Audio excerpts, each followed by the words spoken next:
Good morning. Seeing that board members are now present, Brooks, will you please call the roll to establish a quorum? Good morning. President Darlene Hammond. Here. Member Escobedo. Here. Vice President Glover Woods. Here. Member Lewis. Here. Member McQuillan. Here. Member Olkin. Here. Member Orozco Gonzalez. Here. Member Patillo Brownson. Morning. Here. Member Porter. Here. Member Rodriguez. Here. Member Yoshimoto Tauri. Good morning. Here. Good morning. We have a quorum. Everyone's present and accounted for. Terrific. I hereby call the September 2022 meeting of the State Board of Education to order at 8:33 a.m. And I'd like to commence by saluting the flag. Member Olkin, will you please lead us in the Pledge of Allegiance? Absolutely. Please stand. I pledge allegiance to the flag of the United States of America and to the republic for which it stands, one nation, under God, indivisible, with liberty and justice for all. Thank you very much. And I'm happy to announce that we have two new board members at this meeting, Allison Yoshimoto Tauri and Naomi Porter. And as a first step, it's time for them to take the oath of office. So we'll start with Allison, and I will read and you can follow my lead. Allison, please begin by raising your right hand and repeating after me. I, Allison Yoshimoto Tauri, do solemnly swear. I, Allison Yoshimoto Tauri, do solemnly swear that I will support and defend the Constitution of the United States. That I will support and defend the Constitution of the United States. Against all enemies, foreign and domestic. Against all enemies, foreign and domestic. That I will bear true faith and allegiance to the Constitution of the United States. That I will bear true faith and allegiance to the Constitution of the United States. And the Constitution of the State of California. And the Constitution of the State of California. That I take this obligation freely, without any mental reservation or purpose of evasion. That I take this obligation freely, without any mental reservation or purpose of evasion. And that I will well and faithfully discharge the duties. And that I will well and faithfully discharge the duties. Upon which I am about to enter. Upon which I'm about to enter. Thank you so much, Allison. Welcome. Thank you so much. And Naomi, now it's time to administer your oath. Please raise your right hand and repeat after me. I, Naomi Porter. I, Naomi Porter. Do solemnly swear. Do solemnly swear. That I will support and defend the Constitution of the United States. That I will support and defend the Constitution of the United States. Against all enemies, foreign and domestic. Against all enemies, foreign and domestic. That I will bear true faith and allegiance to the Constitution of the United States. That I will bear true faith and allegiance to the Constitution of the United States. And the Constitution of the State of California. And the Constitution of the State of California. That I take this obligation freely. That I take this obligation freely. Without any mental reservation or purpose of evasion. Without any mental reservation or purpose of evasion. And that I will well and faithfully discharge the duties.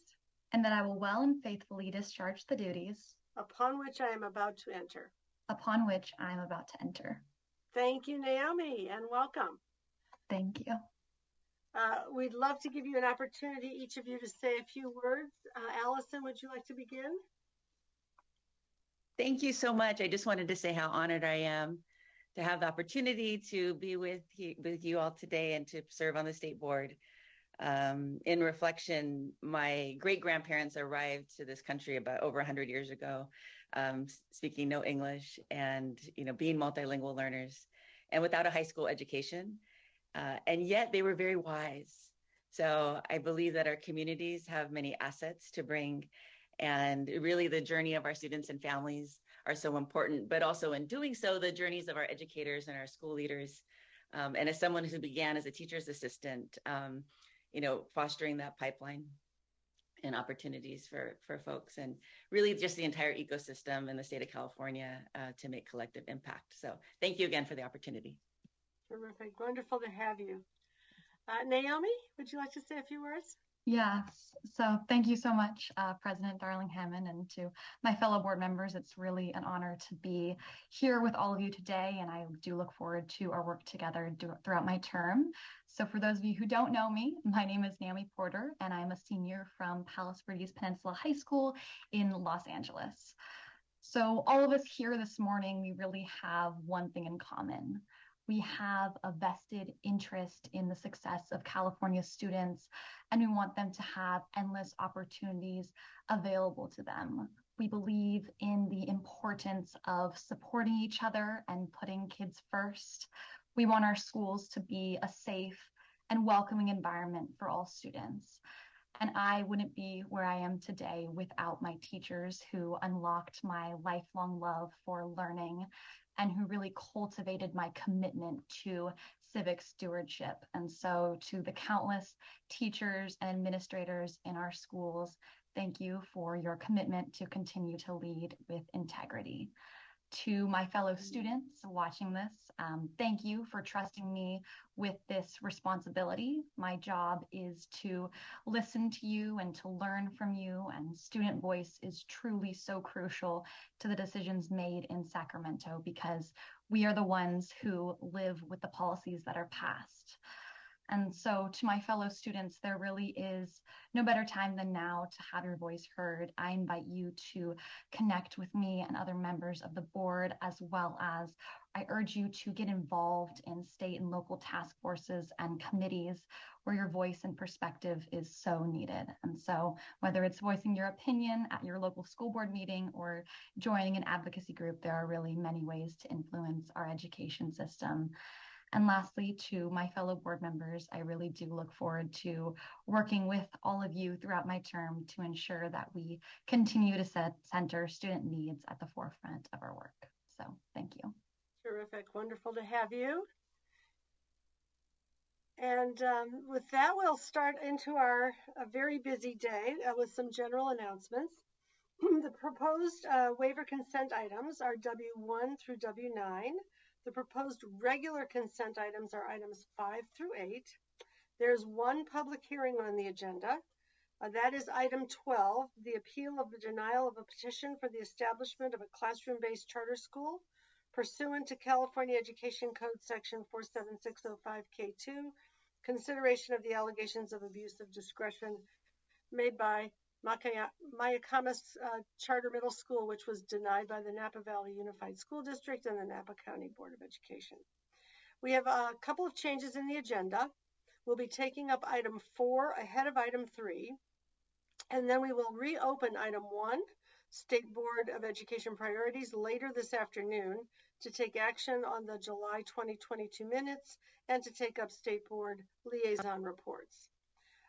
In terms of public input, members of the public wishing to call in for public comment should view the live stream of the meeting to know at what time public comment will occur for each item.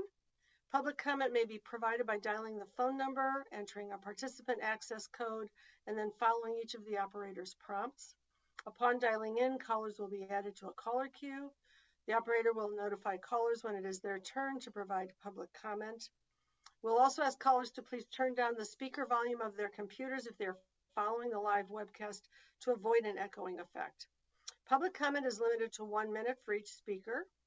Item 10 is the general public comment item, during which members of the public may provide comment on matters that are not specifically listed on the board's agenda. Board members, please mute your microphones when not speaking and keep your cameras on at all times, except during the breaks, to ensure that we maintain a quorum throughout today's virtual meeting. And for each item on the agenda, there will be an opportunity for board members to raise their Zoom hand if they would like to ask a question or make a comment. We'll start with item 1. Item 1 is our State Board Projects and Priorities item. And I'm looking to see if our State Superintendent is here. I believe he is, to give his report. State Superintendent? Actually, Linda, I believe the state superintendent hasn't quite joined, and so, Okay. oh, and the magic words, Superintendent Thurman's with us. All right, perfect. We're looking forward to his report.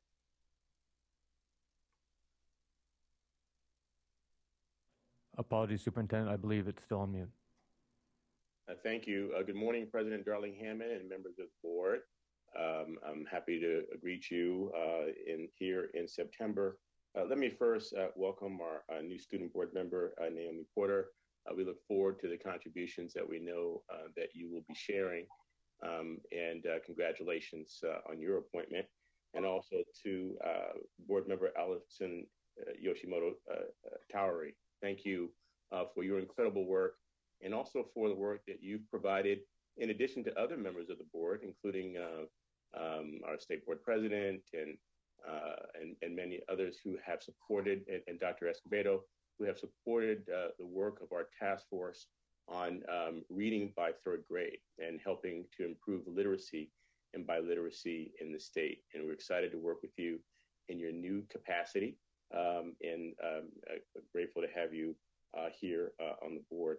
As I come to you, I want to acknowledge that many of our school communities are continuing to be impacted by fire. Our emergency team has been busy working with many of our school communities, and I want to thank the emergency team for all the work that they've been doing. By my count, there are 11 active fires in the state of California.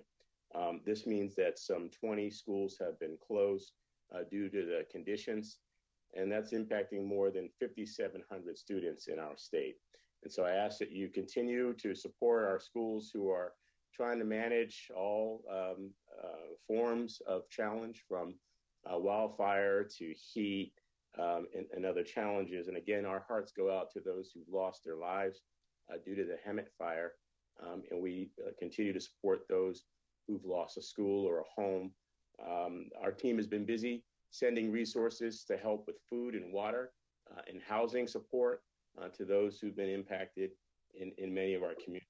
And so as our schools continue to do the incredible work they do to help our school year get underway, we just want to acknowledge the many challenges that our schools have faced, whether it's fire, whether it's heat conditions, whether it's a cyber attack.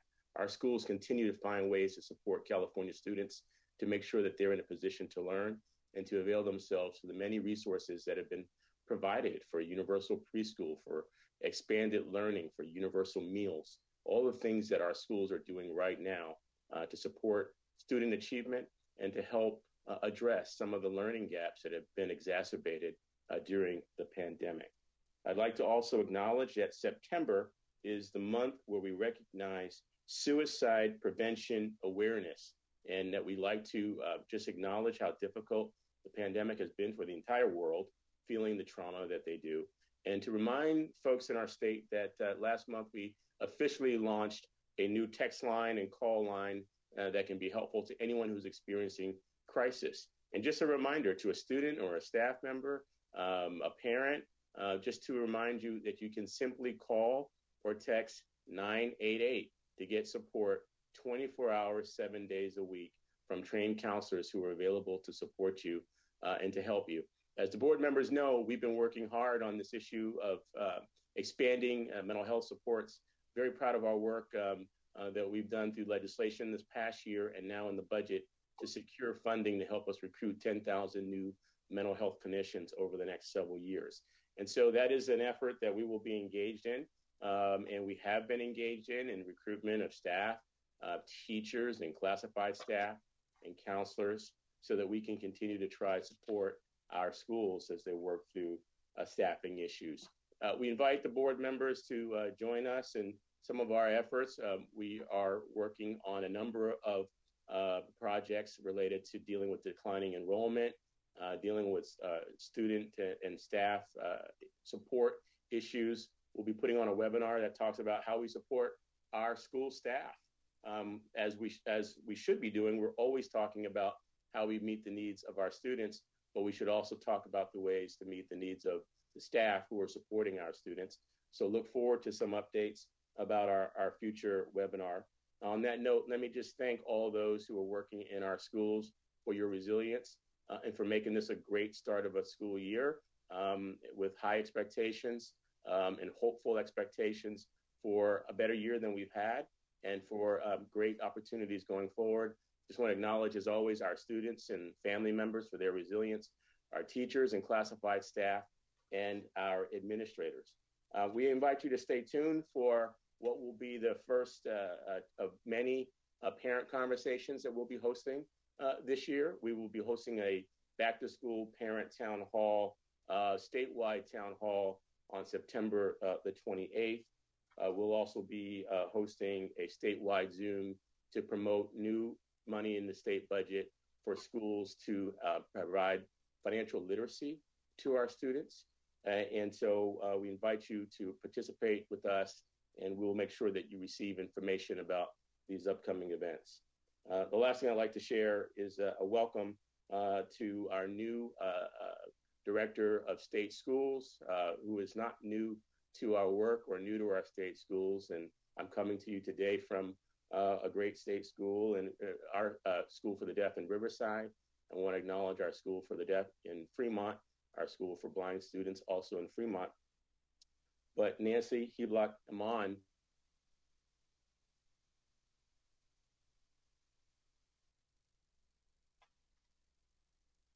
Oh, I think maybe we're frozen.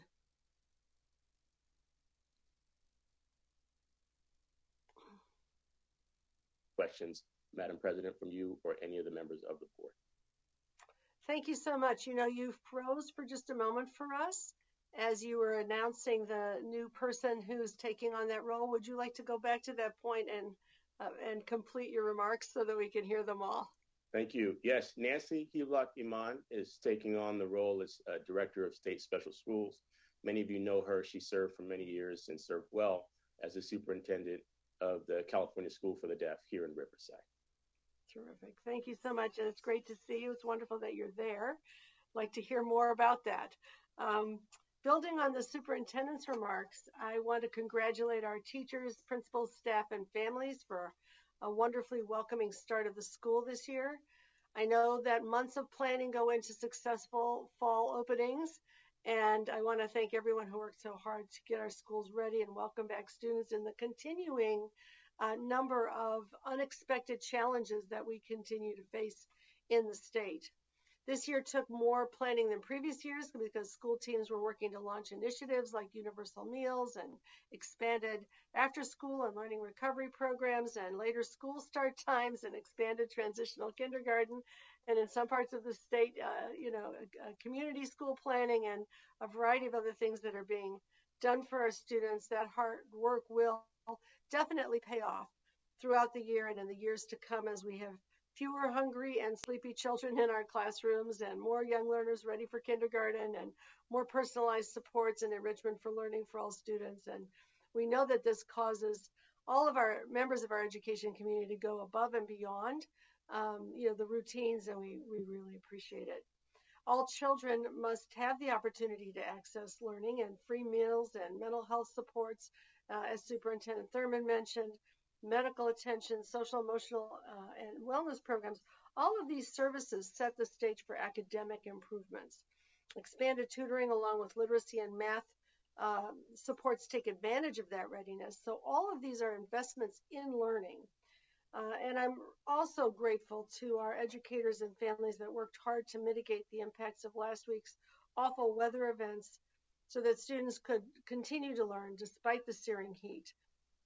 As we all saw, and as Superintendent has noted, the West faced unprecedented heat over 5 straight days.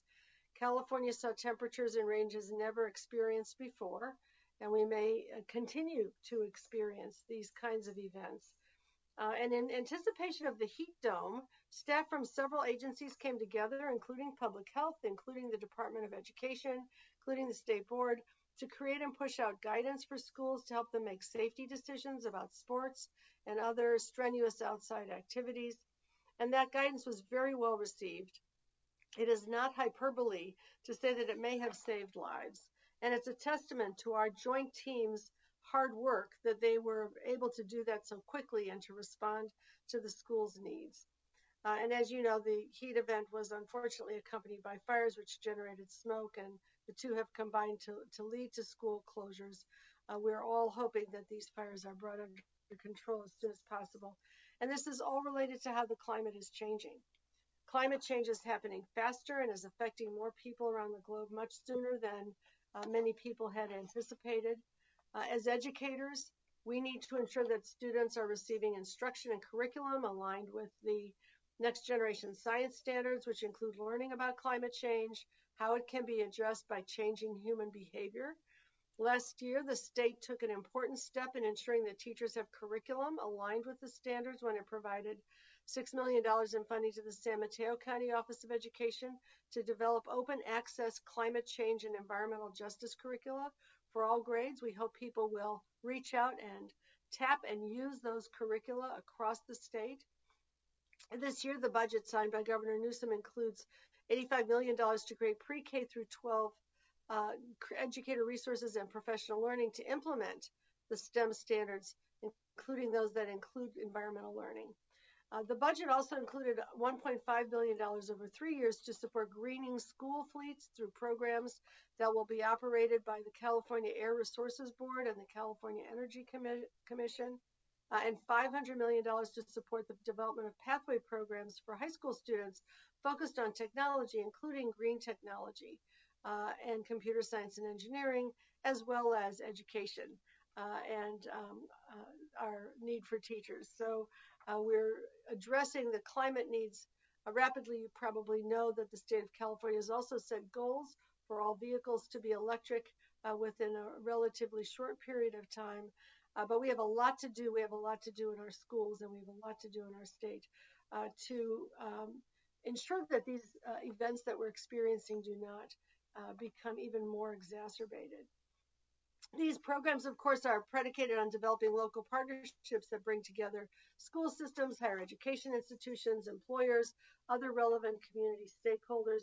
We hope all of you will be thinking about how to leverage greater climate awareness and action in your local communities. Another critical area for action this coming year is the need to continue to expand our efforts for more equitable opportunities to learn and greater supports for improvement. As we all know, the effects of the pandemic have made it clear that schools must address the needs of the whole child and understand education to be more than just drilling for test scores. California was the first state to move beyond No Child Left Behind's narrow framework, which really was mostly about testing and punishing schools that didn't achieve certain targets. We had the first multiple measures dashboard, and actually our work here led to much of what was in the elementary, in the ESSA, the Every Student Succeeds Act, that replaced No Child Left Behind. And we'll be expanding that work to be sure that we're attending to the critical elements of educational opportunity, that we're rising up for public attention, the kinds of resources and opportunities that students need to learn, and that we're making those investments, as we have been over the last couple of years, in all of the elements of educational support that children need. The U.S. Department of Education opened the door for a broader engagement with opportunity to learn indicators for states in their accountability systems in a communication that they put out in February, encouraging states to expand and rethink their systems. This week, they also messaged something we've been saying for a long time, that these systems should be used to invest in improvement, not for punitive purposes.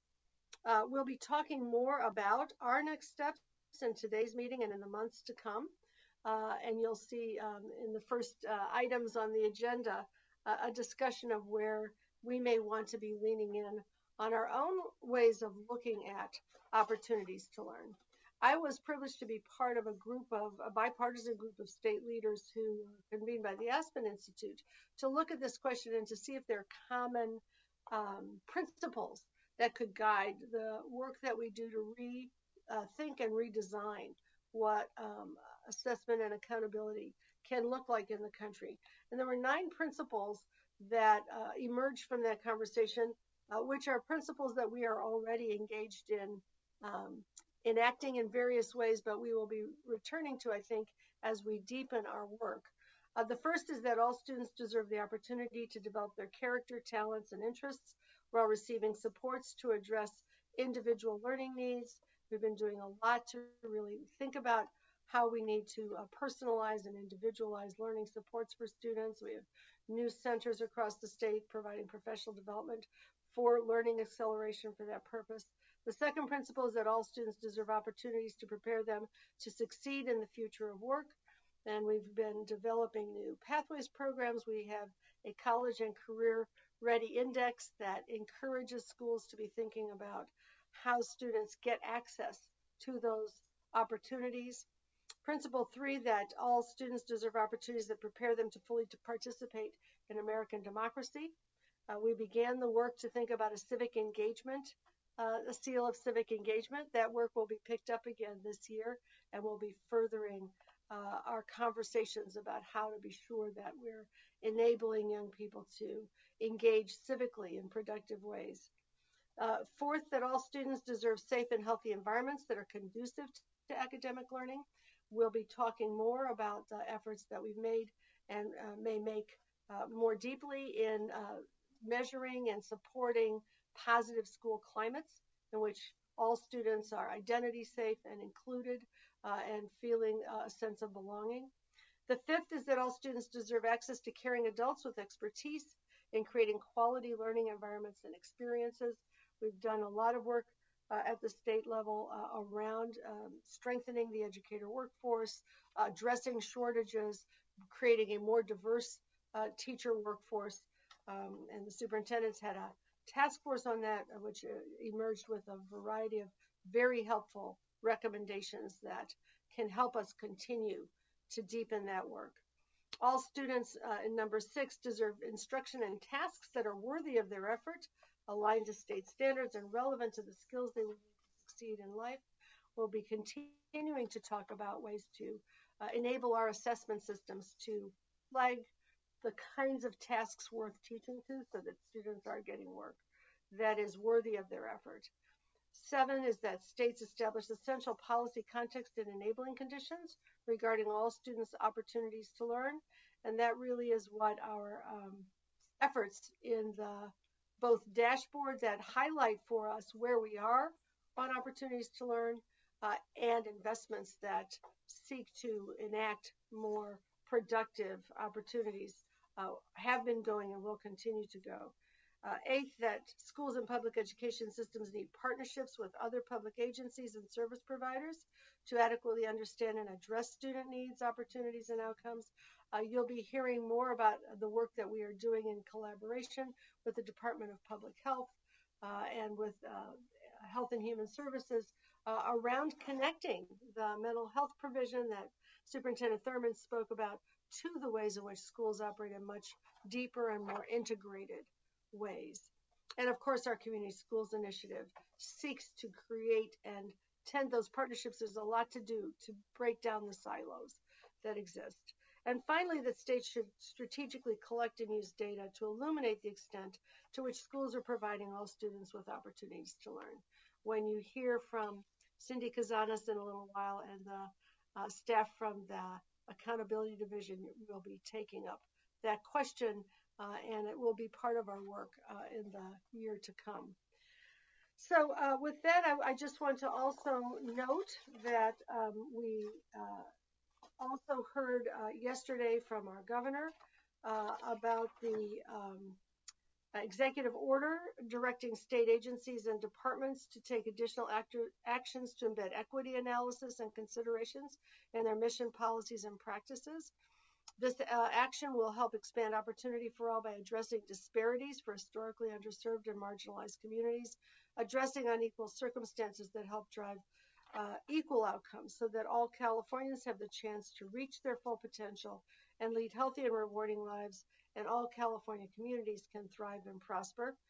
Under this order, state agencies and departments are directed to embed policies and practices in their strategic plans in order to further advance equity and opportunity and address disparities in access and outcomes. And as part of these efforts, agencies and departments will incorporate more inclusive public engagement and data analysis The executive order also establishes the state's first Racial Equity Commission. The commission, developed with Senator Dr. Richard Penn and the racial equity organizations that sponsored SB 17, will produce a racial equity framework consisting of resources and tools to promote racial equity, to recommend tools, methodologies, and opportunities, and be available to provide direct assistance to state agencies. So this is an important moment in the history of the state of California, as we've been making both investments and are seeking a framework that really creates the California for all that we have been working toward. And then on a more operational level, I'll just conclude by saying that we do have several advisory openings with applications due on September 23rd for those who want to join into this work. We are looking for qualified educators for the Instructional Quality Commission and for a student IQC member. We also have openings on the Advisory Commission on Charter Schools and the California Practitioners Advisory Group. And while we are so excited to welcome Naomi today and look forward to her year with us, we are already accepting applications for next year's student board member, and those applications are due on October 7th. And all of those opportunities are on our website. So with that, I conclude our first item, and we will move on to item 2. Item 2 is the update on the implementation of the integrated local, state, and federal accountability and continuous improvement system. We will have some recommendations that will be presented about particular measures in the accountability system.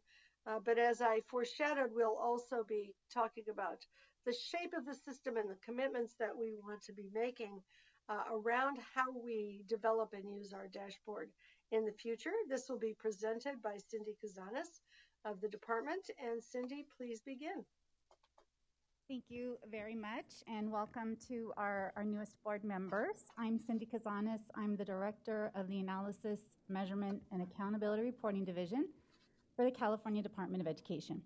And what that means is we are responsible for making sure that we're in compliance with state and federal law related to accountability and all of the data reporting for our K through 12 students for the state of California comes out of my division.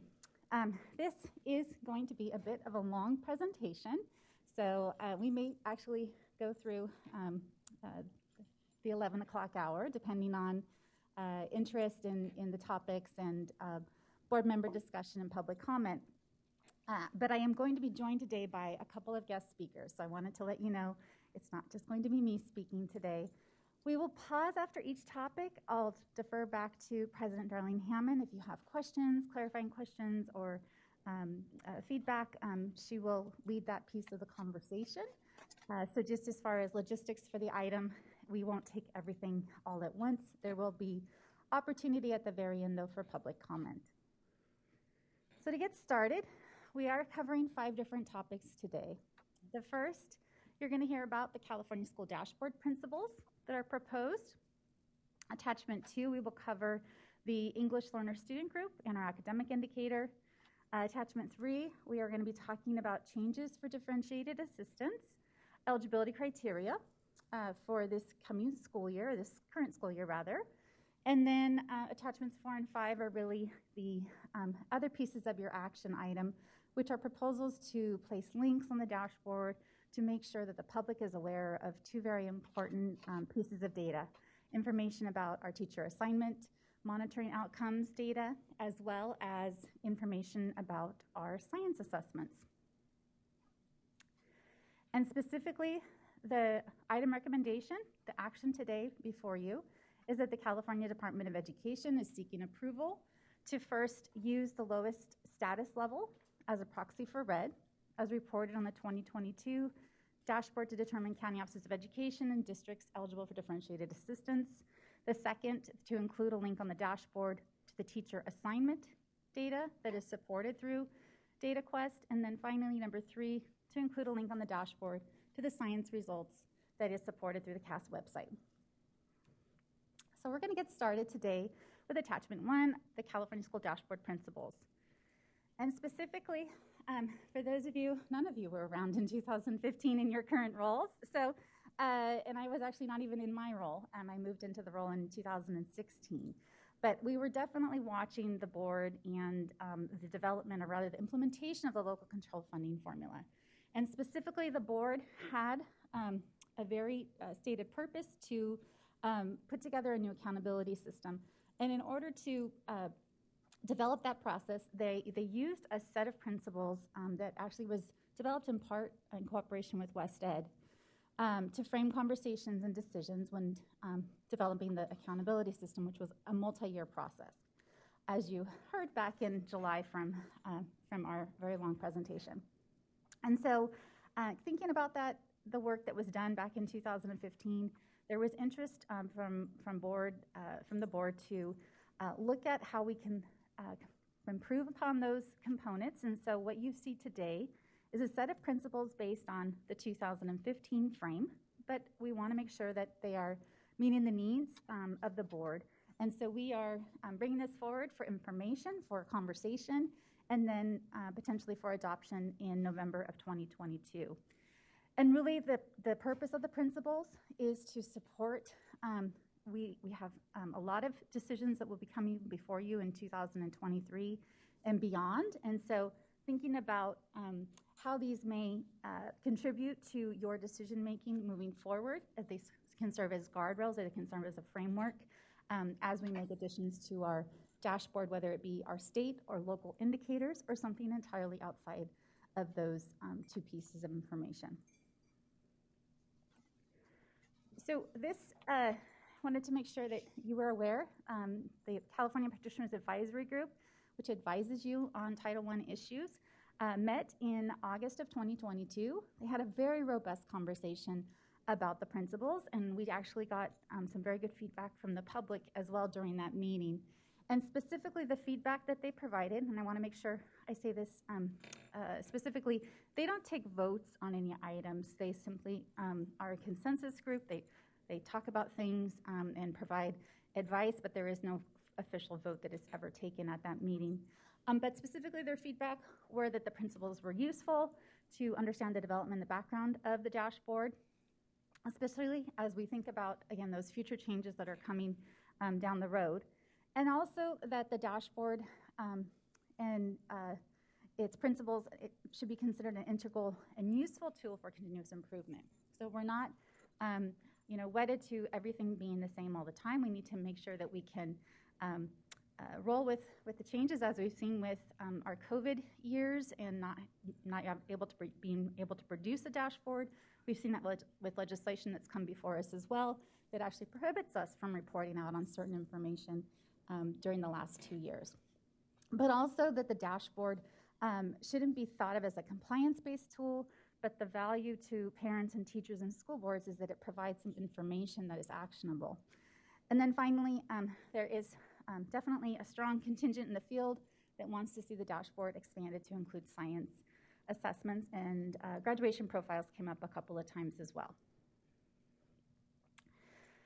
So we will incorporate this feedback depending on, again, the conversation today to a final set of dashboard principles that would be brought for action in November, so your next meeting.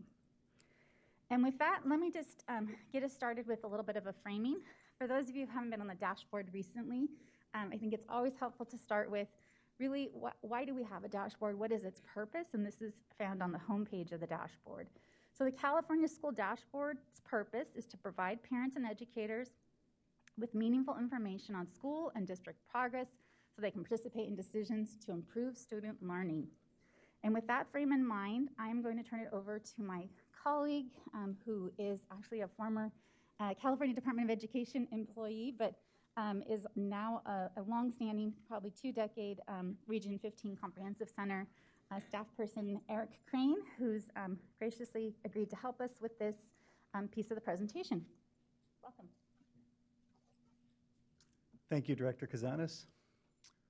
President Darling-Hammond, Vice President Glover Woods, and members of the board.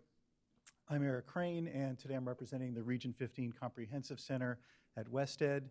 The Comprehensive Center, we have comprehensive in our name, and that is because we provide a wide range of services to state education agencies.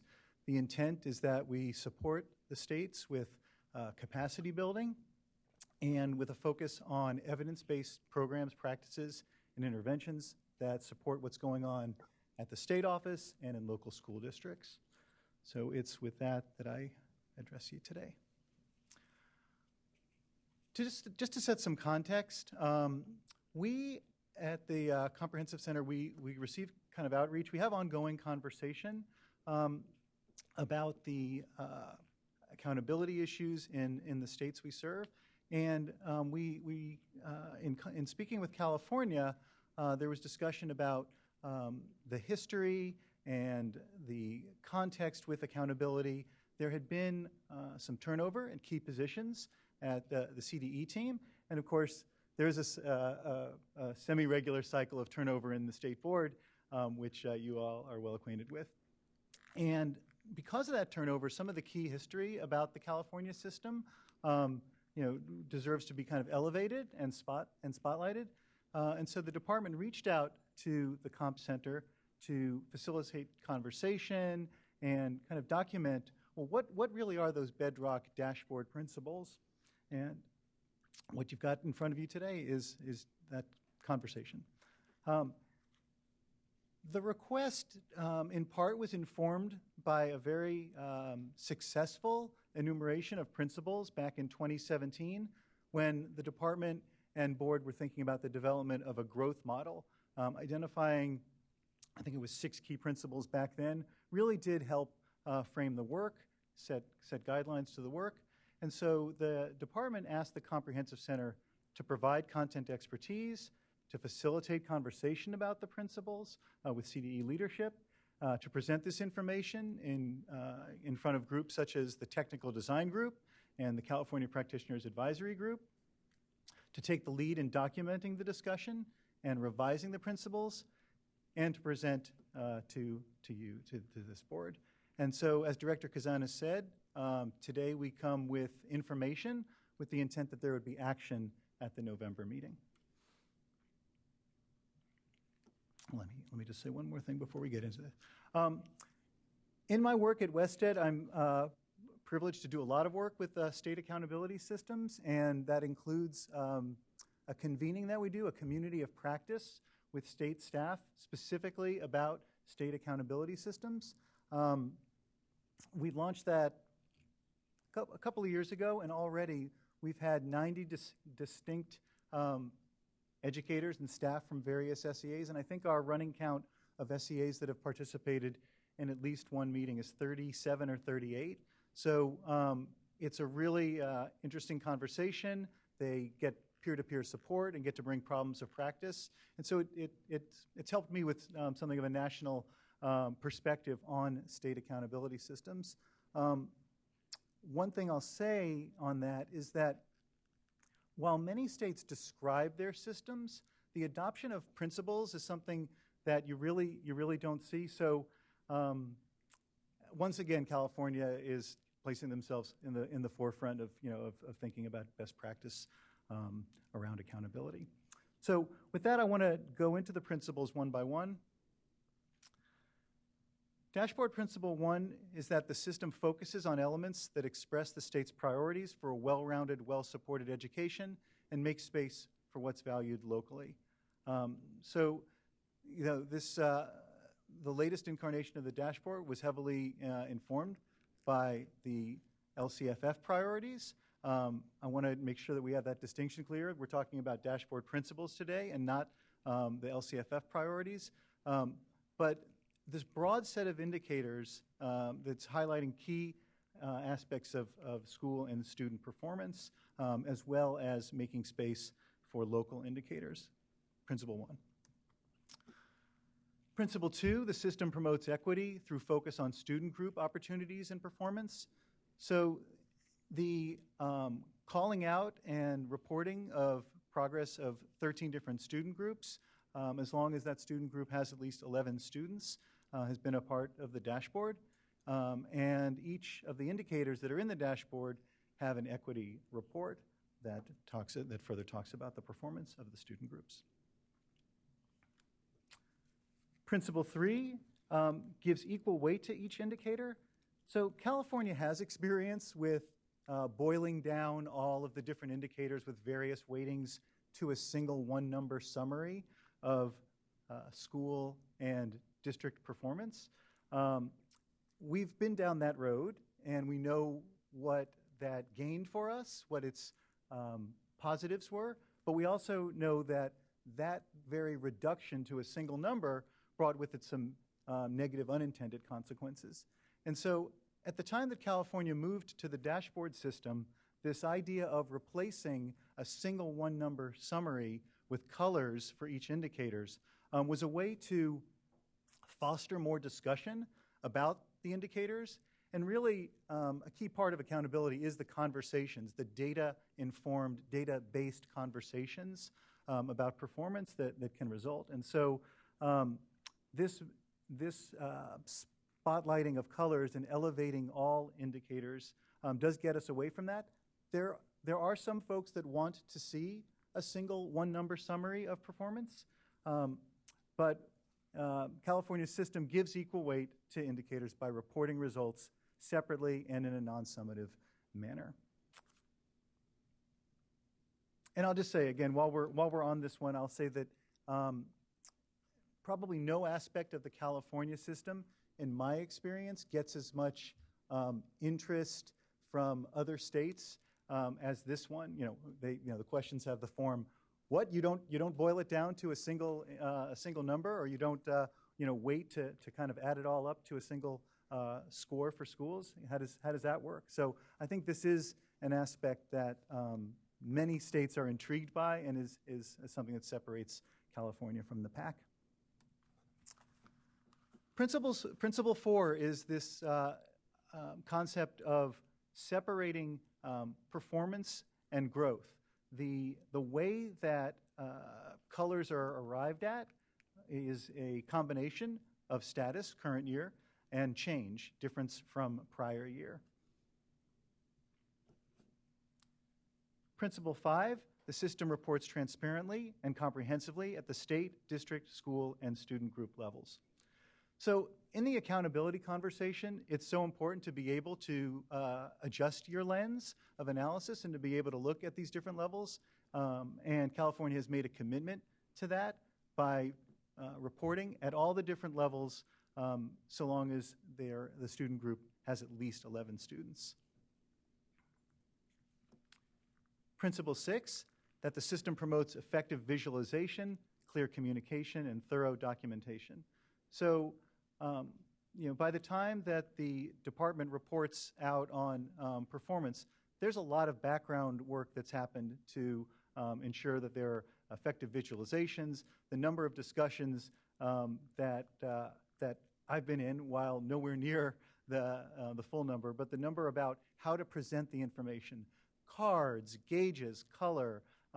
This has been a very well thought out process with a lot of conversation about what communicates well, what's accessible, what helps drive the performance and accountability conversation forward. And in addition to all that about presentation, of course, the technical aspects of the system have long been well defined and available on the department's website. And accessibility and translating into the top languages spoken by California families. Principle 7, that the system reflects technical quality through measures that are valid and reliable. Certainly, validity and reliability is something that is mentioned, called out by the U.S. Department of Education and talking about state systems of accountability. And the department, through all the work that it does, looking at indicators, looking at how indicators are defined, looking at how cuts between categories are set, that the technical properties of indicators and of the system as a whole receive a thorough treatment and consideration.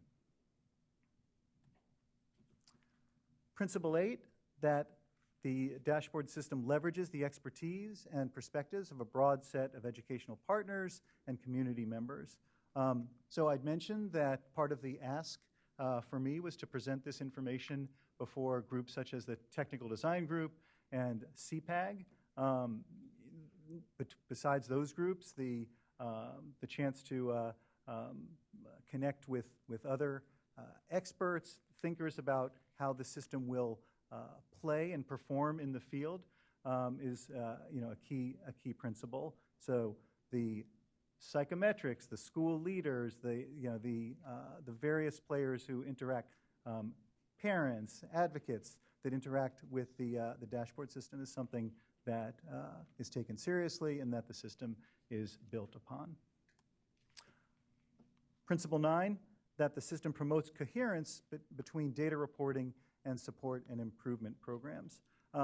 The idea, a key idea of the accountability system is that it needs to, seamlessly knit up with support and improvement processes, the LCAP, the system of support, and I think this board, along with the department, in the periodic review of the system, is making sure that continues to happen and that everything coheres well. And speaking of continuous improvement, Principle 10, that the system is subject to continuous revision and improvement. So you all annually review the system to make sure that it is performing as designed. And this last sentence I think deserves a mention, and that is that when new data become available that is valued and important and valid and ready to go into the system, the board evaluates and eventually would adopt and include into the system. And I think that's kind of at the core of accountability is defining and deciding what matters, asking the question, do we have good information on what matters? Do we have standard information across a state that we can include what matters? And if something doesn't exist currently, what can we set in motion to develop that indicator, develop that information so that it can enter the system? So continuous improvement. With that, that's my presentation, and I'll turn it back to Director Kazanis. Thank you. Thank you, Eric. And with that, I'd like to turn it to President Darlene Hammond to ask or have a conversation.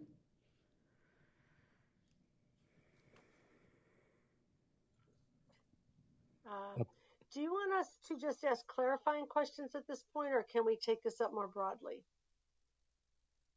Clarifying questions, and we can take it up more broadly. I'm seeing because this is just an information item, right? It's just information, correct. So as you can see, the dashboard in California, and you got some glimpses of this from the discussion, was really a pioneering effort at the time that it was created. And it's wonderful to revisit the principles. This is something we'd want your input on further. And if we want to be thinking about the implications of these principles for our future work, we don't have to treat all of that today, but we can begin to get the wheels turning around that as well. So with that said, let me find room to get my participant list up there. Are there questions or comments from members of the board? I know it's a lot to process.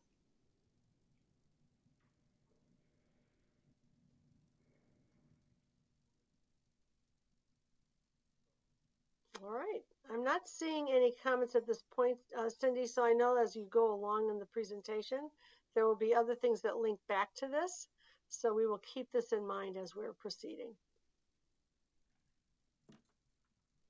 I think Cynthia had a comment. Oh, okay, sorry, I didn't see your hand go up. Cynthia, please.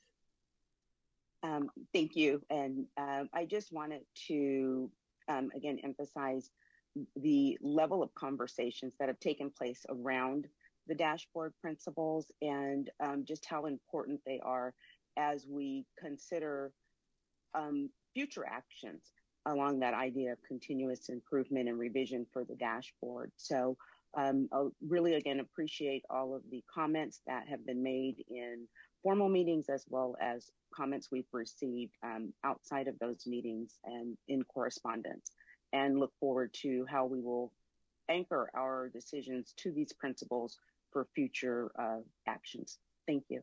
Terrific. Thank you so much. And you got a glimpse of the fact that these are were groundbreaking at the time and continue to be in the way that states have operated. And that the way in which we think about what is measured and presented and part of the process of local conversations and planning and problem solving is really important to what gets done in local communities. Yes, Member Orozco Gonzalez. Yes, this is definitely a continuous conversation that we have for our students when it comes to the English language subgroup. I think about often when I look at these, the dashboard of how we can revisit the English language definition for the academic indicator and how we can maybe separate some of the information in the dashboard, for instance, to illustrate the English learner data and just to have maybe a better illustrative model to report the ELOs and the RFEPs separately. Well, that's actually on our agenda for deep inquiry in just a little bit. So okay. That's great. You are foreshadowing our future work. Member Rodriguez. Thank you. I just want to say that I'm excited to see science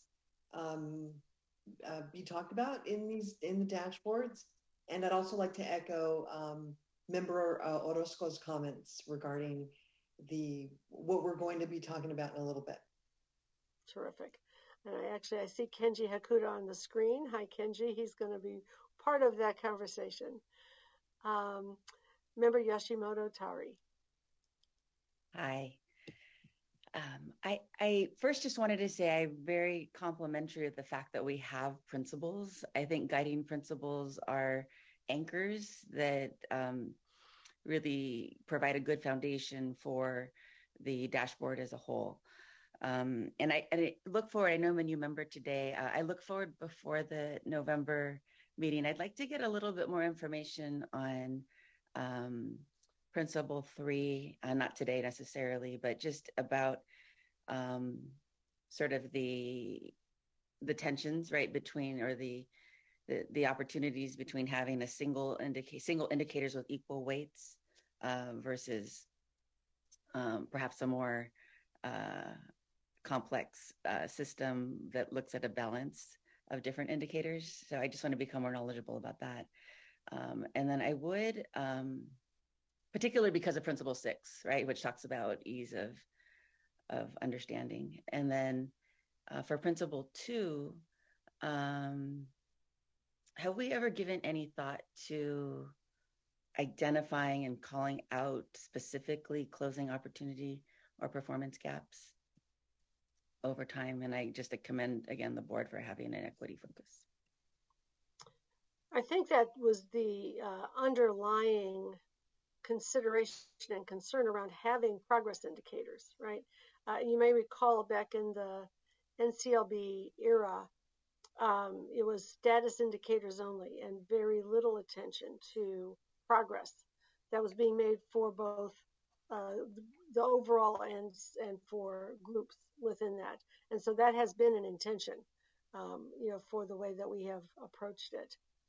But we can certainly, when you come back on, if you want to add any data points to this conversation, we'd be glad to hear them.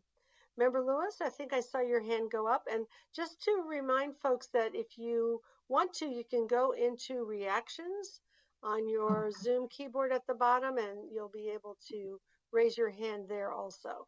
And then I will see it on my little grid, but I saw your hand go up.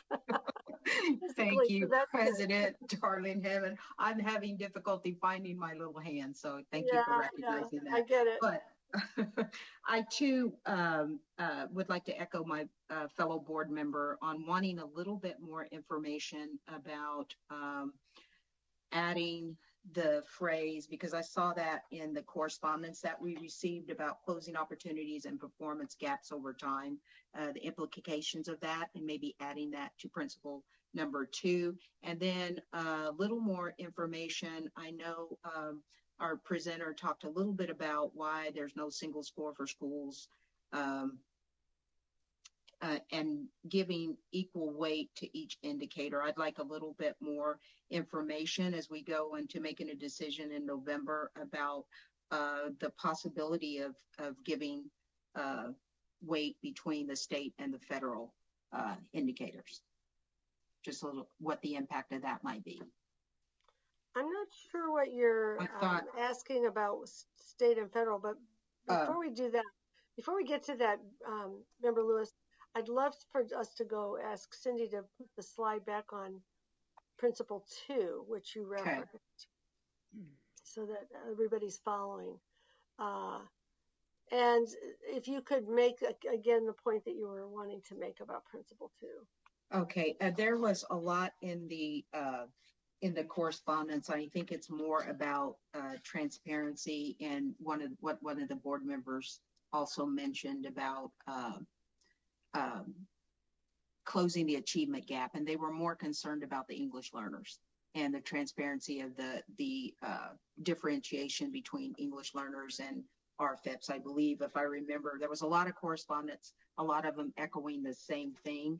And I know we've talked about that a little bit before, but just adding the line, closing opportunities and performance, so that I think the intent is to make sure that schools and districts are really focusing in on basically the division between English ELOs and RFIPs. I think that's where the attention is. There's kind of points that you're making. One is the question about English learners, which we are going to go to more soon.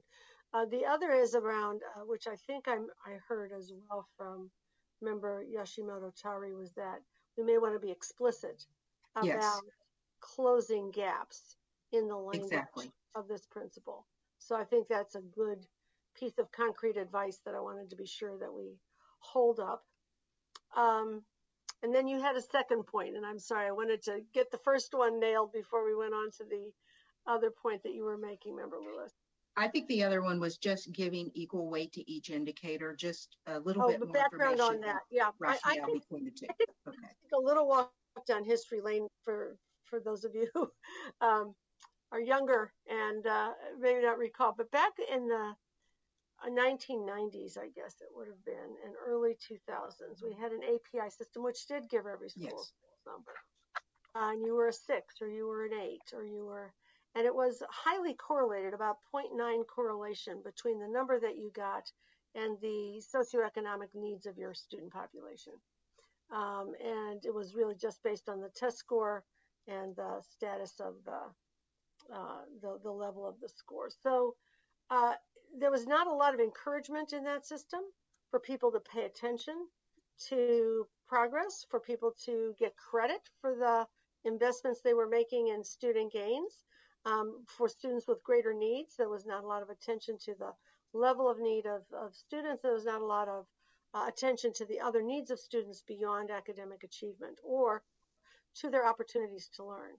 So if you ended up being a 6 or an 8 or a 2 or whatever it was, there wasn't a lot of information either to guide what you did. There were concerns as well about things like school exclusion, zero tolerance, suspension rates, failure to pay attention to the other needs of students, which really was the genesis of the conversation that occurred in the state and took fruition in the board that preceded us under Governor Brown and Board President Michael Kirst and the folks who were there to expand attention to the broader needs of students.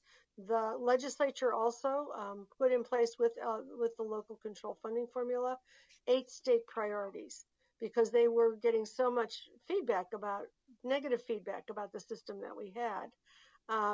And the 8 state priorities were the things that they wanted to be sure people paid attention to, including resources for learning. And the Williams lawsuit was taking place around that time, noting that a lot of schools, we had very unequal school funding system. A lot of schools didn't have basic textbooks, didn't have, clean buildings, didn't have qualified teachers, etc. So those were part of those fundamentals were part of the 8 priorities. Having a rich curriculum that was not just about drilling for state test scores and not getting science, not getting social studies, etc. Having pathways to college and career. So all the things in the 8 state priorities, many of which are reflected in one way or another in our dashboard, came about through that process. And that was kind of in reaction to the single number approach. It was I would say, a widely shared set of conversations across all the branches of government and among the advocacy groups who were very, very involved in trying to be sure that the state would pay attention both to the inequities and the opportunities to learn and to the other elements of the student experience in addition to the scores. So just a little walk down the road of history on that. I see Member Olkin's hand is up. I don't see anything. President Darling Hammond, I just want to say I thank you for that. And I did live through that period, and I certainly don't want to go back to a punitive point where we are just looking at test scores, because the overall system of paying attention to all of the various indicators to make sure that we're taking care of the whole student and all the student needs is certainly where we want to be. So thank you for that. And thank you. Thanks for raising those questions and those good points. Member Olkin. Yeah, thank you. I just want to start by expressing my appreciation for these dashboard principles.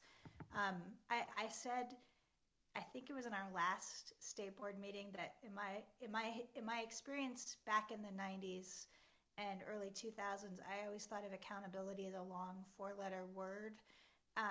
It felt so punitive and single-minded, and I thought it pushed us to a vision of what the purpose of schools is that was not inclusive enough in any way about what our job is. And I really appreciate that our accountability system has changed, and that this set of principles helps us understand what we're trying to capture on the dashboard what's there now, and how that might, when we make changes to it, what those changes are prioritizing.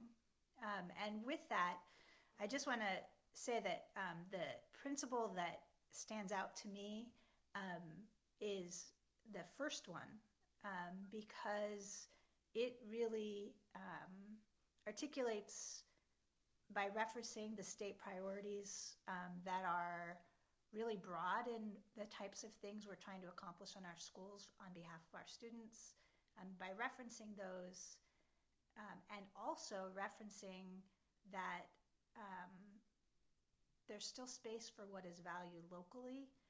There's really a commitment to the whole child, to what is important in the local context, and to being responsive to students' needs in ways that are based in what we're seeing in our schools.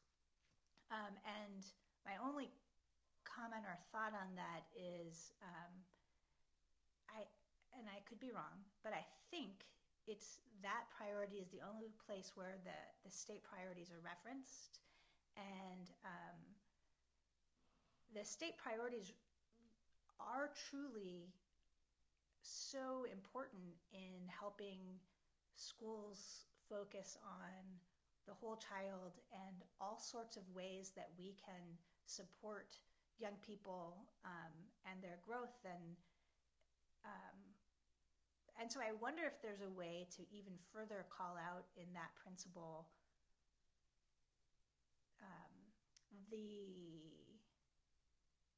if there's a way to further call out in that guiding principle what those priorities are trying to do in a way that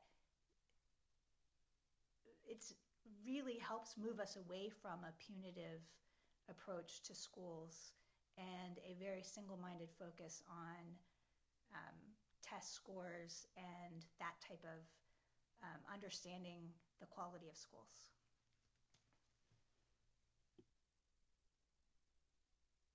So are you proposing I think you're making a general point about the principle, not necessarily proposing specific additional language, but I want to be sure I'm understanding. Yeah, so I think in some, I think to me that's the only principle, if I'm correct, that actually mentions the state priorities. And perhaps it's something in that principle, or even in the dashboard purpose, perhaps, that Could say something about the purpose of the state priorities. Yeah, and I get it done. Yeah, thank you. I think that's a good point, because when that was all being done, creating the state priorities and so on, there were a number of very important purposes, which was to both to hold the state accountable, not just local schools and districts, but for the state to have data that would drive continuous improvement and investment on our end. And you can see how that's been unfolding over these last number of years, as well as to point to opportunities to learn, to point to the nature of the curriculum and opportunities that students should have, the variety of outcomes that we care about, including graduation, including being on college and career pathways that are productive, et cetera, et cetera. So there were a set of purposes for those priorities, and the purpose that they would inform the LCAP, the continuous improvement element that was being invented at that time. And that's, again, another thing that California is very unique in having. I talk to folks across the country in state policy positions, and they often say, well, once you've got your accountability system, how do you get people to pay attention to the data? We actually have a mechanism by which the community, I think I might have frozen for a moment. Did I for just freeze? a moment. Yeah. Okay, I'm sorry, I have bad internet. I'm going to go to another place in my house where I have better internet. But the point was simply that the ways in which we use the data are also part of why the state priorities were created. And it's why we continually come back around on LCAP and how that functions with community engagement and with the right kinds of data. So anyway, I think that would be something useful to figure out a way to add a little bit of. Any other comments? I believe Member Patillo-Brownson. Thank you. I was in motion trying to get to another room. So I also wanted to express appreciation for both the presentation as well as so much of what has gone forward into these principles. I think Principle 1, lifting up the importance of well-rounded and well-supported, is unique, and I think something for us to be proud of. And also Principle 2's focus on equity, which was not quite 10 years ago, but close, during a period before I think the word became fashionable, and so frequently circulated as it is now. So it's something I'm really delighted that California has been at has had a history of being at the vanguard of focusing on this. I also appreciate that there's a focus on continuous improvement of the system and effective communication as the state evolves and leans more deeply into this. So my question really is about the history of the equity provision in Principle 2, and as to whether there was any past discussion previously, not just sort of naming equity as a value and sort of a noun with a level of stillness, as opposed to a verb with a level of focus on closing opportunity and achievement gaps. And that precedes my time on the board. I'm just hoping someone can comment on that. I think there's been a lot of conversation about that, but these principles, the statement of principles for the dashboard is brand new. So it's just been developed with the help of the Comprehensive Center. And I'm going to turn off my video. I hope that's not a violation of our quorum rules, but my bandwidth is really bad right now, so I can't talk and be seen at the same time. Can you hear me okay? Yeah? Okay. So yes, I think that's been in the conversation. I think we can add it to this statement of the principle, which just evolved in the last few months of work with the department and the Comprehensive Center and the CPAG. So I think we will make that explicit. Great, thank you. Any other comments at this point? For those of you who have your seal on the left side of your screen, it's sometimes hard to see your hand go up, so I apologize for that. Okay, I think Cindy, this has been a great conversation. Let's go ahead and proceed. Great. We will move on to the next piece, which is covering attachment 2, the academic indicator for specifically around the English learner student group. This was a conversation that the board asked us to bring to you back as a result of our conversation in July. And so this is for information purposes today, and specifically a little bit of history. I think we're going to do a lot of history today, which is always great to know why we're grounded in prior decisions that have been made. And so just to orient you to the English learner student group, and of course it being a core group of our 13 student groups, we are required under the Every Student Succeeds Act and the local control funding formula to measure English learner progress towards English proficiency. Those are key components of both state and federal law. Federal law under ESSA specifically allows states to include students who are reclassified as fluent English proficient, or RFEP, in the English learner student group for up to 4 years within the academic indicator.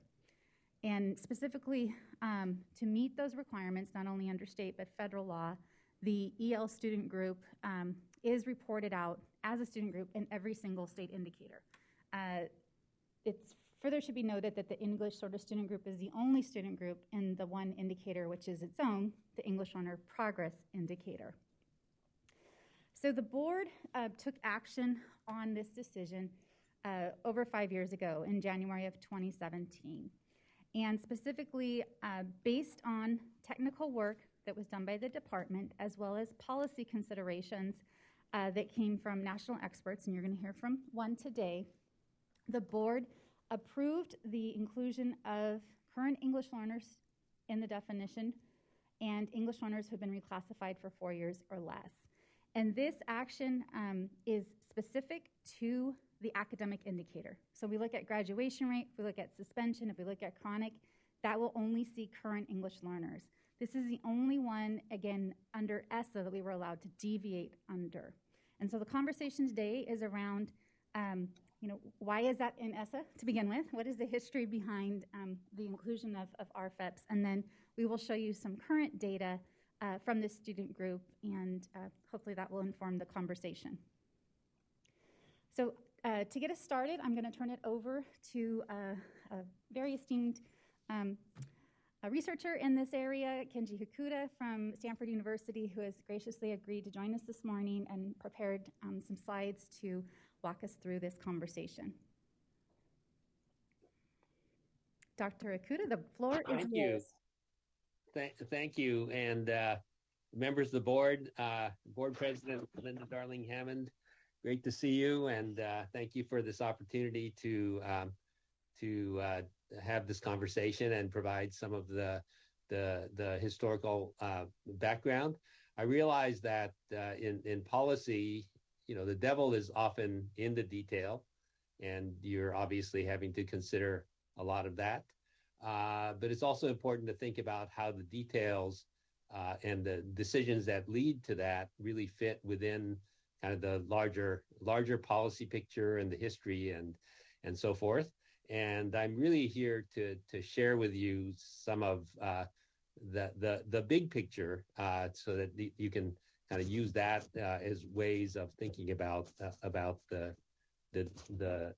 details that you need to deal with, and especially this issue of the boundaries around English learners and how the group is defined, and how it's interpreted, and most importantly, how it's used in communication to the stakeholders, as well as back to the policy community, I think is really important. I joined part of the earlier discussion, and those various dashboard guiding principles seem an incredibly important way to to think about the communication of how schools and systems are supporting and contributing to improvement in our student learning and well-being. And I think California is I'm so proud to be a Californian in a state where much of that is we're really on the cutting edge of that. Before I get into the big picture, I wanted to just share with you as a researcher the kinds of considerations from research, and this next slide here, that I've kind of struggled with, and others have my vast network of great colleagues who work in this in the research on bilingual students, where that kind of comes out. And the four that I wanted to highlight here and that have led to, I think, the way in which California has framed English learners is really the first is an asset orientation. We've often not been there in the policy world, but it's recognizing the assets that English learners bring through their native language. Being a native speaker of Spanish is not something to be explicitly erased by the system in favor of the learning of the second language. And there is considerable research now, fortunately, that support the advantages that native language provide to those students who become bilingual. The second kind of consideration is really a better understanding of the time frame for the development of English language proficiency to reclassification. Those of you who were involved with the bilingual education debate of the 60s and 70s, they're probably not, that is the 1960s and 1970s, and that may not be many of you, may remember that the early Title VII, which is now Title III, programs in ESEA called the Bilingual Education Act, had lots of efforts to limit the time frame during which of programs being made available to students.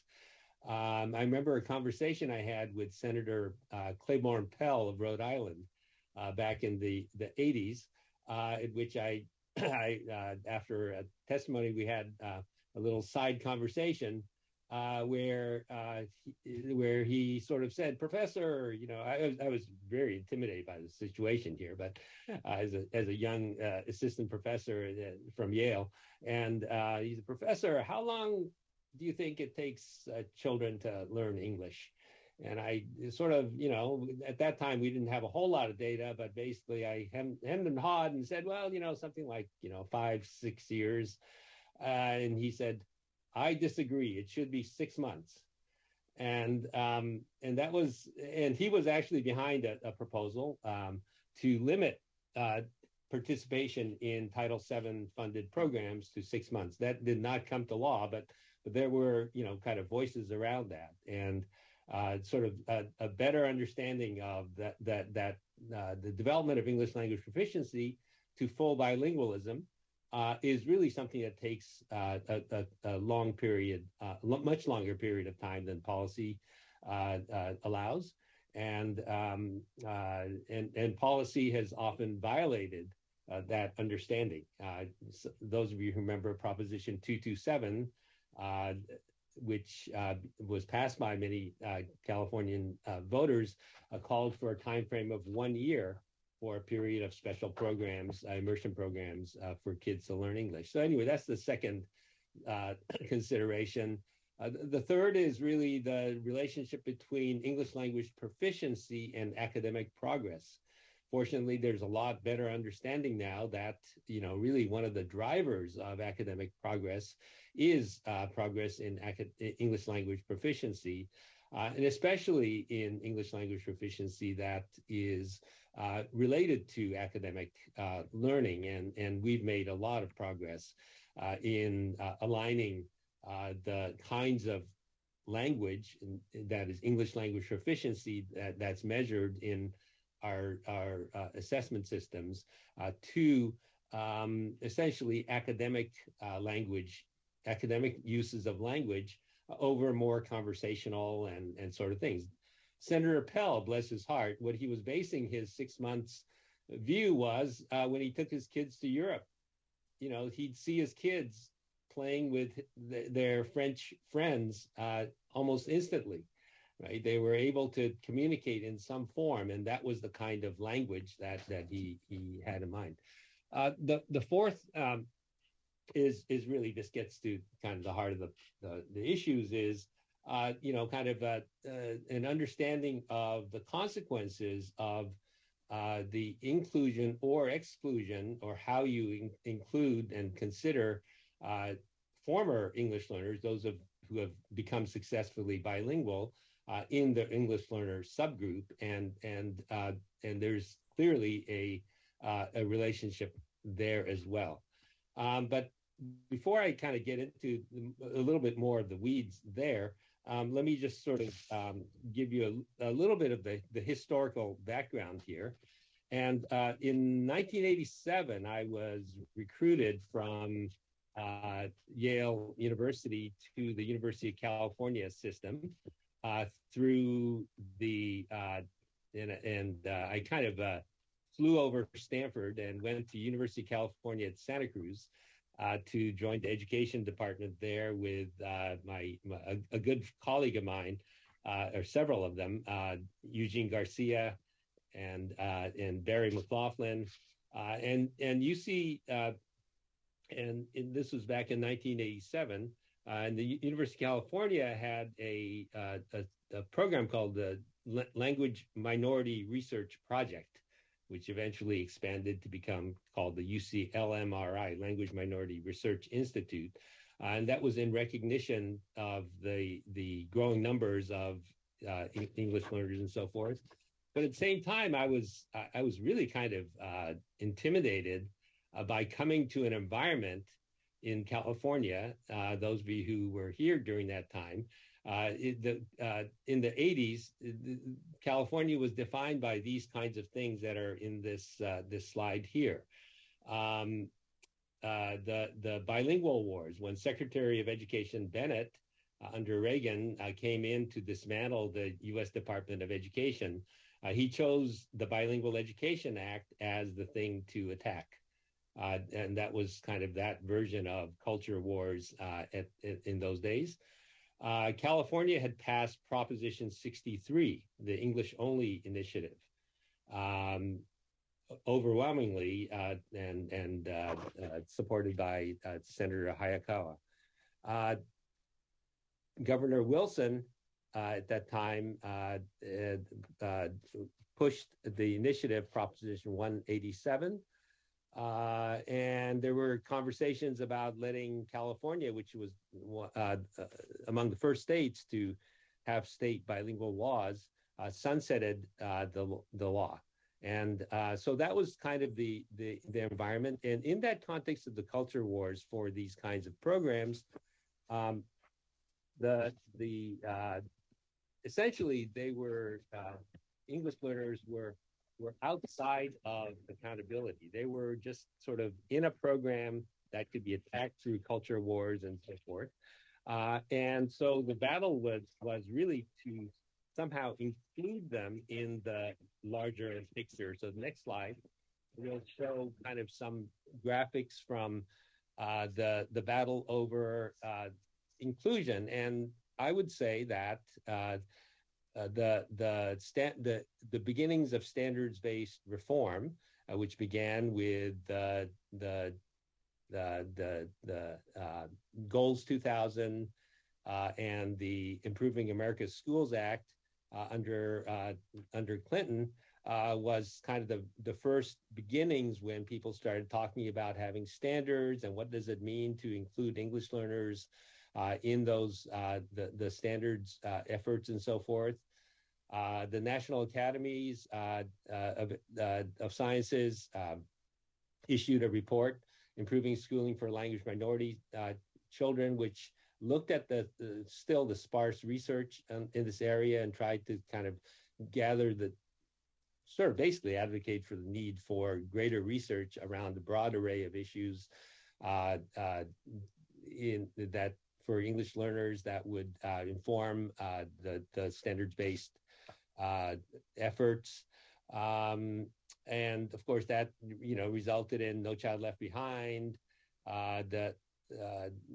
during this period, California developed the ELD standards, but that was during that period around the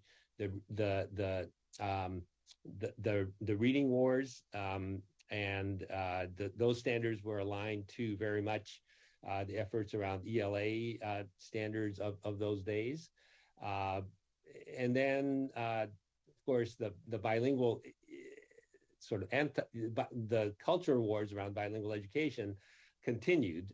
We felt like the inclusion efforts might help sort of beat back and put behind us the culture wars of bilingual education, but Prop 227 came along, and that sort of caused some regression. And then the next slide is sort of inclusion effort 2, which I think one can credit the Common Core and what the Common Core did, which really amplified and helped us articulate the language needs of all students, but especially English learners, around the sorts of academic uses of language in learning. And that was very, very helpful in creating the framework. The Council of Chief CCSSO issued a kind of a framework for thinking about English language proficiency in the context of academic learning by students. The California independently developed the ELD standards 2, which is still the standards that are used for LPAC. And those were much more academically focused for students, and that was really a real kind of strength of what we accomplished. Then ESSA came along, and then for specific to English learners, we reversed 227 through Prop 58, the EDGE initiative. And then that kind of laid the groundwork for the California EL roadmap. And that's, I think that was actually around the roadmap was the last time I was in front of the board speaking. And so anyway, this kind of gives you a broad picture of where, ESSA came along. There were state plans that were developed and so forth. And I'll kind of come back to the conversations around sort of these kinds of big ideas, helping us think through how state plans might include English learners. So the next slide, this will be a quick set of slides just to say, the question of how long does it take kids to learn. This is a slide that I put this in here. I was the author of this slide, but it was a 2000 analysis that was very much a back of the envelope analysis, but it kind of looked at district data showing that the amount of time it takes for kids to, the red graph shows kids up to growth in oral English. This is a very different kind of assessment that I won't get into, but the oral English and then redesignation, as it was called then, is the blue line. So it takes roughly up to sixth grade, basically, for kids who start out in kindergarten in a high performing school district to take to attain proficiency. The next slide shows a much more refined analysis by Karen Thompson, who looked at data from a large, this is from LA Unified, of how long it takes kids to attain proficiency. In this case, this was in CELT, as well as to reclassification. But it also was important because it showed some of the drivers of the path towards reclassification. So it's basically dependent. What these different color lines are kids who begin with different levels of initial proficiency. So if you start at level 1, even by after 8 years, you're still at about 75% probability of reclassification. Whereas if you start at a higher level, like the gold line, you're going to get to that a comparable point after about 4 years. So anyway, these are the kinds of understandings of the time course as well as the drivers of reclassification. These are things that take time, and just to show you and share with you the value in a big picture sort of way, the next slide is basically it's really a comparison between looking at English only, kids who are current English learners versus kids who are have at some point been English learners. So they include current English learners, but also include reclassified English learners. And this is an analysis by Michael Kiefer and Karen Thompson, looking at NAEP, and this is national data on math, 4th grade math and reading. You get similar results for 7th grade or 8th grade, and what it shows is what they're saying is that they concluded from this analysis that the multilingual students, which are the English learner plus the reclassified students, have improved 2 to 3 times as much as monolingual student scores, narrowing the gap by 24% to 39%, from 1/3 to 1/2 of the grade level over time.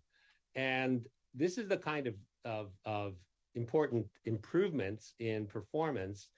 Unfortunately, that doesn't get picked up by the press as much as it should. The press will pick up negative stories, and the negative stories are really that the English learner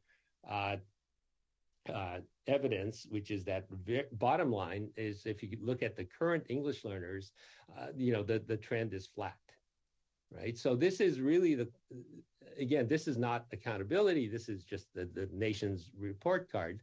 But these are the kinds of differences that you'll see in whether you get to see improvement or not in the system by looking at data that considers just current English learners, that exclude kids who have been reclassified versus kids who, looking at the entire category of kids. And that is not to say that the data at the bottom of that slide, the flat lines are made up. No, those are indeed the true English learners, current English learners. But that's almost by definition, they're doing poorly because English language proficiency is the driver of, or the main driver of English, of academic progress. The next slide will give you a demonstration, and these are the kinds of considerations that went into the debate that happened towards ESSA around whether to include reclassified English learners or not. And this is data from a district in the publication. It's identified as Sanger, from Sanger Unified, which shows their students' improvement. And if you look at the graph on the left, it's the dotted line, the dashed lines on the top is for all students in the district, and It shows what was widely recognized as Sanger going from a very underperforming school to sort of at or above the state average over those years between 2004 and 2009. And then on the bottom is really that comparison between English only, I'm sorry, the current English learners versus if you can consider the English learner plus the reclassified students. And what that graph gives you is the Sanger's data is the dark line, and the statewide data is the gray bar, the gray line. And what it shows is that the English, if you consider just the English learners on the left, it's, you kind of get them up to the state average, and it doesn't show, then it sort of flattens out.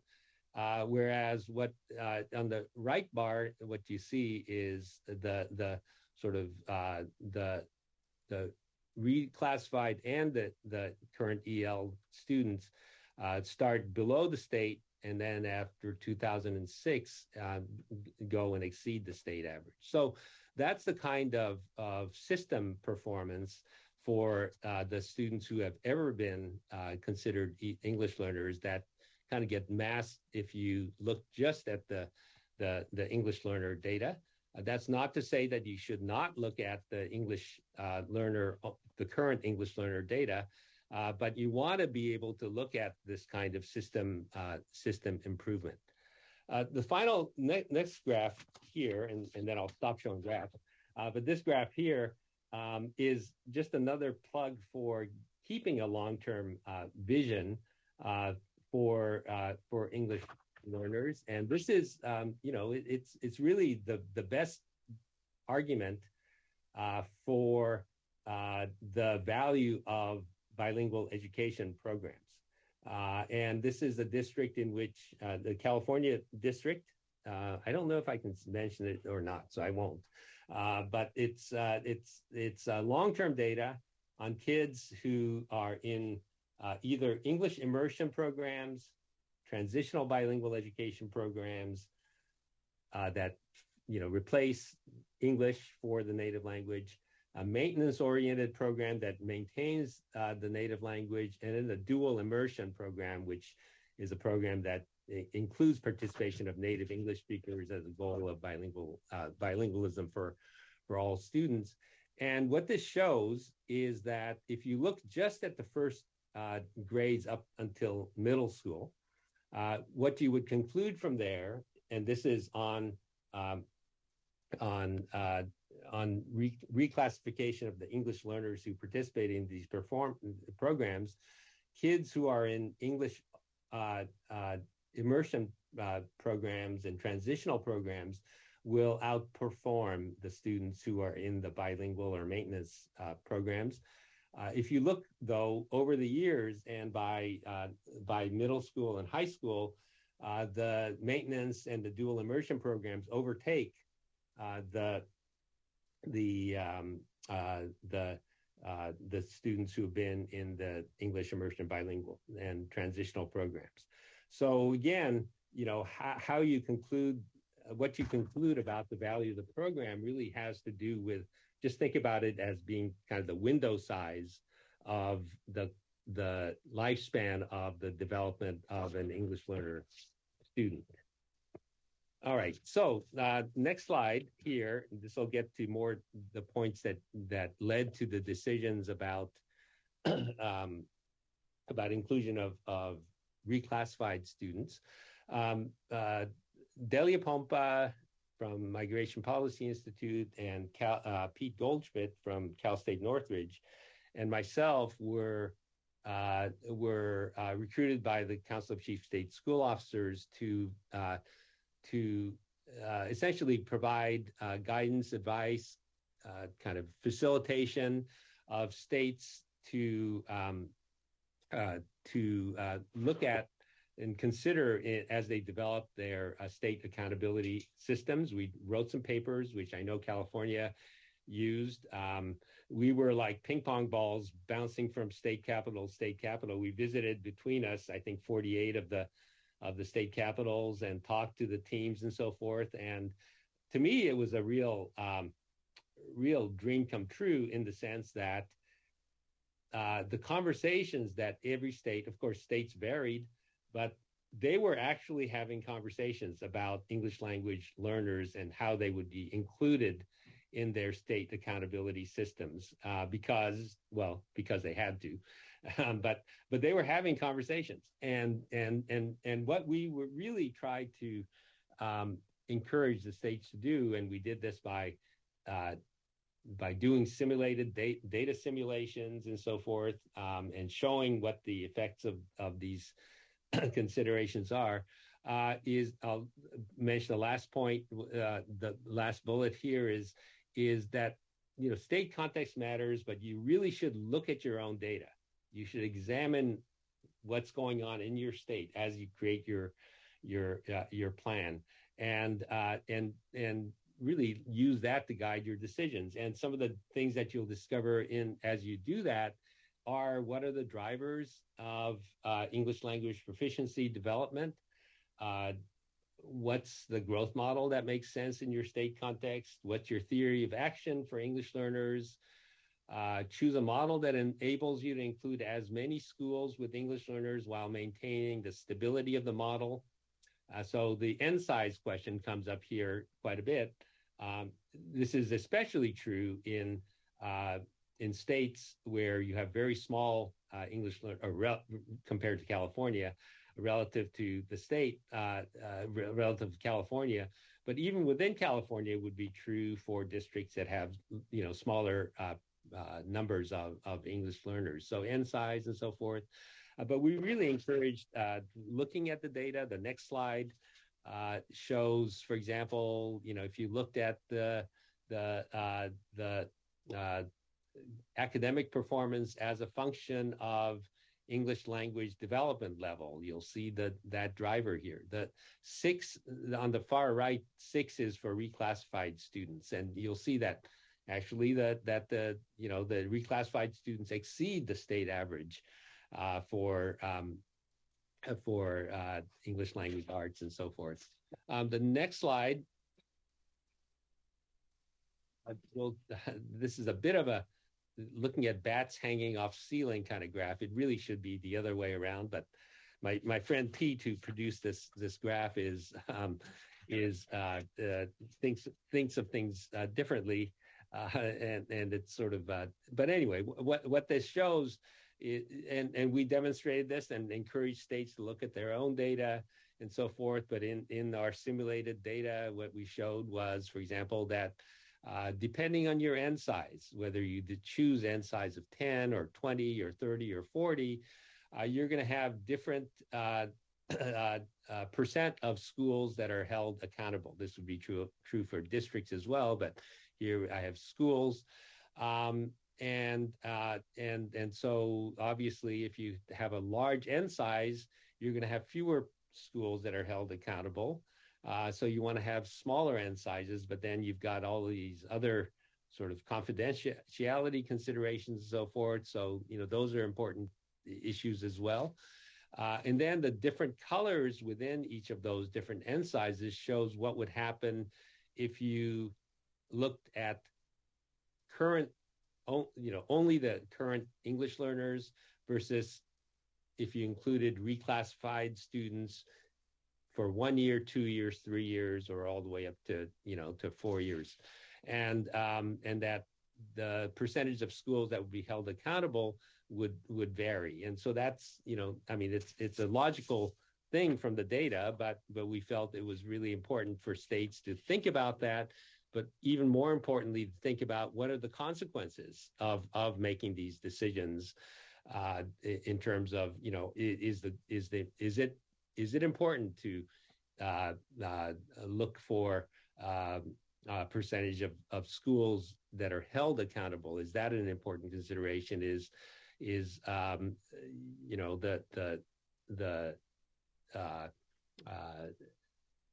Should you consider the needs of English learners only as long as they're current English learners or not. That's a state decision. It's your decision, and it's how do the stakeholders feel about that? Those are important considerations. Now, having ping-ponged around the states, there's current analysis that's going on and where states have gone on this. I'll give you the next slide here as kind of a concluding point here. What we know is that, that a lot of states, this is data from the Migration Policy Institute, Pompa and Villegas are the authors of this report, and Sugarman, I think, that the dark purple of the states that went with inclusion of up to 4 years. The next version is 2 years. There was some that are not, not clear, and the gray are the ones that are don't include reclassified students. So there's variation. There's current efforts to understand if there are consequences of one or another. It's going to provide a very, very complicated story, I'm sure, because states vary in so many different ways. But I wanted to kind of give you that context as well on where California is. Where California sort of does, or what California does. Sorry, my grammar's falling apart these days. What California does is really important nationally. People look, obviously people look to California as the leading state.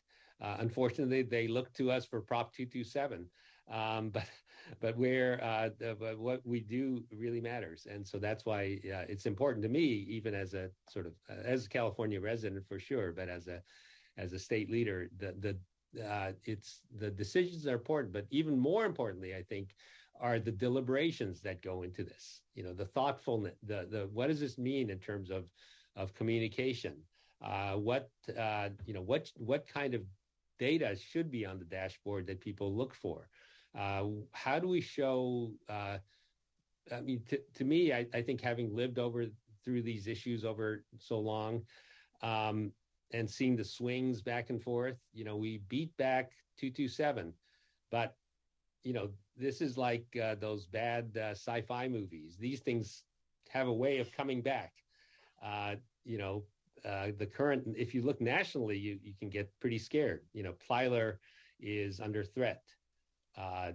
Arguably, some of the civil rights protections are under threat, which is kind of the linchpin of a lot of what we do. And so with that, I'm going to thank you for allowing me to share sort of my perspective, and so I'm done, but thank you very much for your attention. Thank you very much, Dr. Hakuda. And President Darling-Hammond, I didn't know if you wanted to pause for clarifying questions on his presentation or just keep going through this attachment.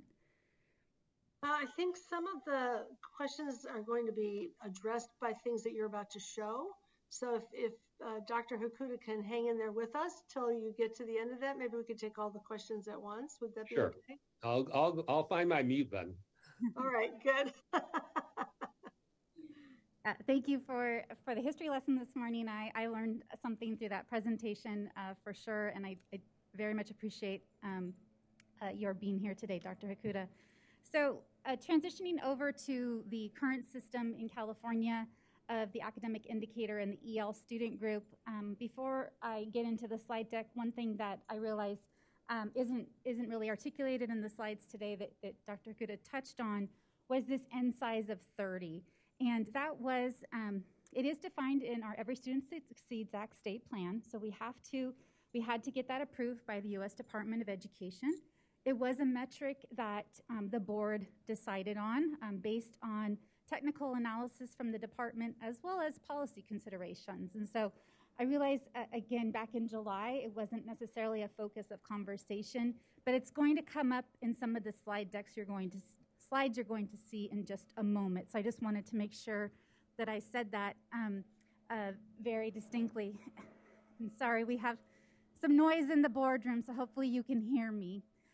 Specifically for the N size of 30, that covers every single indicator. So it's not unique to academics, it's not unique to English learners. It is universal in the dashboard that in order to get a performance level or color determination, you need to have that N size of 30 students, not only over the course of the 1 year, but the 2 years to determine a color. So specifically around this definition for academic indicator and English learners, we, again, looked at national experts like Dr. Hakuda and looked at the research and also looked at our own data. And so the definition that the board adopted back in 2017, and some of this language actually was taken from that board item, so I will just lean on it a little bit, that the central premise of school and district performance reflects the effectiveness of the entire English learner program. So thinking about it as a continuum between initial designation through successful reclassification. So you're going to see the following slides looking at that information. So specifically, some of the purposes around including RFEPs and why the board, I think, was compelled for that 4 years of reclassified students in the definition is fivefold. First, it removes disincentives for reclassification that districts had experienced or once experienced. Second, it allows us to see the actual and ongoing progress English learners are making in a school district or in a school. When we do not include our RFEPs, the category of English learners would likely or almost always show low performance. We also cannot know whether recent reclassified students are continuing to progress when you take them out of that definition. And then third, the inclusion of RFEPs allows us to understand the English Learner Development Program success from, again, that initial identification through the initial years of reclassification. Fourth, it assists with the stability of the student group. And so I think it's important to note, and there's actually, I think, some good information in the item as well as background, is that since reclassification is determined locally, LEAs have that flexibility within certain parameters. English learners and RFEP student populations may have different characteristics. So it's not necessarily universal that certain students are reclassified at a certain point in time. And so due to the variety of the criteria that is used, although we are moving towards more standardization in the upcoming years, you may see, again, different student populations within the English learner student group as well as the RFEP population. And then lastly, the inclusion of RFEPs increases the number of schools and LEAs with this valid N size. So that's what I started off with is, since Dr. Hakuda talked about that in a slide and had a graphic around it, to receive a color for accountability purposes. We also, the department also provided the board with the sense around the incentives for reclassification. So we want to make sure that we continue to incentivize reclassification.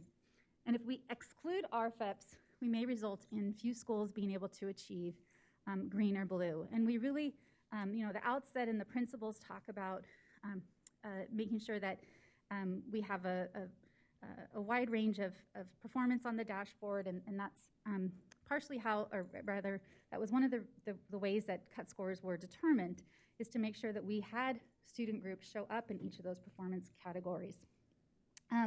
This may result in the unintended consequence of schools not reclassifying English learner students as quickly as possible.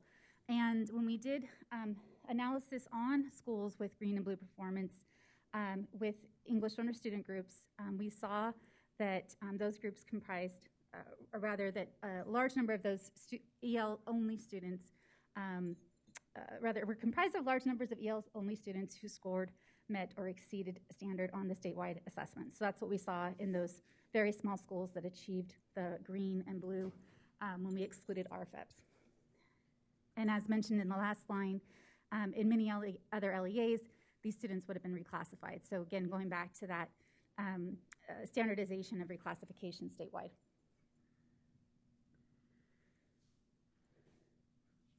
We also brought to the board that we do see additional information about ELL progress when we look at looking at students who are in the English learner student group who have performed in the red categories. And so by identifying our English learner student groups, we may just simply be looking at one piece of it, a language acquisition of the status of the students. It may not actually show or may not help districts eligible for differentiated assistance to distinguish those strengths and weaknesses as they determine priorities and allocate resources. So by including RFEPs, we're able to have really differentiation in the system. I think that's a real premise of what we're talking about today. Additionally, LEAs with large migrant populations may actually find that the academic indicator no longer reflects progress of English learners. That was a point that was made with the original adoption of the inclusion of RFEPs because their EL population would show disproportionately large numbers of new English learners each year. So this is a population that continues to have students come in it and go out of it as they're reclassified. So I'm going to show you a couple of data tables. I did leave out one of the data tables that was included in the presentation, but for our newer members, when we bring forward policy considerations, we always try to bring forward the technical analysis that was done and try to provide that transparency in that information. So we've taken a memo that we gave to the board, a prior board, back in, I believe, 2019, that was based on 2018 results, and we've updated it with the most recent information, which was from 2019. So this first table that we're looking at, which is Table 3 in your attachment, shows the school comparison for English learner and English learner only student group data on English language arts. We're also going to look at this information for math, and then we're going to look at it for LEAs for both assessments.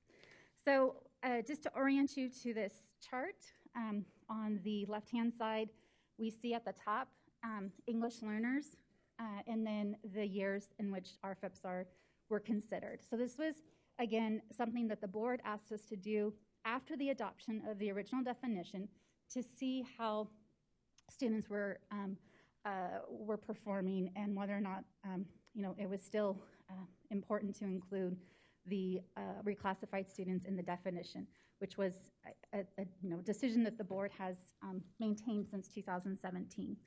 So going down the rows, we see the decrease of the years RFEP from 4 years to 3 years to 2 years, and then if we look at this as English learner only. So I'm going to start at the top with the English learner plus the 4 years RFEP, and again, you can see a very even distribution, which is what we're really looking for when we did the original cut scores. So the red being 11%, and then on the far end, 4% being in the blue, with the concentration of our performance for English learners on this particular measure in the yellow, although you do see a dip on the orange. So the original adoption most likely had more evenness there, but that is with, again, 4 years of RFEPs. I want to make sure that we also spend a little bit of time looking at that total. So this is the total number of schools that meet that minimum threshold N size of 30 students. So they've had 30 students who are considered English learners plus 4 years of RFEPs over the course of the 2-year comparison. So this is 2019 data compared to 2018 data, which results in a color. This is the baseline year. When we go down to the next line, we then take out 1 year of data for our reclassified students. We're only looking at students who had reclassified within the last 3 years. You see, again, the distributions start to shift. On the red, it goes up from 11% to almost 15%. On the orange, it increases to 40%. Yellow decreases, green decreases, and blue decreases. The thing to point out on the total is we've now lost 199 schools. So 199 schools no longer have an English learner student group for the academic indicator because we've removed 1 year of RFEP. So we've removed the students that were RFEP'd in their 4 years out. If we go down to the next line, for 2 years on the RFEP, we see again an even larger shift on the red side of the data. So we're now up from the original 11% with 4 years RFEP to 21%, and the orange up to 41%. And then on down to blue, we've gone down to 2% of schools. Again, the difference between the baseline and having 2 years of RFEPs, we've now lost 552 schools from the accountability system for this metric. Finally, when we look at English language only, so excluding RFEPs altogether, we've now increased our red to 38%, 38.6%, orange to 44.8%, which again is obviously over 50% of the population of schools. And then on the far end, the blue represents 0.2. The most important piece of this chart, and we're going to see the same trends for mathematics and language, our LEAs or our districts, is the loss of schools in the accountability system. So we've now decreased from 6,400 schools. 1,700 schools have been dropped out because of the N size issue. They no longer have enough students to comprise an English learner student group for the academic indicator. So now you have only 4,666 schools. And that represents, schools in California, we're over 10,000 schools. So just as a point of reference, that's the current population of our schools that we expect to see data for. So we can go through these next ones, I think, very quickly since I've acquainted you with the chart. This is shifting. We're still on English language arts assessments, but we've shifted it to an LEA comparison. And again, the information that we talked about, the trends that we talked about between each of the removal of RFEPs all the way down to the bottom with only having an English learner population, English learner only population. The bottom line is you decrease the amount of school districts that are in LEAs for LEA comparisons by 67, which means for this metric you would not even be able to use the assessment results for English language, or rather ELA and math, ELA as a measure for differentiated assistance. They fall out altogether. For mathematics, the same is generally true. The numbers are somewhat similar with, again, for schools, we see a decrease of 1,765 when we take out all of the RFEPs.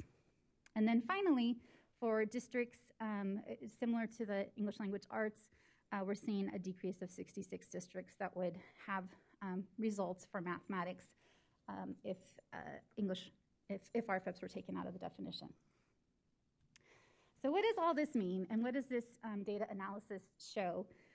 Specifically, when we look back to data that predates the dashboard, which is 2016, up to 2019, which is the last time we've produced a dashboard, we continue to hold that more schools and districts would be accountable for the effectiveness of the entire EL program if you continue, rather if the definition continues to hold, including 4 years of reclassified students in the definition for the academic indicator. We also know that, or we can see from the data, that significantly fewer schools and LEAs would receive a performance level for their English learner student groups when the inclusion of the RFEPs is reduced any fewer than those 4 years that is in the current definition. Additionally, just to be very clear, the English learner only student group does not include RFEPs, and we would see 27% fewer schools and over 10% fewer districts receiving a performance level for English language arts. I wanted to point out, and I actually heard from a couple of people, they had never looked at this report, so I just want to be really clear that when the board adopted the definition in 2017, they wanted to see this breakdown, this disaggregation of students for every school and every district that had enough students to meet that N size of 30. So the department provides this on every school and district report that meets that threshold. And specifically, this is an example from 2019. I don't remember the district, and if I did, I'm not going to tell you which one it is. But specifically, for this district, when we look at current English learners, they have 3,948 students. That aggregation of data shows that the current English learners are 81.6 points below standard for English language arts, but they maintained at negative 2.4 points. The reclassified students, on the other hand, and I think this demonstrates Dr. Kakuda's point, did exceptionally well at 25.8 points above standard for the approximate 4,200 students that were in that population at this district. On the other hand, the English-only students were only at 13.6% above standards, which was an increase of 3.2. So you can see, and Dr. Kakuda said this, that research has shown, or data shows, that our reclassified English learners continue to really do better in the long run in the long run, period. So I just wanted to make sure that I pointed out that this information is available one click away from the home page. When you're on the academic indicator, you click on View More Information, and this information is there. We also make this available in our downloadable data files, so anybody can look at it for the whole state. Excuse me. Additionally, and you're going to hear next from in the next item about our assessment system, but under Malvang's direction, Dr. Malvang, the California Assessment of Student Performance and Progress, their web reporting site further disaggregates performance, and this is under the English language fluency tab, and so you can see the various categories that we can get information about our English learners and the assessment data. And then just to close out, I mentioned briefly that English learners have their own indicator, and we measure the progress towards English proficiency through the English Learner Progress Indicator, or ELPI. And that's based on the results of students who took the Summative English Language Proficiency Assessment for California, or LPAC. Additionally, just wanted to point out the differences between our English language arts and our mathematics indicators and the ELPI. They do measure different aspects of EL success. First, that we're making sure that these students are making sufficient progress towards language acquisition to increase EL access to curriculum in all content areas. And then second, we are making sure that we are evaluating the strength of the entire EL program and academic performance, again, from initial designation through successful reclassification. And then finally, for the English Learner Progress Indicator, or ELPI, we want to make sure through that measure that we are determining whether EL students are making sufficient progress in English acquisition. In contrast, again, our academic indicators are measuring students' mastery of academic standards, and ELAs have the ability to look at not only the academic indicator data, but ELPI, and then the other student outcomes that we measure ELs in. But specifically, those two metrics together allow for information around the success of the English Language Development Program as a whole. So with that, I am happy to turn it over to President Darlene Hammond for a conversation.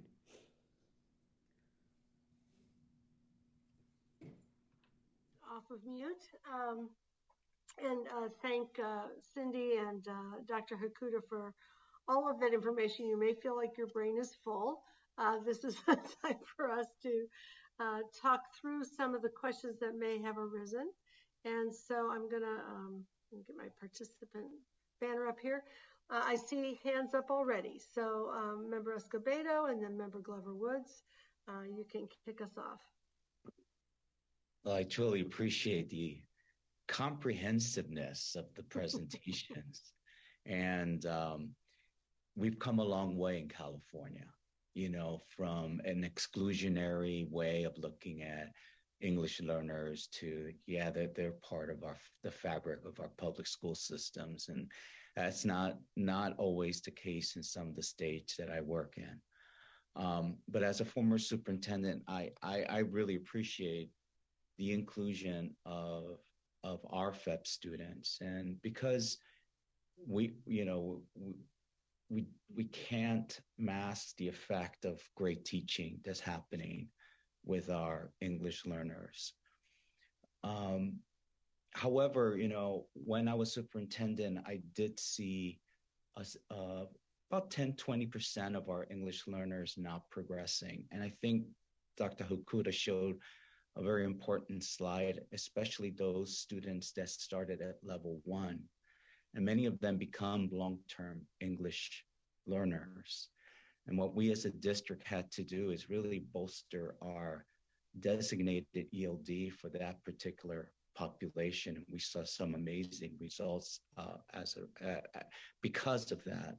And I was just wondering, as we're looking at these indicators again, is there a rationale, or is there a possibility of looking at either at-risk long-term ELs or long-term ELs as part of how we look at the entire English learner population? And I know that we have a place in the system that does record that information. I want to ask Cindy where that lives, where those data live. Yes, so we are constrained by reporting that information through a specific definition through education code. I think it's 3.13, but let me make sure I go back and look at my code section. And that information is available on LTEL and at-risk enrollments through DataQuest. And so you can find information about the population of students from the year prior. On DataQuest, it's always going to be a year behind because that definition requires us to include performance on the assessments when we look at it. It's not a simple, this is how many years you were an English learner. But that is where we make that available, and we do make available a student level file to schools and districts so they can look at information at the student level if those students are still, of course, part of their school or district and haven't matriculated. Yeah, the issue is that when you're looking at long-term English learners, you have to go beyond 1 year. So just a thought. Well, I think that when the 1 year pertains to the fact that you have to incorporate in the state definition the achievement data as well as the number of years they've been in the system, but it does go beyond 1 year. Does it? You want to give the definition, Cindy? The definition for an at-risk or long-term English learner, how many years they will have not yet been reclassified. There's some number of years attached to that. Yes. So for at-risk, it's I believe 5 or 4 or 5, and then we hit long-term at 6+. But I do not have the exact definition in front of me, so I want to make sure I bring that up. So this is a data point that tells you how many long-term English learners have been in EL status for 6 years or more and have not yet met a certain bar on the state test. I think one of the questions we may want to come back to is how people access that data, because it's important data. And these data sit in different places. And so that's a really important point for us to So I do have the definition. Re-engage. I do have the definition. Go, please, go ahead. Sorry, I can read this. An English learner at risk of becoming a long-term English learner, the definition is an EL student to which all of the following apply. Number 1 is enrolled on census day, the first Wednesday in October in grades 3 through 12 inclusive. And number 2 has been enrolled in a U.S. school for 4 or 5 years. And number 3 has scored at the intermediate level or below, level 3 or below on the prior year administration of the LPAC. Great. Yeah, Cindy, I know you have a wonderful, you showed me and some others a wonderful table that you can get from DataQuest, which shows all the categories of English learners and how they are progressing. If we want to share that, that might be very helpful for people to see. Do you know the one I'm talking about? I do. You'd like me to get online and share it right now? Let me make sure that I can. Yeah, I'll take Member Glover Woods' question while you're finding it. Okay. So that we can keep things moving. Member Glover Woods? Thank you, President Darling Hammond. To a point that you made just a couple of moments ago, there is a wealth of English learner data that can be disaggregated in so many different ways, but it sits in many different places. I think part of the concern and concerns that have been expressed is not necessarily the access to the data, but again, how that data is displayed, and also, and I think more importantly, how LEAs are held accountable for the progress of their English learner students. I have a clarification question and then just a very brief statement.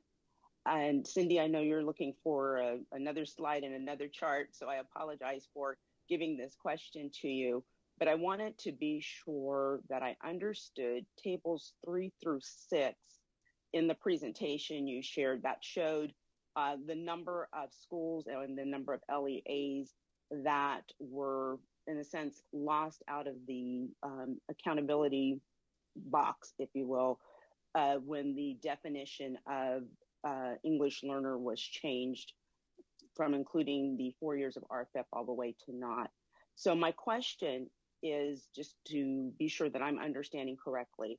When we're looking at the number of schools that no longer would receive a performance level and the number of LEAs that would not, does that mean that those schools and LEAs would not have at least 30 students identified as English learners per the criteria on that row? That's correct. Okay, thank you, Cindy. Thank you very much for that clarification. And I kind of go back to thinking about our principles and thinking about our goal of looking at the English learner program in full, which would be from initial designation through reclassification, to see how the program itself is supporting what we want to look at as it relates to having more schools that are receiving performance levels, and do we risk, while looking at more schools in the program as a whole, missing larger number of students that might be sitting in schools that might not be identified, or schools or LEAs that may not be eligible? So I appreciated Dr. Hakuta's presentation, and one of the things I jotted down as he was talking about the EL definition and state accountability system, that one of the goals was to include as many schools with English learners while maintaining the stability of the model. But again, I go to, I think some of the concern is that in doing so, there are large number of schools and LEAs that have English learners that are not eligible for differentiated assistance. And that differentiated assistance is looked at as a way to, in a sense, hold those schools and LEAs accountable for their English learners. So I'm just kind of pointing that out as what I'm understanding the concern is. And again, just interested in continuing to hear more and hear more about conversations that would take place to perhaps mitigate that particular issue. Thank you. Cindy, do you want to show that other very elaborate table that you had located? Thank you so much. This is a data wonk's dream, this session. More data than you can shake a stick at. Right. Just so I allow everybody an opportunity to see where how I got there, under our data statistics tab, we do data reports by topic, and our English learner data, all of the data we make available is here, as well as these downloadable files and the various resources that we have. But this is the last report called At-Risk and Long-Term English Learners, which was released, I believe in August, just this last month. So this is based on 2020-2022 school year. You can filter by charter schools, non-charter schools. You can look at the county. It defaults to the state report.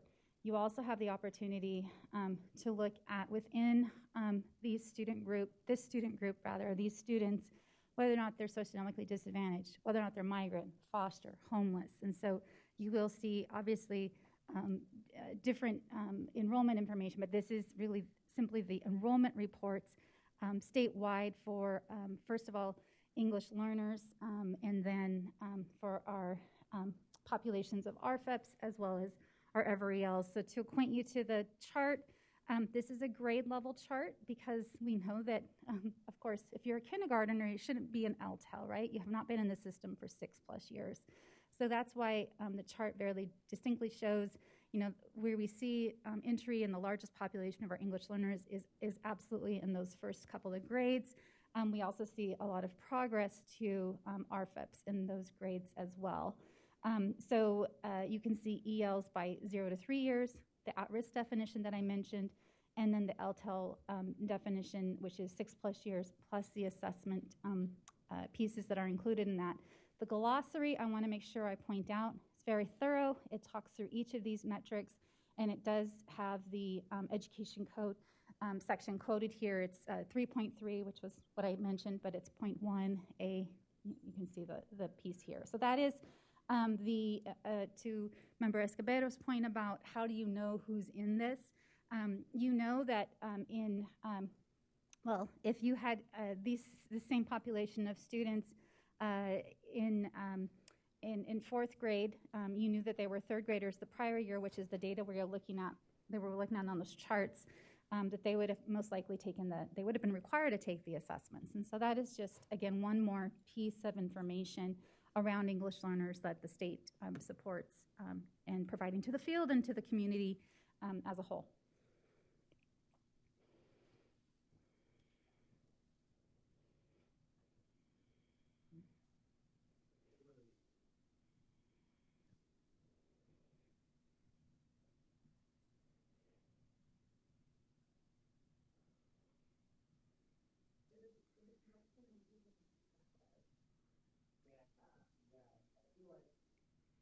President Darlene Hammond, I don't know if you wanted to pick up, or is she frozen?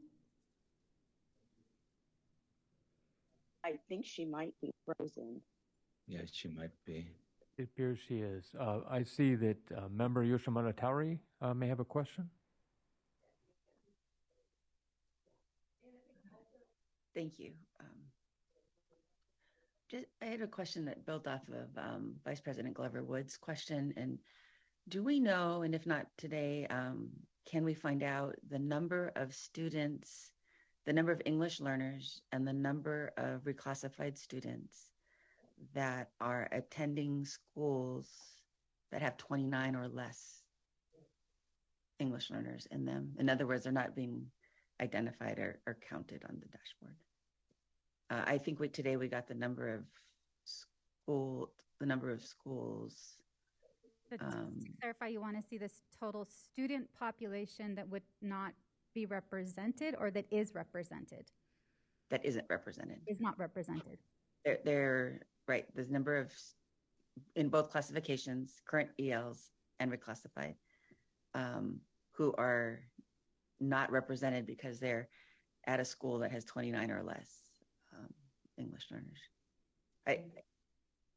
I know it might not be possible to get that information right now, but I'd be curious to know that. Yeah, I definitely cannot do that on the fly, but we can look at the 10,000 schools and see which ones are not part of this, and then which ones of them actually have English learners, and what that total N size is for the state. That would be great. Thank you. And my other question was, I think you made a really clear case for why RFEPs need to be included with ELs. What I wanted some clarification on is there a way that we could do that in which the needs of current ELs aren't masked with the RFEPs? So in other words, still maintaining the larger number of schools shown on this chart, but also doing it in a way that disaggregates the data. So I think that's what was Sorry. attempted to do by the 2017 decision and this chart. Is there something beyond this chart that you would suggest? This is on a different screen, right? On the additional EL data screen? It's not on the additional EL data screen. It's actually on the disaggregated screen for each indicator. So when you're still on the dashboard, you click view more information. That's where you find all the information about all the student groups. But specifically for ELs, this is the only one that we dig in further for any indicator on the dashboard. So this is a very specialized report. It's housed on the dashboard, and it is intended to be used to inform conversations about current English learner performance versus the RFIP performance. So as you said earlier, it's one click away on any indicator. You just click one more time to get to it. Are there other, I know we have more content in this session on other topics as well, and this is a very important issue, but I want to see if there's any other questions or comments on this at this point. And I want to thank Dr. Hakuda for having hung in there with us as we ask these questions. Excuse me, if I could just comment while this very interesting slide is up here. I think that the current English only, I'm sorry, the current English learner performance disaggregated in this way is really valuable. I think making sure that this is what people should be looking for if they're interested in current English learners, and knowing that it's available is kind of a communication issue, but it's really a really important one.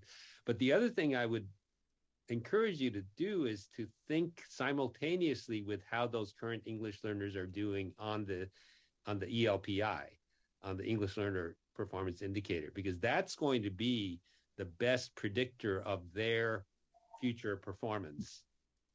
And would give you important information on the kind of differentiated support those students might need. That is, if they're mostly, at a low level versus many of them are at a more higher level, it'll give you the sense, and that may also answer some of the LTEL concerns. How are we doing around early indicators and so forth? The one that board member Escobedo mentioned is of concern. And so just having strategies to help, kind of the stakeholders as well as the board drill down through this. So thanks for letting me insert that. I think that's really where my question was aiming towards. Yeah, so it's certainly, we have a lot of data that we need to figure out how to help it be well used, I think is the challenge that we have. Member Rodriguez. Yes, I want to thank Professor Hakuda. Kenji, thank you so much for the wonderful presentation and that walk through memory lane with all the policies that I lived through, and it was traumatic.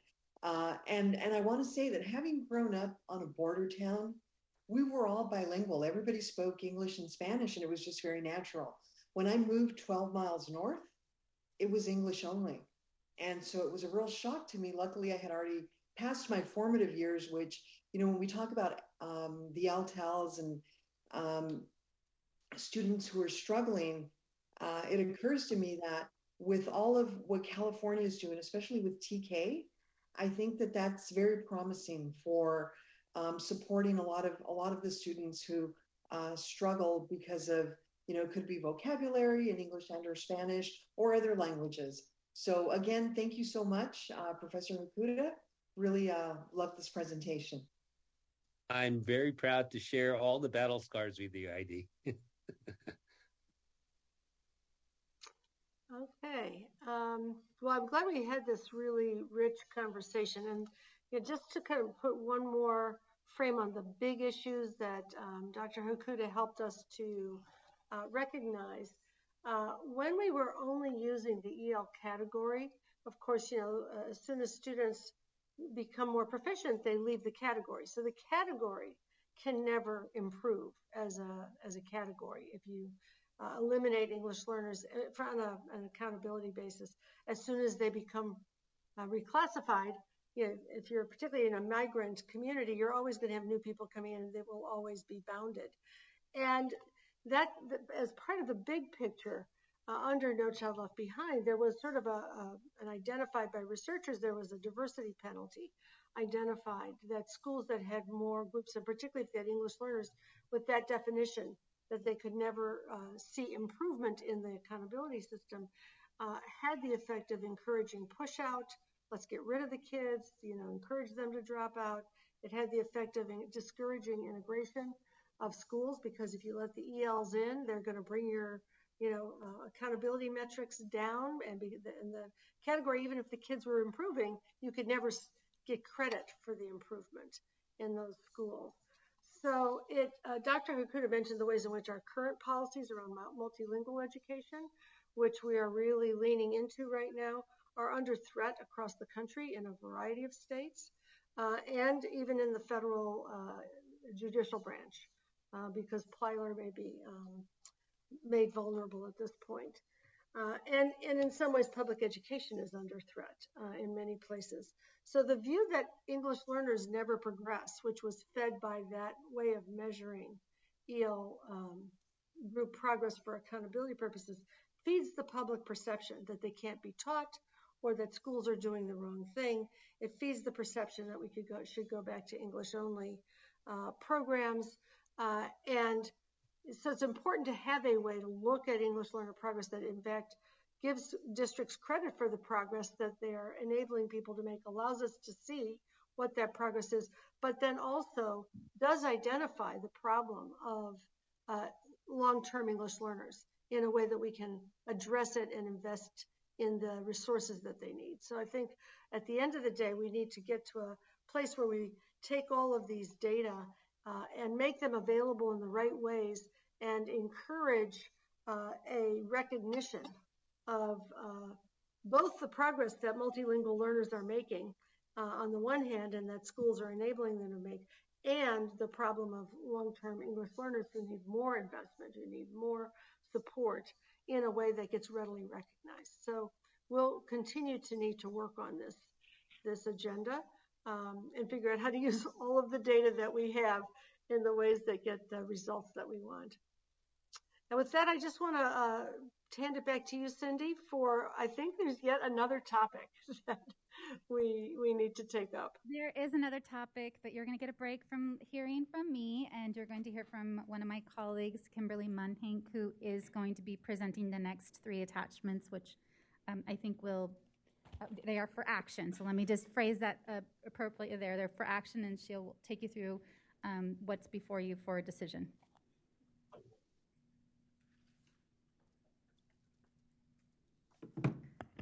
Good morning, board members. Yes, today you've just gone through a bunch of information.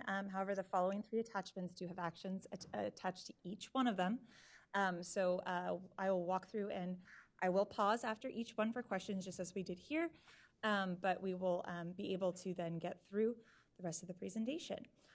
So this morning, I'm going to walk through differentiated assistance using the 2022 dashboard. And as the theme of 2022 is, things are a little bit different. We're close to being back to normal, but not everything is where we used to be back in 2019. So first, let me clarify what exactly differentiated assistance is. Differentiated assistance eligibility determinations, as I just referenced, were last made in December of 2019 using the 2019 dashboard results.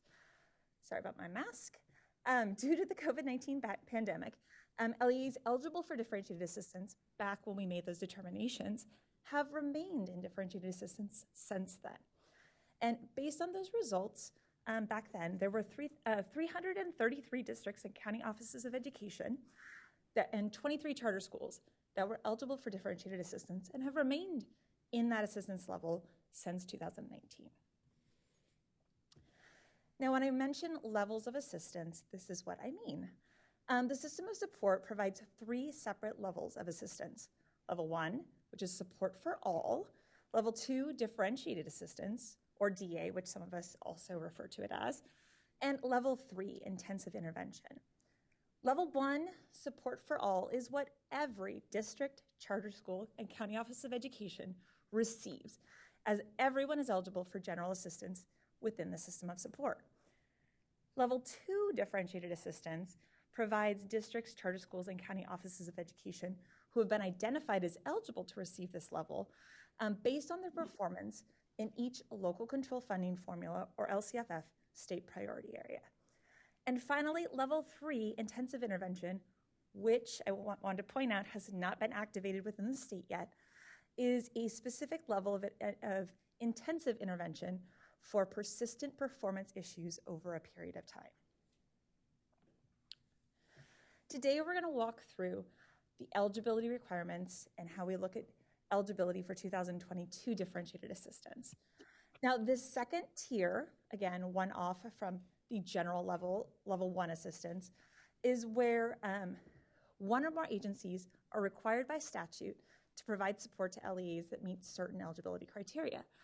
And this assistance, as Cindy kind of mentioned in her presentation earlier, is really customized and based on the needs of the LEA and isn't a one-size-fits-all approach, hence the word differentiated. And so some of the following are kind of some of the examples of types of support that can be offered to LEAs within differentiated assistance. So for example, there could be training and support to engage in plan, do, study, act cycles and use improvement science tools throughout a range of, looking back at previous data and looking forward at new data, and especially looking at facilitating communities of interest, so gathering multiple districts and charter schools that qualify for differentiated assistance and providing communities of support, and then subcontracting with trainers and consultants to support LEA needs. And so the identification, as we walk through it, you can be identified for differentiated assistance in multiple ways for multiple different indicators.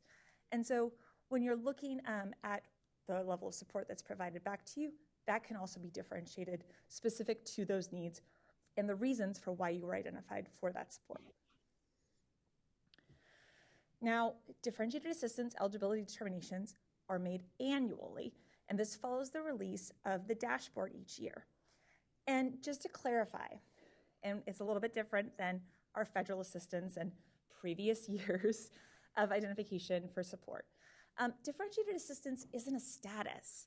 So districts and counties offices of education and charter schools don't exit from assistance.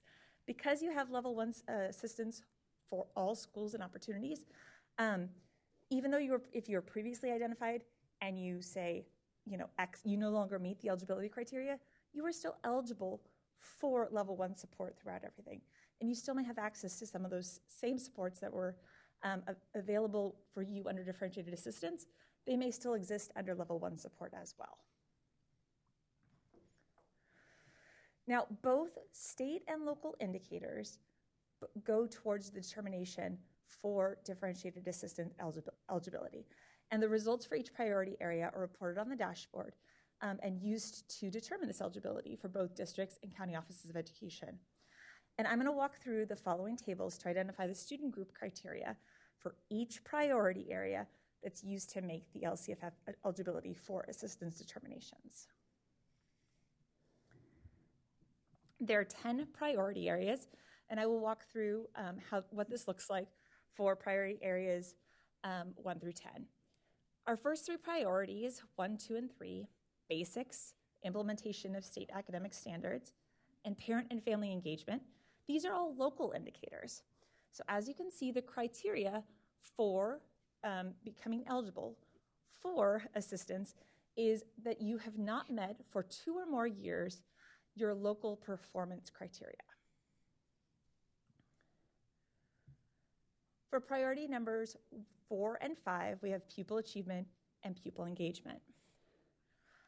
I will, as you can see, priority area 4 is quite involved. The criteria for it involves 2 different state indicators, both our academic indicators as well as our English learner progress indicators. And the criteria in 2019 and as adopted by the state board, is that you would receive red. You'd be eligible if you receive red on both the English language arts and math tests, or red on the English language arts or math test and orange on the other test, or for our English learner progress indicator, if you received a status of very low. And I just want to note that only LP status was available in 2019, so that is why the criteria for this was a status level and not a color level. For priority number 5, pupil engagement, you need to receive either a red on your graduation rate indicator or a red on your chronic absenteeism indicator. Here you see the final 5 criteria listed. For priority number 6, school climate, you need to either receive a red on your suspension rate indicator or a not met for 2 or more years on your local performance for the school climate area. So this is the one priority area that combines both a state indicator and a local indicator performance.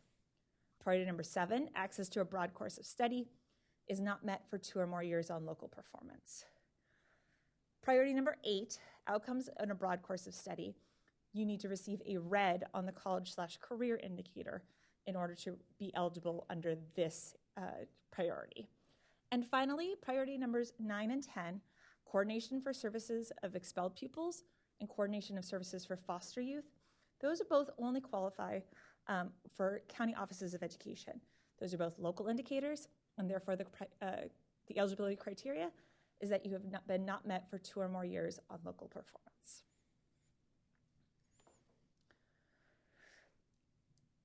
This giant matrix that I just showed you, that obviously you can see on PowerPoint, doesn't quite fit on one nice, neat little graph. When I print it out on legal paper, just so that I can see all of it in one place.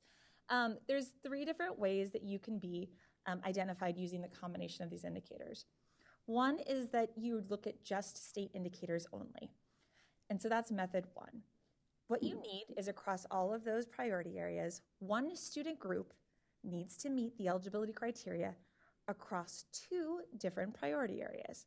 So for example, your Hispanic student group may make your LEA eligible for differentiated assistance if they had both a red in chronic absenteeism and a red in suspension for their student group, and that would be across 2 different priority areas, priority area 5 and priority area 6. Additionally, you can qualify for differentiated assistance just through local indicators.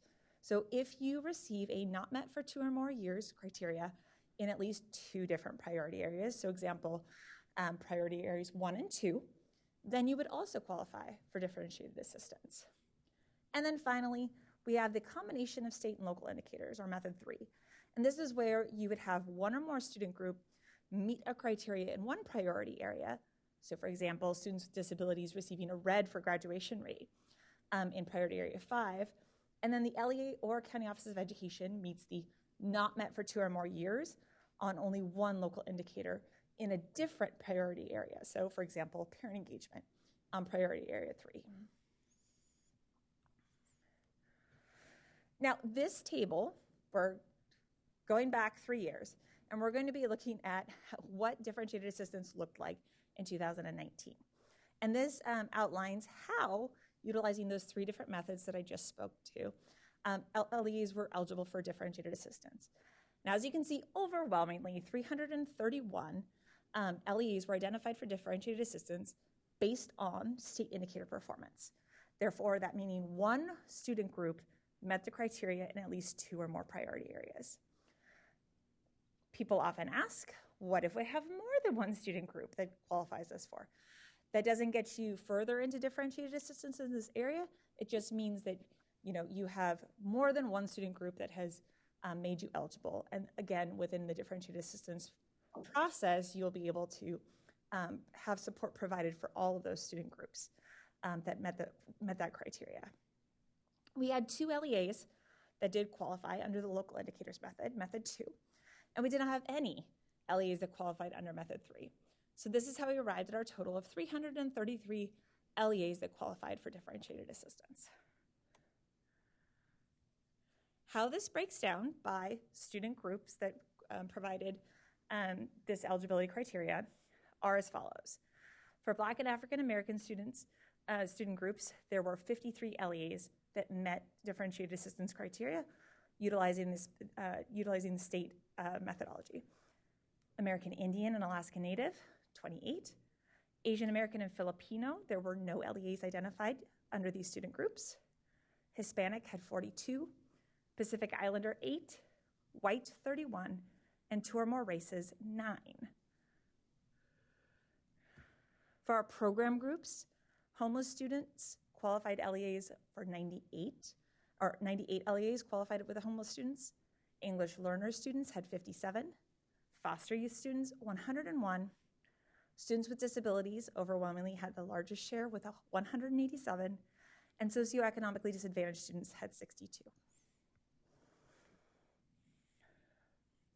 Now, quick brief mention of this. While charter schools were identified back in 2019, this year they are not eligible to be identified in 2022. That is because changes were made to the eligibility criteria following the 2019 identification process. So in Assembly Bill 130, it set forth some parameters around changing the criteria for differentiated assistance in charter schools. And so they now need 2 years of data going forward. So therefore, charter schools will begin eligibility for identification again under this newly revised criteria following the release of the 2023 dashboard results. Now, the action before you today is walking through and adopting changes to the differentiated assistance criteria that I just presented for the 2022-23 school year. Now, why do we need to change the differentiated assistance methodology for 2022? Well, as I started this out with, as a result of the limitations of AB 130, the CDE is limited to our differentiated assistance eligibility criteria's determinations, and we can only use status levels from the 2022 dashboard. So all those colors I brought up and everything I mentioned, that is null and void. We don't have colors. So we need to modify the criteria today in order to be able to provide identifications based on the 2022 dashboard. Additionally, because we are limited by status, we only have available to us method 1 for identification. We cannot identify any LEAs based on local indicators because they need 2 or more years in order to be able to qualify and be eligible. So therefore, we can only use state indicators for these determinations. And then finally, adding one more little hiccup to our plan, there's no data for the college/career indicator on the 2022 dashboard. It will return in status only in 2023. However, we don't have that. So that will be one more indicator. And as you could, if you look back on your chart, one priority area that does not have a state indicator associated with it. Now, earlier this year, we were able to do some technical evaluations and looked into, for our ESSA determinations, about if it was okay technically for us to use status as a proxy for color. And when we did this, we found that the lowest status levels, so either very low or very high, and that would be for our chronic absenteeism and suspension indicators, is a reasonable proxy for red. We also found within looking at this information that other status levels such as low, medium, and high weren't suitable proxies for their other corresponding colors. So for example, low and orange or high and orange were not good proxies for each other. And they increased the level of error in the eligibility determinations through our investigations. So here was what we found when we looked into this. So schools with a color in 2019 for chronic absenteeism, for example, we found that 79% of them had correlation across very high and a red determination. And at the bottom, you can see 84% earned very low and blue. So we saw strong correlation across the top and the bottom categories. However, as you can see, with 45% earning high in orange, 19% earning medium in yellow, 62% earning low in green. There's a very mixed bag of correlation between those statuses and colors. So therefore, as a result of looking at this across all the indicators, we determined that very high seemed to be a decent proxy for red in this situation. And we felt comfortable proposing that as a replacement for the color red moving forward. So here in front of you is the criteria that we are proposing for the 2022 differentiated assistance methodology.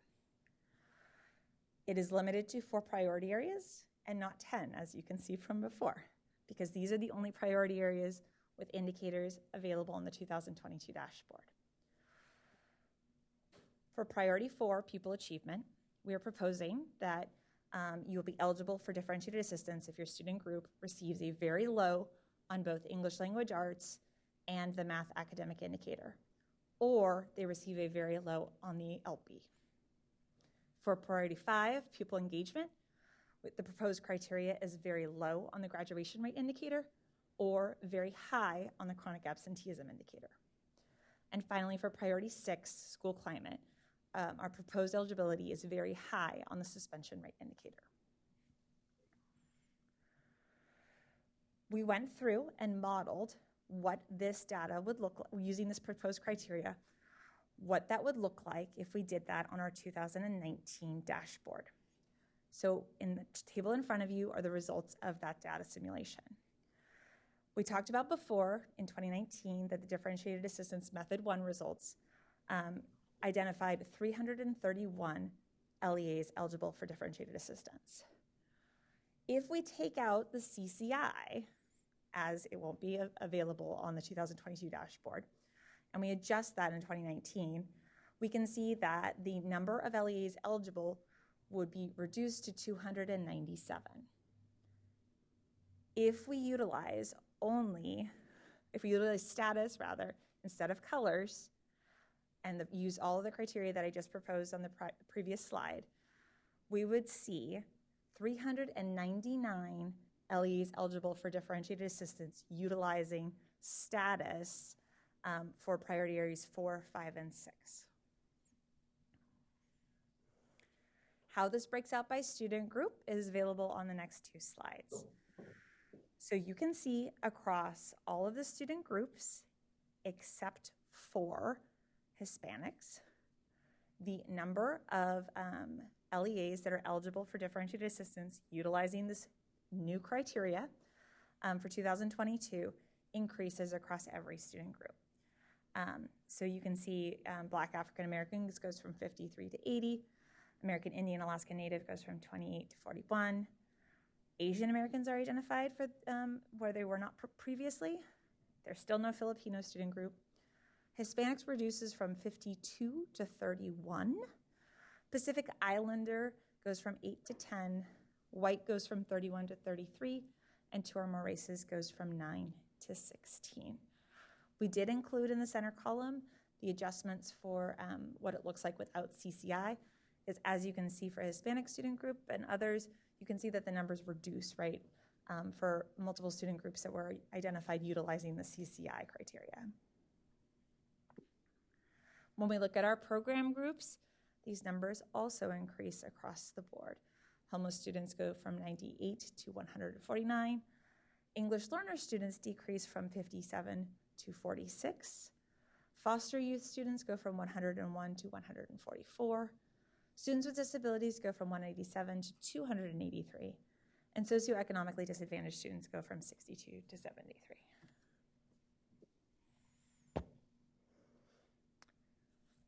I've been told we're going to move forward and we'll take clarifying questions at the end. So I will walk through the other 2 proposals for action on today. Both of these concern adding things to the 2022 dashboard. Attachment 4 talks through adding teacher assignment data and how that would fit into the 2022 dashboard. Following the State Board approval of your teacher assignment definitions in the ESSA State Plan, the California Commission on Teacher Credentialing, the CTC, and the CDE have been working together for 2 years to bring data sets together for the creation of teacher assignment monitoring outcome reports. And we are very proud to present to you that these data were released on DataQuest on June 30th of 2022. And additionally, this data was made available for inclusion in the 2020-21 State Accountability Report Cards, or the SARCs, as well. And you can find all of that data available for download and looking at today on DataQuest. How this fits into the dashboard is that in 2019, Senate Bill 75 updated Ed Code to require that no later than January 31st, 2021, local indicators shall reflect school-level data to the extent that the department collects or otherwise has access to relevant and reliable school-level data for all schools statewide. Now that we have started building this data out and have released the first year of data, this section of Ed Code pops in, and we need to start moving forward with action to see how we can comply with this education code section with regards to this new set of data with teacher data. Priority 1 is where local indicator priority 1 is where this all fits. And so here you can see the criteria of basics, teacher instruction materials, and facilities. So as you can see here, this local indicator addresses the percentage of appropriately assigned teachers, students' access to curriculum-aligned instructional materials, and safe and clean functional school facilities. And there are 3 separate components here. The first one, misassignment of teachers, deals with that set of information that we just released on June 30th. Additionally, there are other components to priority 1. The second being percent of students without access to their own copies of standards-aligned instructional materials for use at schools and at home. And finally, 3, instances where facilities do not meet the good repair standard, including deficiencies and extreme deficiencies. Previously on other dashboards, this information was self-reported, and now, and on the 2022 dashboard, it will continue to be. However, misassignment of teachers is information where we now have state-level data that we've been collecting and providing, and we will trying to figure out how do we incorporate that information into this 3-part local indicator moving forward. For the dashboard, we need 2 years of data prior to implementing anything and publishing it forward on the dashboard, especially for accountability uses. So therefore, since we only have 1 year of data as released in June 30th, we were thinking that for the interim, we could possibly add a link for the published DataQuest reports within the dashboard in order to get halfway to where we want to be fully when we have 2 years of data. So therefore, we are proposing on the 2022 dashboard to link directly to that teacher data I spoke about. And this would mean adding a link to each LEA's 2020-21 teaching assignment monitoring outcomes by full-time equivalent FTE report on DataQuest within the priority 1 reporting section on their 2022 dashboard. Now, as I just mentioned before, all of the LEAs are currently actually entering this data into their local priority 1 information through their self-reporting during the local indicator submission window, which is August through September. So they'll continue to do that this year. However, we would be able to facilitate a link to this information. In order to support these efforts of meeting this obligation, we convened an ad hoc work group on August 31st to provide feedback to the addition of this teacher assignment data to the 2022 dashboard. And this work group consisted of education practitioners and advocates. Additionally, we also spoke to and presented this information and this proposal to CPAG members at their August 2022 meeting. And they expressed appreciation for the accessibility to robust data available through DataQuest, as well as linkage to the data directly through the 2022 dashboard. The ad hoc work group that we convened supported the CDE proposal as well, and also further discussed the development of resources that could be translated into different languages to assist the public with reviewing these data quest reports. Now, what comes next? The 2023 dashboard will look to include the second year of data, and we will re-engage that ad hoc policy advisory group along with technical experts to help develop criteria for the state board to consider pursuant to Ed Code Section 52064.5 for use on the 2023 dashboard. So we will be able to, once we have that second year of data, engage in those further conversations and technical analysis to see how we can incorporate this information into a local indicator moving forward.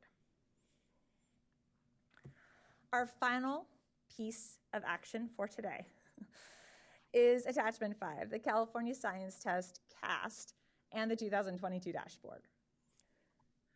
Similar to what I just presented, what we were going to be looking at is how we can incorporate this information on this year's dashboard as well. Because in March of 2022, you requested us to review options for reporting the science data on the dashboard for informational purposes without having it be used for accountability purposes. For example, to be used to determine differentiated assistance for LEAs or for school support under ESSA.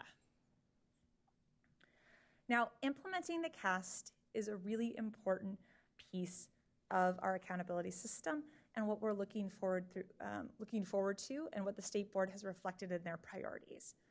We recognize that CAST is an important component within our assessment system and within CASP itself. However, multiple years of current assessment data are needed before we can evaluate the addition of CAST formally to the dashboard for use as a state indicator within the accountability system. Now, there have been multiple difficulties in implementing the science instructional materials, which were adopted by the state board in November of 2018. And as a result, the full implementation of the California Next Generation Science Standards has not occurred throughout the entire state. We think that adding a link to the dashboard this year in 2022 to the CAST results from this prior school year is the first step to prepare the field for adding this metric to future dashboards. Therefore, our proposal is, similar to the last action, to add a link to the 2022 CAST results for each school and LEA through the 2022 dashboard. We have two options to do so. One would be a general link to CAST results in their whole, and two would be a specific link to the school or LEA through the additional reports button. So let me show you what those two different options look like. For a general link, we would be looking at the top bar of the dashboard, and we would be able to add a link to the More Information tab at the top of the dashboard and link to the CAST results simply through that link. If we're looking at adding something to the additional reports button, this would provide a specific link to the school or LEA results through the additional reports button. So at the top corner, top right corner of each dashboard's LEA or school's dashboard reports, it'll say View Additional Reports. If you clicked that and then through a submenu on the next screen, you would be able to get to those specific reports for your CAST results for that school or LEA. At the August 2022 meeting, we presented this to CPAG, and several CPAG members expressed their support to include a link in the Additional Reports button. Comments were also made about the importance to communicate the availability of such a link and the need to provide instructions on how the data should be used or interpreted. Those are your final updates for action moving forward. To sum up everything today, I'm going to walk you through a quick update on where we are with the 2022 dashboard, and we will revisit in November to show you just what we're up to specifically with a few more images and walking through before publication later this year. Now, people keep asking me what's on the 2022 dashboard, and we've created this beautiful chart that essentially shows you that every single year of the dashboard has not been, quote unquote, normal. In 2017, when we first published the dashboard, as you can see, we were missing the chronic absenteeism and college career indicators from the dashboard. In 2018, the English Learner Progress Indicator disappeared because we had a new test that was debuting shortly. And college and career showed up as status only. In 2019, we almost had every indicator, but the English Language Progress Indicator only had status. For 2020 and 2021, or 2020, there was no dashboard of any sort with any indicators. In 2021, the local indicators reappeared, and now in 2022, we will have status only for all of our indicators except for the college/career indicator. We have taken the identity of having a status-only dashboard, and we have moved forward with making sure that everyone knows that 2022 is a special year and that it looks different and that it was reflected differently than the colors that you see available. However, while it doesn't have complete information to create a color, there is still information that's important to get out to the field. Therefore, we created a cell phone bar for each of our status levels, and we've created a graphic that will show how schools and LEAs are performing utilizing these cell phone graphics. Additionally, there will be one color for all status levels, that color being purple. So you will see purple all over the dashboard, and it should very visually click that this is not a normal year and that this information looks different. We will also retain the equity report at the bottom of each single baseball card that will show you how student groups performed across each of the status levels. However, this time it's just status levels instead of across colors. Additionally, we've been very busy providing and creating resources to navigate the dashboard. And as President Darling Hammond spoke of, communicating and making sure that things are clear to the field and everyone can navigate to these things, we've been developing multiple resources to assist LEAs and schools with the return of accountability in 2022, specifically with the development of a toolkit with flyers, webinars, and talking points, a redesign of all of our web pages to support LEAs access to general and technical information about the dashboard. We're going to be reinvigorating our outreach efforts through social media, and additionally providing dashboard activities to support LEAs and schools throughout the fall and winter. We're proud to say that in August of 2022, we just released our dashboard toolkit.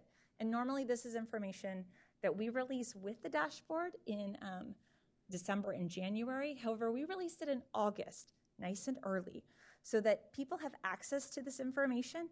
And additionally, if there's something missing, that we can work to provide that prior to the dashboard being released. It specifically includes LEA flyers, parent flyers, which are translated, webinars for each indicator, which will be debuting shortly for the public, as well as talking points around the data and information provided in the 2022 dashboard results. We'll be providing these resources at in-person conferences throughout the fall, through Twitter at our accounts at CDE Dashboard, and multiple CDE listservs throughout the rest of the year. When we're talking about our accountability website design, we have devoted considerable time and effort to just completely restruct and redesign the school dashboard and system of support web pages, specifically to create distinct pages for each and every dashboard indicator. Additionally, so that with those pages, we can highlight the availability of resources, flyers, technical documents, and informational materials, and we can cross-link and provide direct links across CDE and our web pages with our other divisions to link directly back to these indicators. We're really proud of them. We hope that it's a much easier way to access all of this information. I encourage you to click on the link and check them out and see all of the different information that's available for each of the indicators. Additionally, we will be presenting fall webinar presentations to support LEAs for the dashboard release. We know there's a lot of new folks in the field. We know there's a lot of new folks to accountability in general. So we want to reacquaint and reorient those folks, as well as bring everyone up to speed on why 2022 looks a little bit different. We will also have preview support for the dashboard, as we do each and every year. So LEAs will have access to a private preview of data prior to the dashboard release. They'll be able to look at their data, make sure that everything looks fine, that we've published everything and we've done our due diligence as well. And they'll be able to see that information prior to it being published.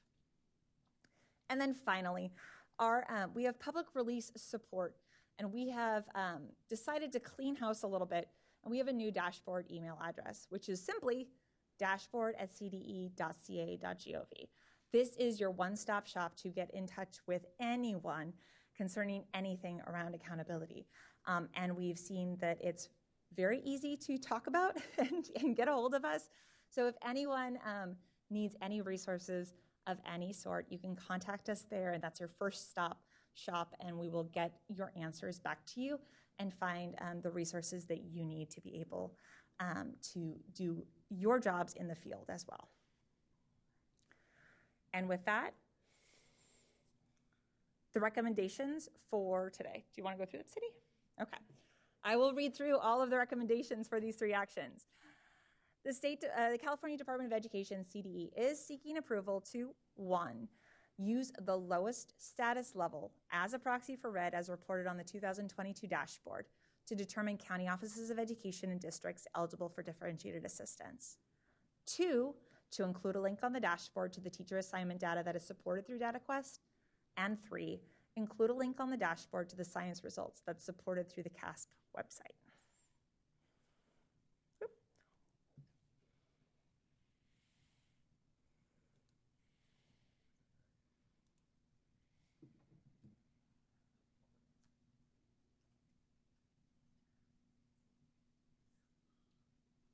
President Darling Hammond, I think you're on mute if you're speaking. I think I'm on the phone because I was having computer trouble. Can you hear me? We can. Great. So we call this our mega accountability item, and this is a mega accountability item this morning. And so what we'd like to do is see if there are clarifying comments or questions, just the brief kind of clarifying questions you might have about the presentation you just heard with respect to the dashboard. Then I'm going to break us for lunch for a half an hour, and then we'll come back for public comments and our discussion and our vote, so that we can be mindful and thoughtful when we are having our opportunity to hear from the public and take our vote. So if there are any clarifying questions just about the facts of what was just presented, we can take those now before we go to lunch. We're going to hold the answers in our heads and come back after that for our discussion, comment, discussion, and vote. Are there any clarifying questions? Don't worry about the fact that you stand between us and lunch. It's okay if you ask a question. I'm not seeing any at the moment. And I'm going to call on our Vice President for her framing comments after we get back from lunch, so we'll be able to remember them as we go forward. All right, that being the case, I want to thank Cindy and her team for the amazing presentation, very thorough, very thoughtful. I want to alert the folks who are going to call in for public comment that we're going to reconvene at about 12:20. It's 11:50 now, so we'll take a half an hour for lunch. We'll come back at 12:20. I also need to ask you to actually disconnect from the meeting at this point because there's an IT problem that needs to be addressed while we are away, and sign back in at 11:20. All right, we'll see you then. Thank you.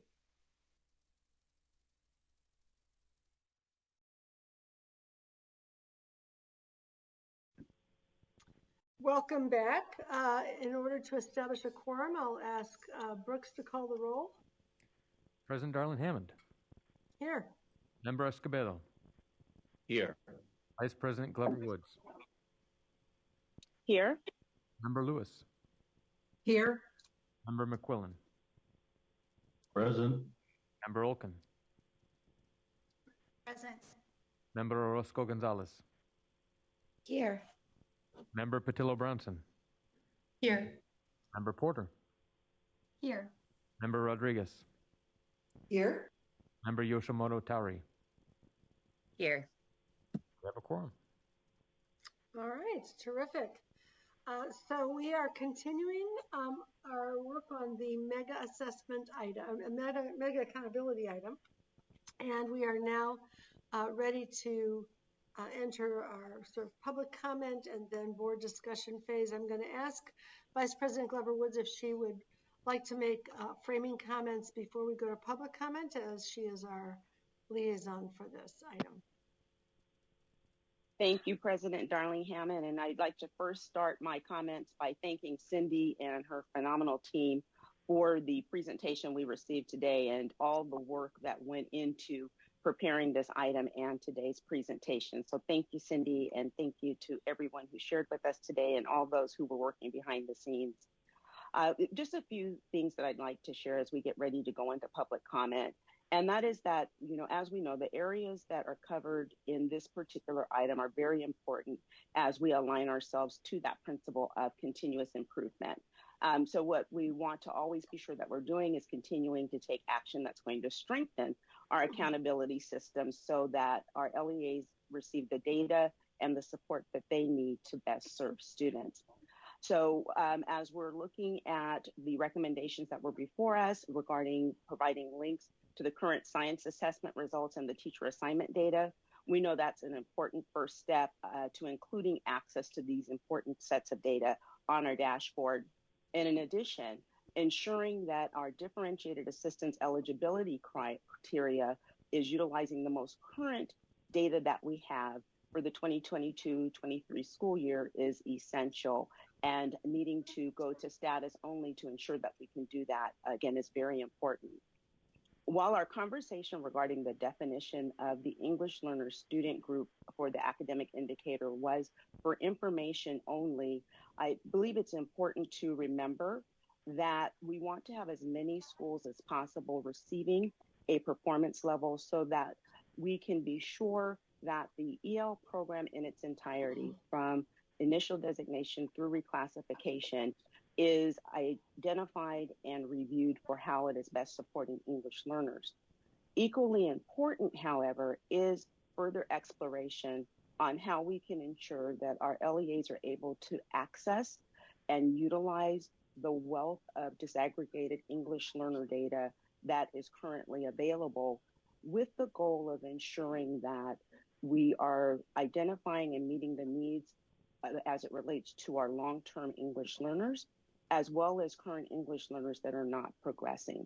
So I do look for further discussion and information around how we can be sure that those needs are met and addressed as well. Lastly, before we go into public comment, I just want to lift up the fact that communication is key. Towards the end of the presentation and in the board item, there is information about the dashboard toolkit. And it is very, very important. And I do hope everyone, all the LEAs and everyone avails themselves of the flyers and the presentation slides and whatnot that are included in the dashboard toolkit so that parents, families, community members are able to know how the dashboard is structured for this year, how to best access the data that they need so that they can continue to be the educational partners they would like to be with our school system. So with that being said, thank you again, President Darling Hammond, and I look forward to public comment as well as the board discussion that will follow afterwards. Terrific. Thank you so much. I do understand there are folks in the line for public comment. We encourage you to please state your name and affiliation for the record. Obviously using the phone number and participant access code shown on the screen. Please remember to turn down the speaker volume of your computers if you're following the live feed. Speakers will be limited to 1 minute each. Do we have our first caller? Yes, we currently have about 15 people in the queue. I will open the phone lines now. Good afternoon. Please state your name and affiliation for the record. You have 1 minute. Your time starts now.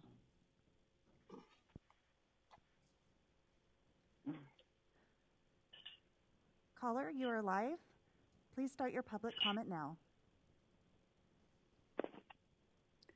This is Suzanne Cooey of the Charter Schools Development Center. CSDC is extremely troubled by a key point where the memo presents Dashboard Principle 4, values high performance and growth equally. We are extremely troubled that the accompanying description asserts that the dashboard currently does reflect growth on all indicators. This is not at all the case. As you members well know, only LP is a growth metric. Change is not a growth metric and often doesn't resemble growth at all. The fewer students in the indicator, the more growth differs from change, such as for student groups and small LEAs in schools. Failure to correct this ongoing confusion of change with growth will undermine confidence in the dashboard and will undermine quality decision-making. We urge the State Board to provide direction to treat growth as growth. We should be measuring what matters, and it is growth that matters. We should also discontinue the test and punish, name and shame that is the primary basis for charter renewal at this point. Thank you. Thank you. Next caller, please state your name and affiliation for the record. You have 1 minute. Your time starts now. Good morning. My name is Ruth Barajas, and I'm from Californians Together. I'm calling in to ask for more disaggregation of data for the academic indicator. While it is true that if we look at ELs and RFEP separately, we will have lower numbers with valid N sizes, so less will receive the performance level for their English learner-only groups. The truth is that performance level an LEA or school may get under the current system is meaningless since it hides the actual needs of ELs. This is especially apparent when we look at grades 6 through 8, where more than half of English learners are not making adequate progress learning English, and they are also invisible. Let me repeat that. More than half of English learners are not making progress towards learning English, and they are also invisible. So if these students are invisible, identifying more LEAs or schools does not help to improve accountability. Without visibility of the two groups, how do they address the needs in their LCAPs? ELs generate funds, but they may not be allocated to meet the needs of ELs. This is wrong. Let's fix this. Thank you. Thank you. Next caller, please state your name and affiliation for the record. You have 1 minute. Your time starts now.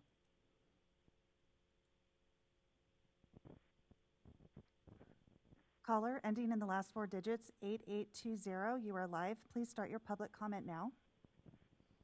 Thank you. Good afternoon. I'm Carla Santa Cruz, formerly known as IQC member Carla Herrera. I request disaggregation of EL and RFEP data for the academic indicator. This will support LEAs, including families' understanding of both progress and urgencies to establish priorities and allocate resources. I appreciate Dr. Hakuda's presentation and share battle scars from decades as a bilingual teacher and district EL program specialist. When I headed my district EL assessments, reclassification, and monitoring procedures, our team was always elated with our RFEP students' high performance consistent with state trends. However, not all EL students readily reclassify at the same rate and need acceleration to avoid becoming long-term English learners. The current definition seems contrary to Dashboard Principle 2. It is neither fair nor equitable to give credit while masking urgency to enhance EL support. Let's celebrate reclassification, but not these ELs being on the dashboard. Thank you. Thank you. Next caller, please state your name and affiliation for the record. You have 1 minute. Your time starts now.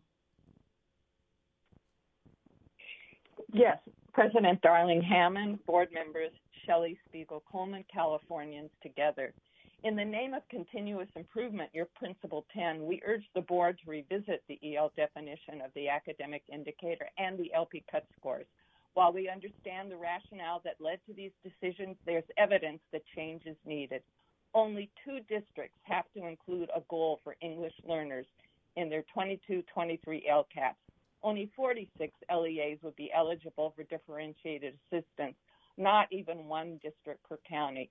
Only 9 school districts were very low for the LP indicator. There is a clear need to review the computations, formulas, and definitions that diminish the urgency to close gaps and address goals, programs, and services for English learners, which Delia Pampa recently agreed to with us. None of this was intended, but if we ignore the results, then the equity intent of LCFF and the dashboard principles being considered by this board will not be realized. Thank you, caller. Your time is up. Next caller, please state your name and affiliation for the record. You have 1 minute. Your time starts now.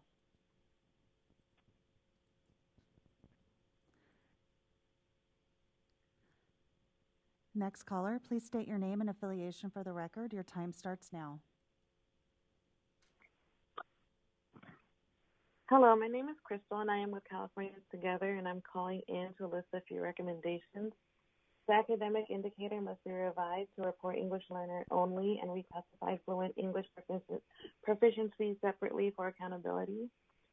Revise the LP cut scores, convene LP committee to review and advise the board, and require differentiated growth targets in all caps to set expectations to close opportunity and achievement gaps. Thank you. Thank you.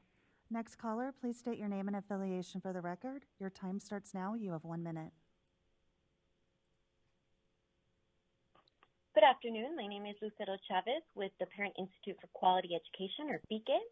As a family engagement in education nonprofit serving EL populations across California, we work to empower parents to engage in their children's education. And part of that engagement includes having accurate information about the academic standing of their students to better target support and advocate for funding. Today, we want to emphasize the importance of disaggregating English learners and reclassified English learners in the academic indicator. Aggregating scores masks real incomes and needs. As an RFEP myself, I also know that students' needs change as they become proficient, and tracking when they do help us better understand their journey to proficiency and their potential need for support in the future. We hope that you will ensure that the outcomes of and needs of EL students and other populations are clearly articulated so that we can work together to provide them with the support they deserve. Thank you for your time. Thank you. Next caller, please state your name and affiliation for the record. You have 1 minute. Your time starts now. Hi, Patty Chavez with SEAL Sobrato Early Academic Language. Thank you for the discussion and all the presentations and focusing on the English learner subgroup for academic indicators. This is truly mega accountability, and so proud of our state for that lens. We do have opportunities, though, to better serve ELs effectively and equitably. For example, 79% of ELs in grades 3 to 8 have been with us for more than 3 years, and only 16% are at the lowest English language proficiency level. We recommend that the state disaggregate the EL only and the RFEP data in the academic indicator. By including an EL only subgroup, we capture many students who can demonstrate academic knowledge and incentivize districts to pay attention to students at risk of becoming long-term ELs, as was discussed today. By including a separate RFEP group, we also recognize the progress LEAs are making in reclassifying students. And we can't forget our parents. They too have high expectations, want their students to succeed, but need data that is not masked. Thank you. Thank you. Next caller, please state your name and affiliation for the record. You have 1 minute. Your time starts now. Hi, I'm Todd Collins. I'm a school board member here in Palo Alto and also serve on your practitioner advisory group. I shared more detailed written comments with you earlier, which I hope you'll have a chance to read and maybe even reply to.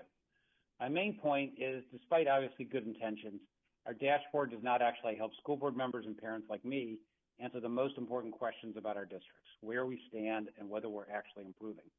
I've asked a large number of district leaders, board members, and families from all over the state if they find the current dashboard important in guiding their work and decision-making. I'm sorry to report that a large majority say no. A system of 84 separate color-coded measures is too complicated and confusing. It's well-intended, but impractical for regular people to use.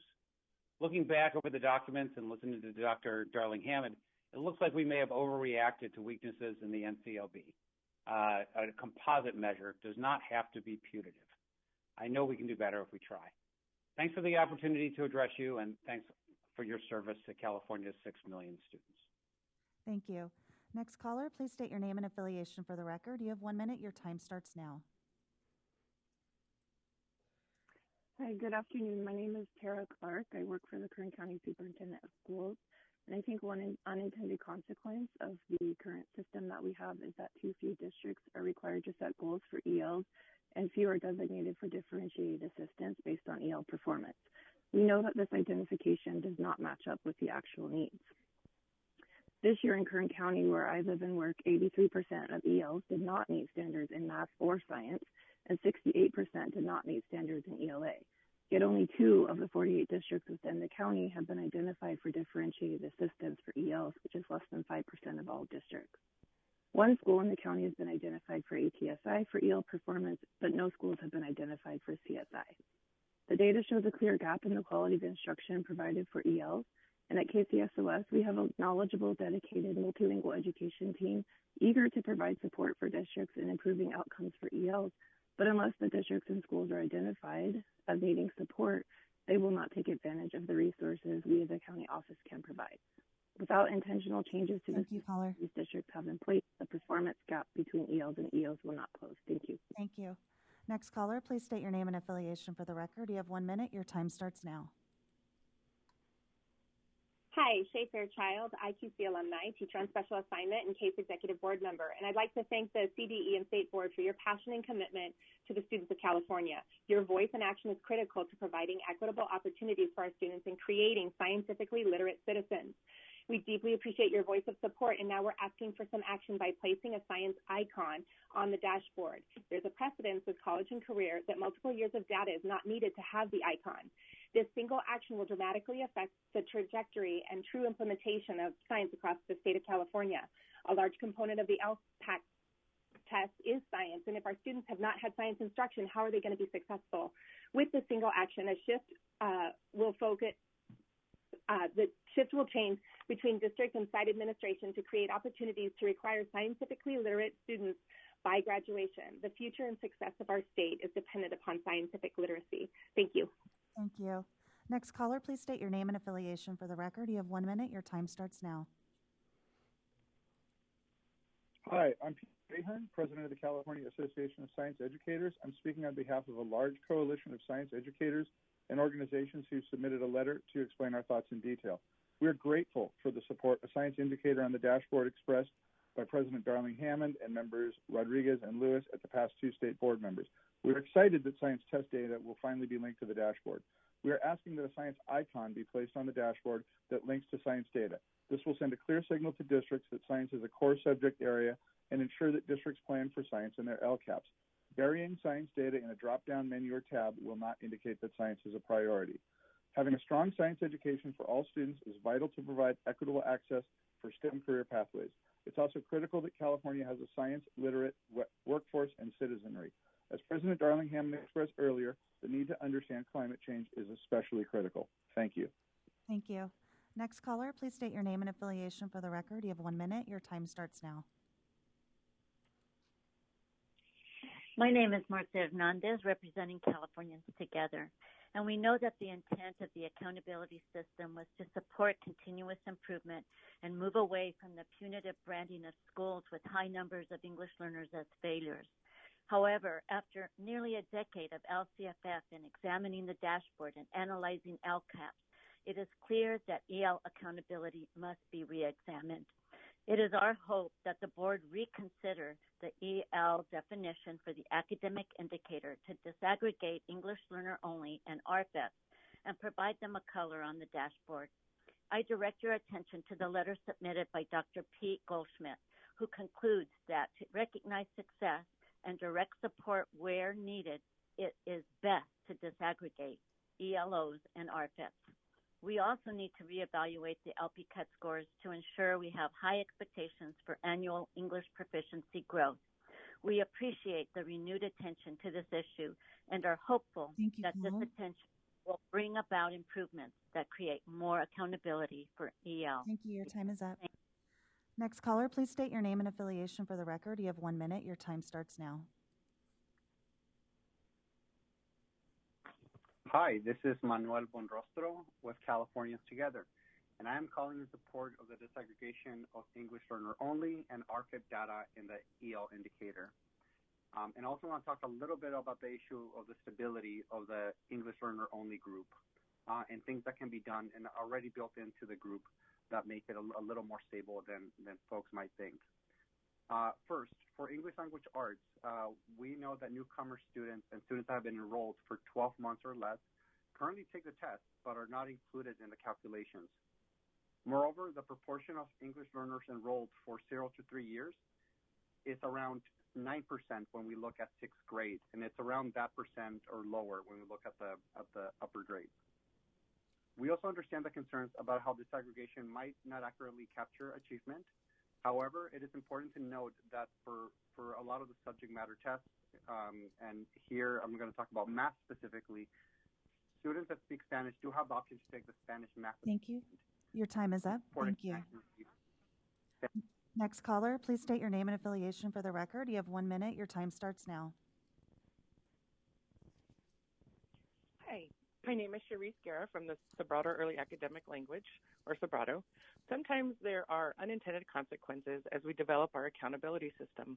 The great news is that we are practitioners of continuous improvement, which means that we can revisit and make adjustments based on new learning.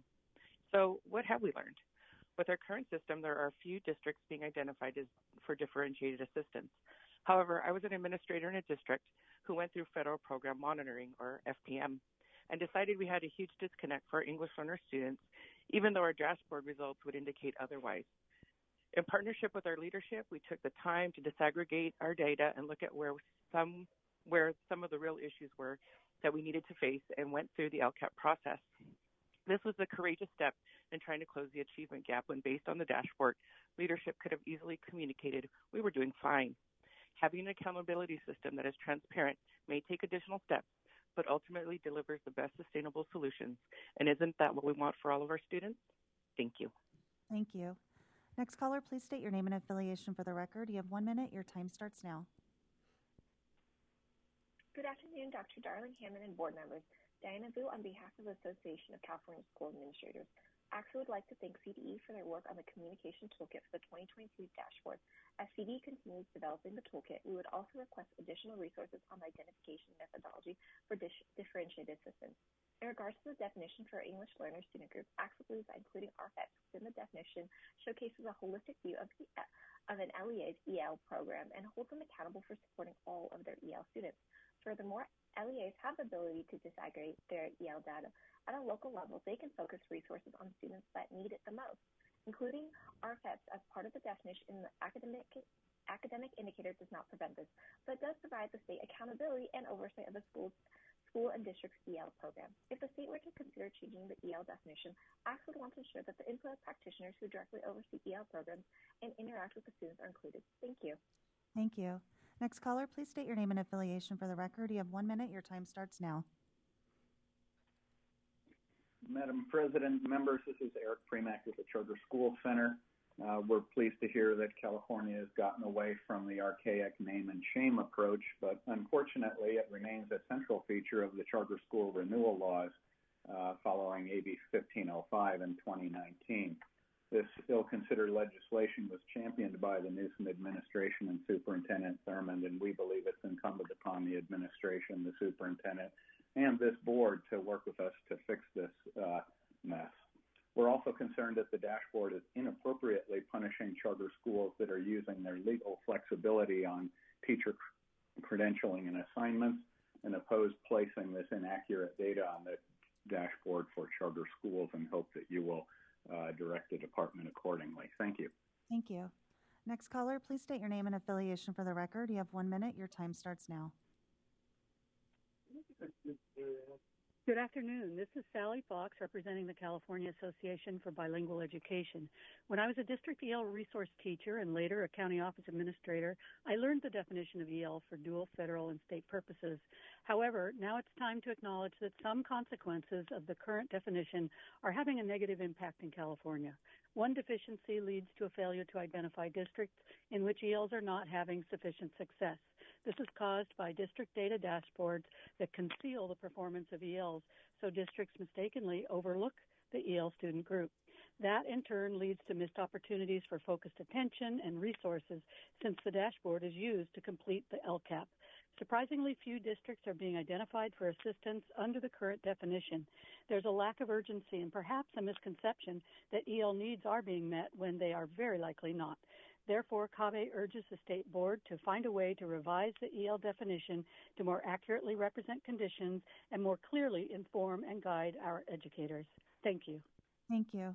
Next caller, please state your name and affiliation for the record. You have 1 minute. Your time starts now. Good afternoon, board members. John Effel from Public Advocates. Public Advocates supports the inclusion of RFEPs in the measure of EL accountability and agrees with the concern that a system that only focused on the EL-only population risks being over-inclusive. However, we believe that California's current system has swung the other way and is being under-inclusive in identifying EL programs in need of differentiated assistance. Our experience and that of our partners on the ground indicates that there are more than just a handful of LEAs in the state that are not progressing their ELs quickly enough. We urge the board to improve the accuracy of identifying for support and assistance all the LEAs that are making inadequate progress. Ideas worth studying could include building in student growth data, perhaps reducing the number of years of RFEPs in the measure, separating the LP out as its own state indicator, adding an LTEL component to the model, etc. Thank you, caller. The board has the obligation to break down the barriers to access for ELs, and we think we can do that. Thank you, caller. Thanks. Next caller, please state your name and affiliation for the record. You have 1 minute. Your time starts now.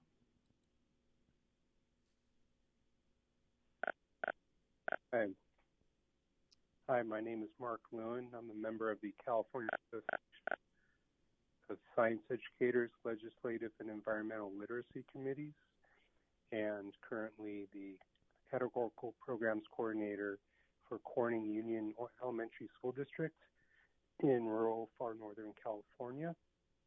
As a science educator for more than 25 years, I recommend that science should be included on the main dashboard, similar to how the English learner progress is included. Clicking on the icon should lead directly to CAST results. I feel this is important because in rural California, where teachers often teach all subjects multi-grade, administrators prioritize ELA and math training over science professional development. With this change to the dashboard, will indicate and drive more attention to science teacher professional development training and support for rural teachers to teach science well. Teaching science in rural areas will also lead to Thank you, caller. Your time is up. Next caller, please state your name and affiliation for the record. You have 1 minute. Your time starts now. Jessica Sacco on behalf of Children Now. I refer you to the LCFF Equity Coalition for our complete comments.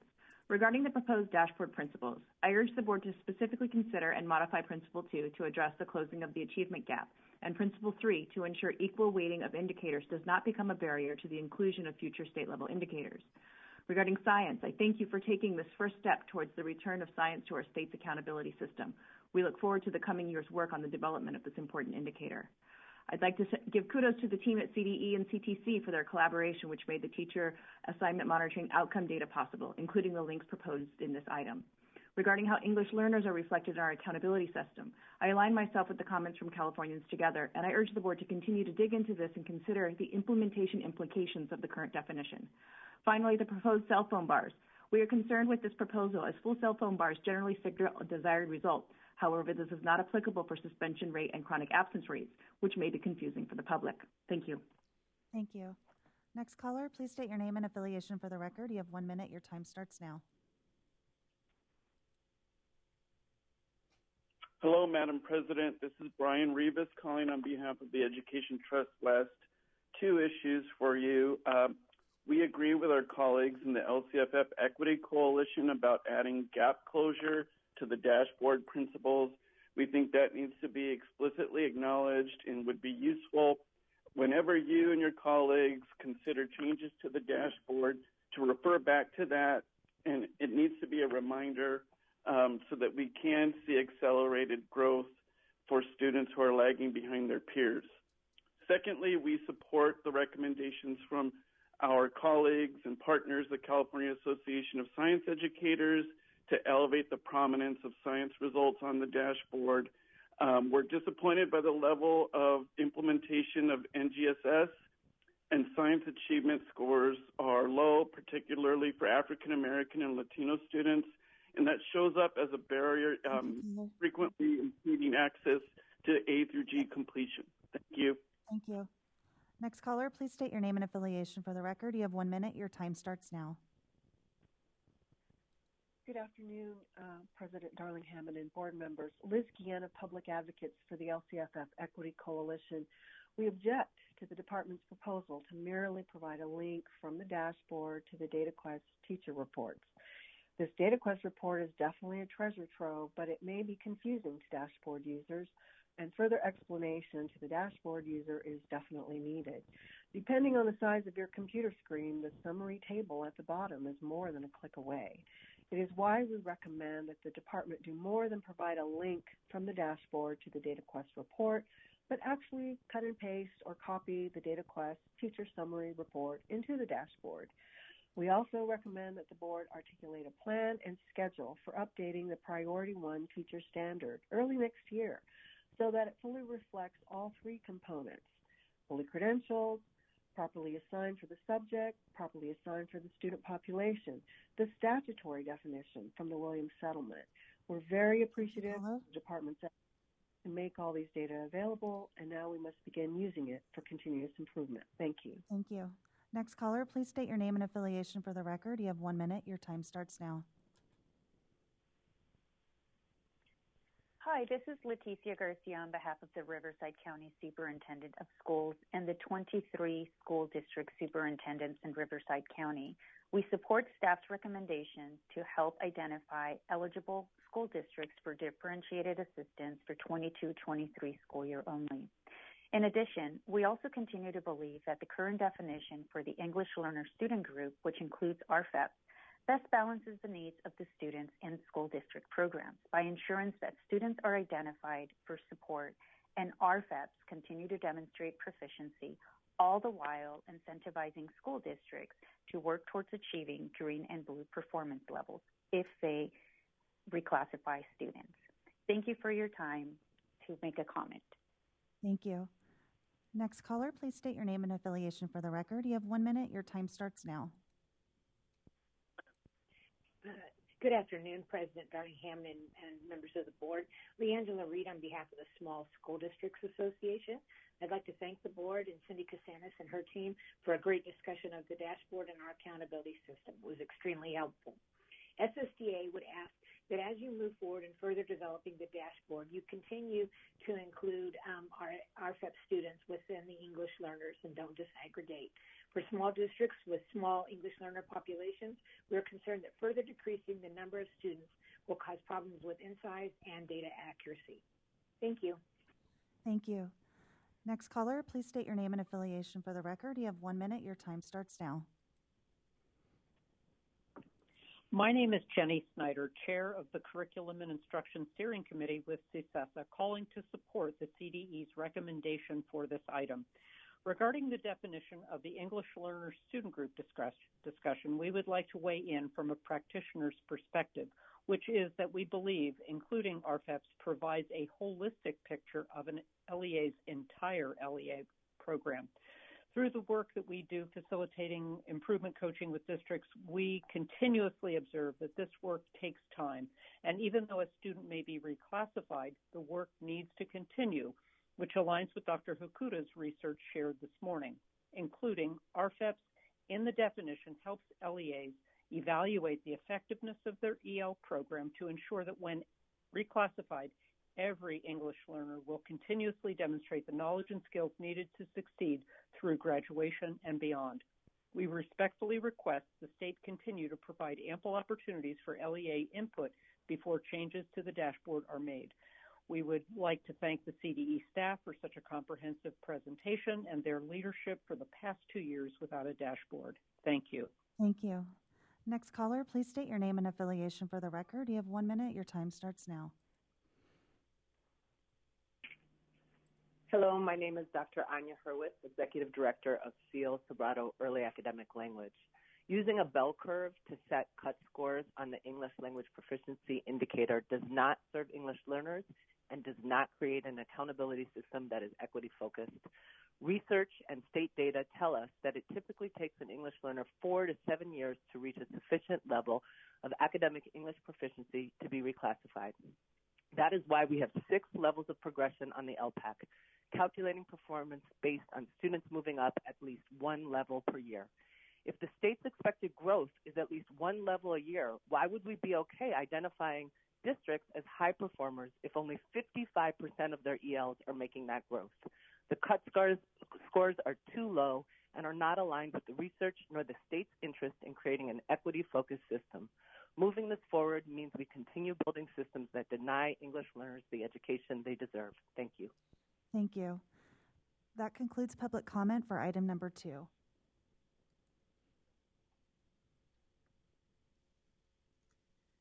So we've had a robust public comment and discussion on some of these items.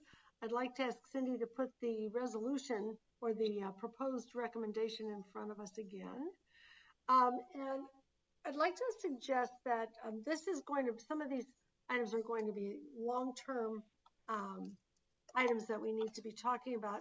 We do need to focus a little bit on this approval request for the 2022 dashboard, how to identify schools and districts eligible for differentiated assistance, whether to include a link to the teacher assignment data, and whether to include a link on the dashboard to the science results. So those are things that we need to have a vote about shortly. There is still a lot of discussion to have about other items, but I'd like us to focus on this. I'd like us to ask the department to come back again in November for continued discussion around the English learner representation of data. I just want to flag a few things I heard in public comment that might focus some of what we look at in November. In particular, the comments that were made by public advocates about the multiple ways in which we might be able to identify ELs who are not progressing fast enough. For example, adding LP as an indicator that is on the dashboard, adding LTELs in some fashion as an indicator. I think I also heard the concern about the definition of the category being associated with who needs to address EL needs in the LCAP and set goals for ELs. And so there's a separate set of policies we have around what needs to be taken into account in the LCAP that also may be something we want to talk about. So just to sort of say there's a whole category of work to do there and to continue to explore. But if we could focus especially on the decision we have to make here first, I think that would help us keep the agenda moving along. And with that, I'd love to open the floor to board discussion.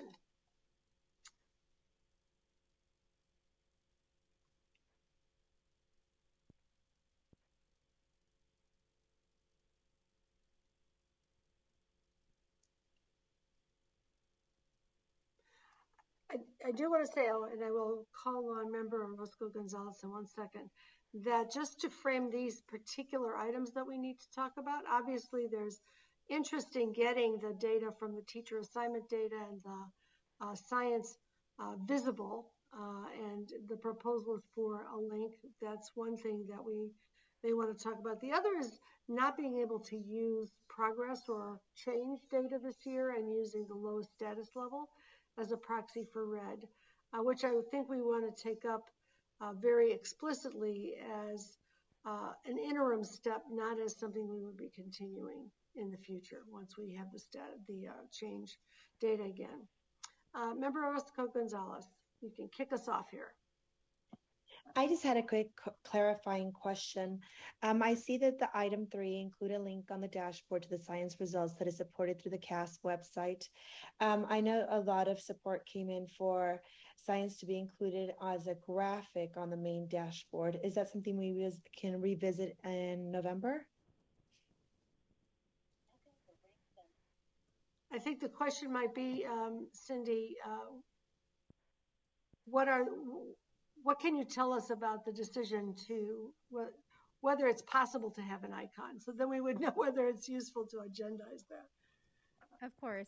So the proposal before you today is to add links to the assessment results. We have reserved the use of an icon for things that have been vetted on the technical level.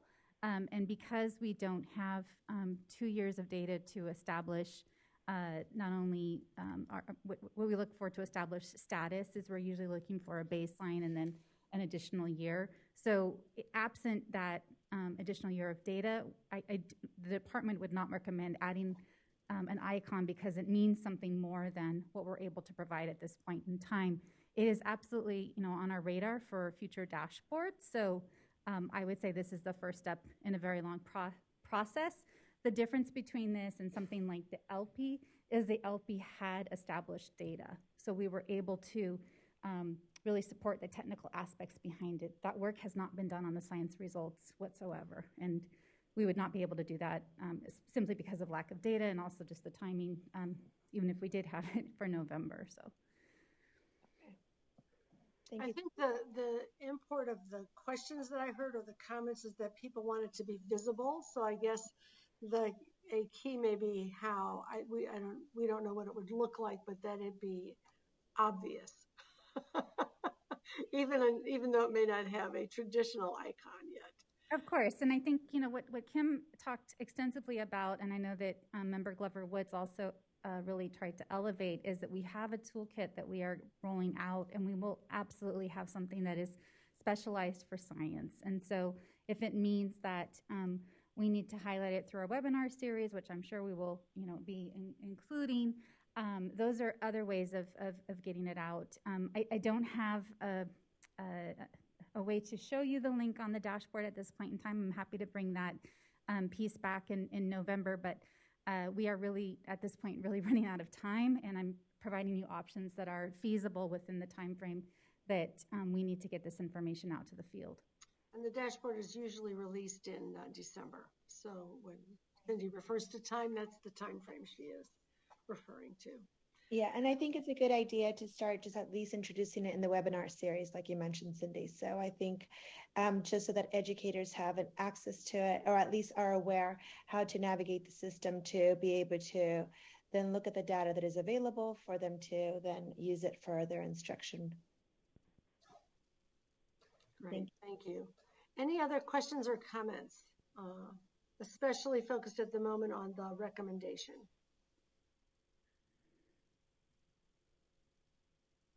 Member Glover Woods? If there is no further discussion, I am ready to make a motion. Sharon, Member Olken, do you have a further discussion you want to have before the motion? Yes, thank you. You saw me trying to find my icon. For some reason, when your seal is on the left, your hand is right in the middle of it, so it's a little hard to see. Yeah, I messed up. Yeah, I'm sorry about that. No worries. No. So I thank you for I really appreciated all the public comment, and it's clear how the more we try to measure,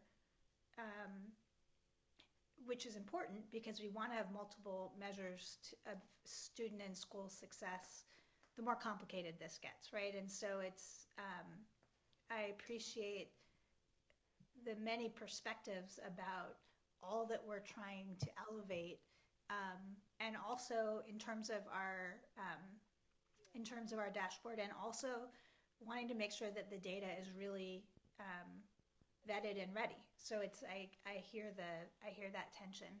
I wanted to just comment on the implications of these proposals, the potential implications of these proposals for charter schools. And my understanding of this is it's really a potential implication. So for example, there are two things I wanted to just elevate.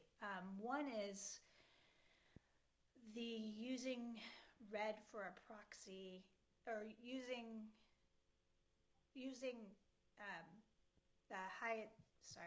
using the lowest status level as a proxy for red.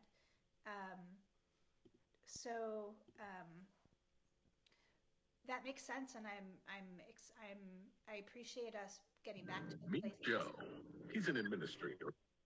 Getting back to a place in this state where we can provide the support where for schools and districts and counties that need it.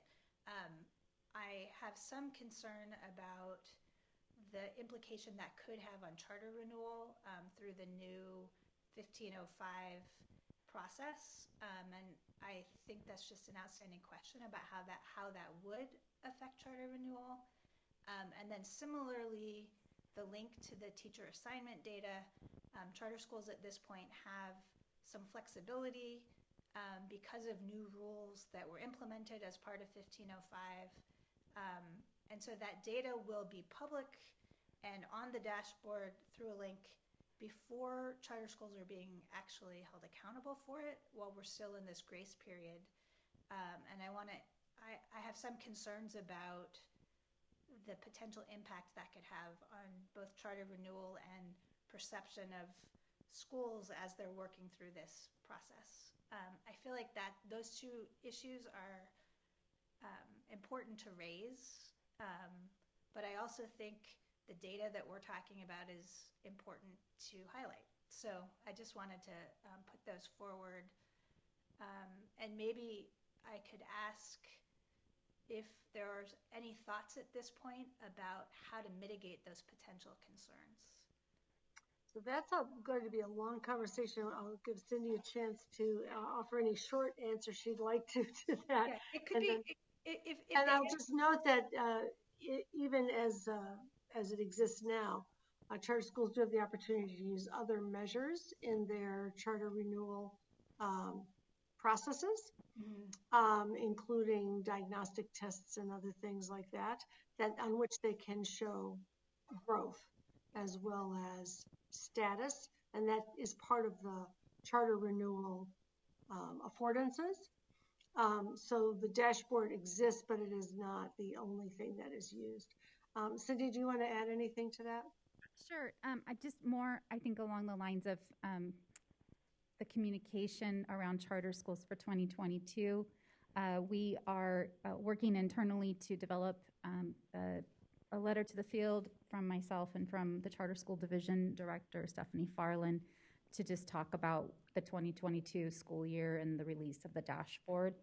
We have gotten several inquiries, especially from places that have a lot of charters to look at. And with the absence of performance levels, pieces of 1505 cannot be implemented. So, in the absence of state data, there are metrics in 1505 that provide districts the ability to look at, local data. And so we will be getting out a communication this fall, specifically around those pieces and how to help both the charter school community and districts who are looking at charter schools for renewal. On the larger issue around the teaching assignment monitoring outcomes data, if you look at those reports, there is some specific language there around charter schools that were put into that report to specifically address this issue. I would say that when we look to 2023 and looking at charter schools and the inclusion of Priority 1, there is not an exemption within that piece of legislation, which is different from 1505. So the Williams reauthorization did not include an exemption for charter schools. And so that's on top of, this piece of legislation that is impacting Priority 1. There's a lot going on in this space. And so we will absolutely be working with the charter schools associations on steps for moving forward, but it is absolutely something that is on our radar. So we will continue to monitor and elevate those issues. Thank you so much. I just note that go ahead, Member Wilson. I was just going to say, I also appreciate that the guidance is, this is new for all of us on every level, right? And so I appreciate that in all of these things we're talking about, that the ongoing education and guidance is really going to be crucial. So thank you so much for that work that you're doing. Yeah. And I was just going to note that the board, prior to the arrival of our newest members, did receive a briefing about the multiple measures that can be used by charters, and we approved a list of measures that are alternative measures for looking at growth as well as status. So that's somewhere in the board history, and I'm sure that somebody could produce the data on that, the conversation on that for those who are interested. Great. The other thing I want to just say about this first piece, which is using the lowest status level as a proxy for red, is not what any of us would like to have to do. It is really not in the spirit of our accountability system to ignore growth and progress as something we'd like to do, but we just don't have that, and the Department of Education requires us to continue to implement our this aspect of the system for differentiating assistance, et cetera. I'm going to just take a moment and quote from a letter we got from Dr. Cardona, Miguel Cardona, Secretary of U.S. Department of Education yesterday, reminding everyone who is looking at these data this year who report and interpret student outcomes this year, that assessment data should be used constructively to help inform parents and families about students' schools and ensure they receive necessary resources to help support students and support our communities in countering efforts to misuse the results by applying them punitively. So we're all aware that this is not an ideal moment for preserving all of the intentions of the system, but we want to be sure that we are using the data to give information and to support the future progress from this point in time, and the ability to measure it again next year. Any other comments or questions? If not, maybe we can go back to Vice President Glover Woods for a motion. Well, thank you. I don't see any other hands up for board discussion, and I just want to underscore President Darling-Hammond, a statement that you made earlier around us really having an opportunity in November to delve more into the English learner data and how we will ensure that our English learner student performance is accurately shown and addressed within our system. I think there were a lot of great ideas, and you highlighted a couple, and I look forward to that discussion so that we can be sure that we're able to meet both goals, if you will, of our accountability system. So I'd like to now move forward and present a motion to the board. I move that we approve the CDE recommendation as follows: that we approve using the lowest status level as a proxy for red, as reported on the 2022 dashboard to determine the differentiated assistance eligibility for county offices and districts. Also, that we include a link on the dashboard to the teacher assignment data that is supported through DataQuest, and also include a link on the dashboard to the current science results that's supported through the CAST website. All right. Is there I second that. Thank you very much. Any further discussion? Brooke will call the roll. Oh, is there further discussion? Yes. Yes, I just wanted to thank CDE for all of the work on this topic, and I appreciate revisiting the reclassification in November, and thank you for everything. And the toolkit is fabulous. So I appreciate that being in there as well. Props for the toolkit. All right, Brooks, can you call the roll for a vote? President Darling-Hammond. Aye. Member Escobedo. Aye. Vice President Glover Woods. Yes. Member Lewis. Yes. Member McQuillan. Yes. Member Olkin. Yes. Member Orozco Gonzalez. Aye. Member Patillo Brownson. Yes. Member Porter. Yes. Member Rodriguez. Yes. Member Yoshimoto Tauri. Yes. Motion passes unanimously. All right, thank you. And we are going to move on to item number 4. We're going to take up the California Assessment of Student Performance and Progress System and English Proficiency Assessments for California update. The item will be presented by Mao Vang of the CDE, but we will first hear from Cheryl Cotton. Please begin.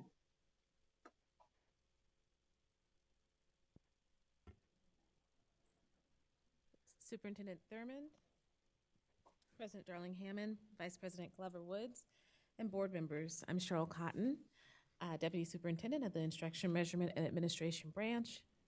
To assist with this item, I have Dr. Mal Vang, Director of Assessment Development and Administration Division, to co-present, as well as Vigdis Asmundsen, Science Office Administrator of the Assessment Development and Administration Division, and Chad Portney, English Language Arts and Mathematics Office Administrator of the Assessment Development and Administration Division. In addition, Marianne Arcila, Executive Director for the Educational Testing Service, and Tony Alpert, Executive Director from Smarter Balance Assessment Consortium, are here to present or to assist with questions for this item. The item before you today is an action and information item.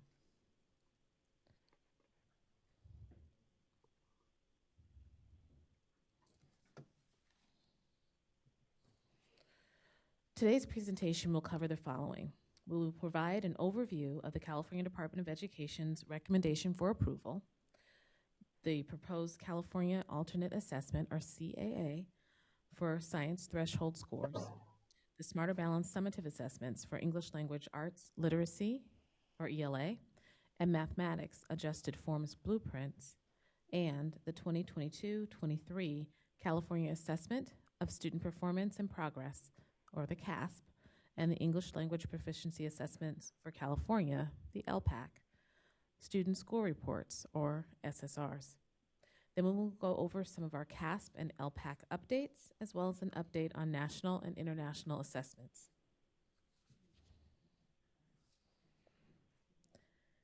In this section, I will provide an overview for the CDE's recommendation for approval. CDE recommends that California State Board of Education, or SBE, approve the following: the SSPI's proposed threshold scores for CAA for science, the continued use of the adjusted form blueprints for the Smarter Balance assessments for ELA and mathematics, and the CASP and LPAC SSRs for 2022-23. Now I'll have Vigdis Asmundsen, Administrator for the Science Office, present the request for approval of the proposed California Alternate Assessment for Science Thresholds scores. Thank you.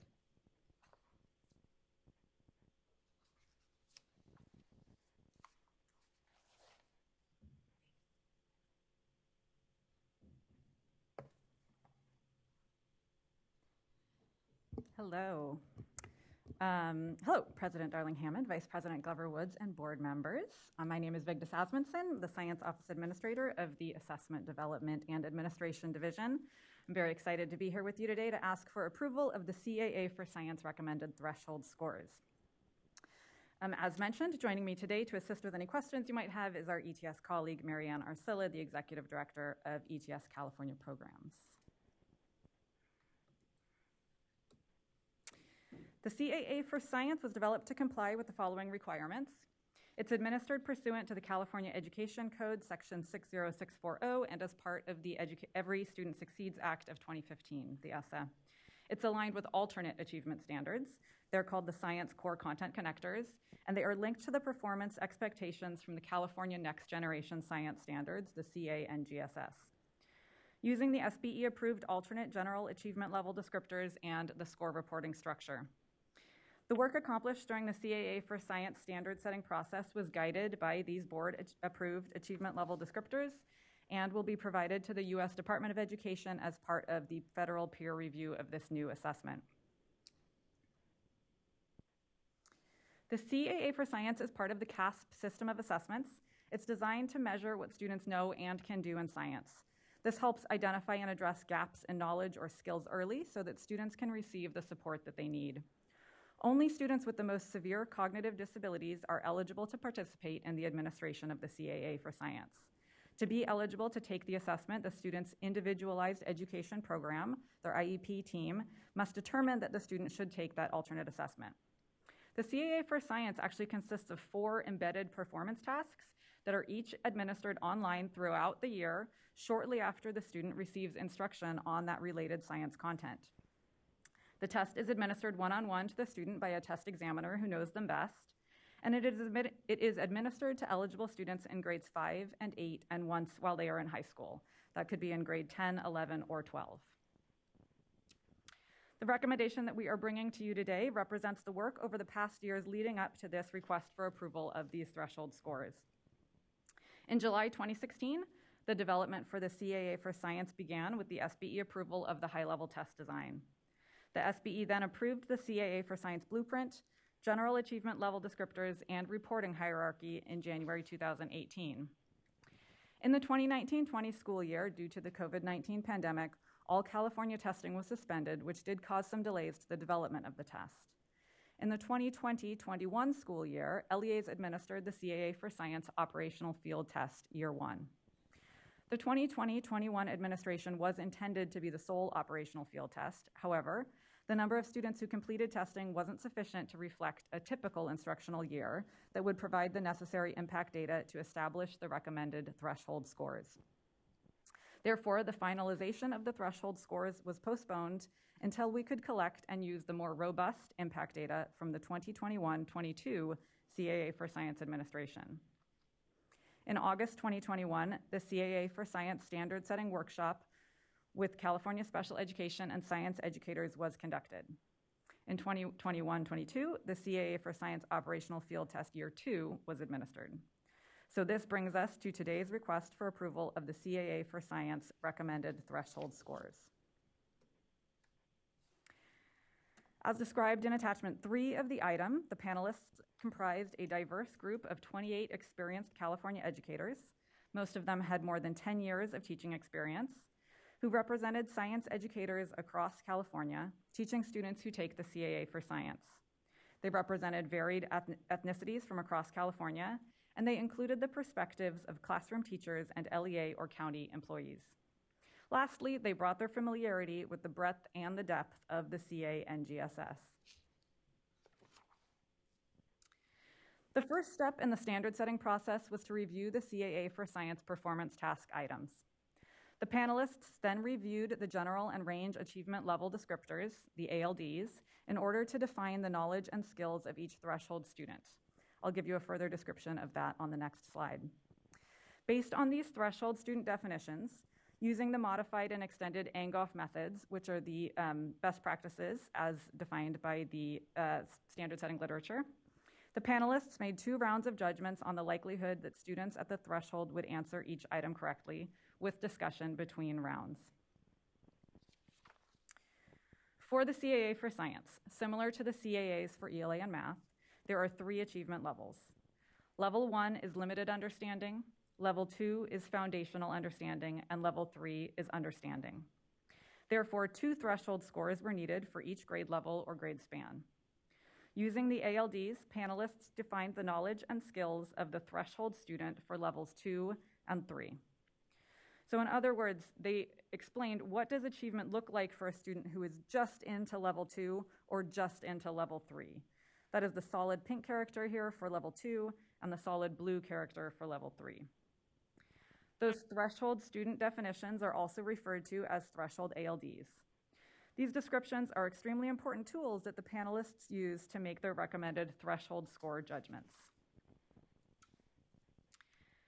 The panel recommendations based on standard setting judgments are presented in Table 2 of Attachment 2 of this item.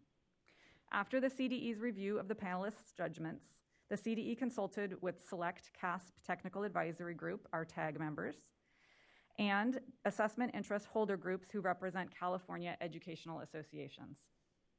These reviews resulted in minor adjustments to the panelists' judgments and yielded the proposed State Superintendent of Public Instruction's recommendations provided in Table 1 of Attachment 2.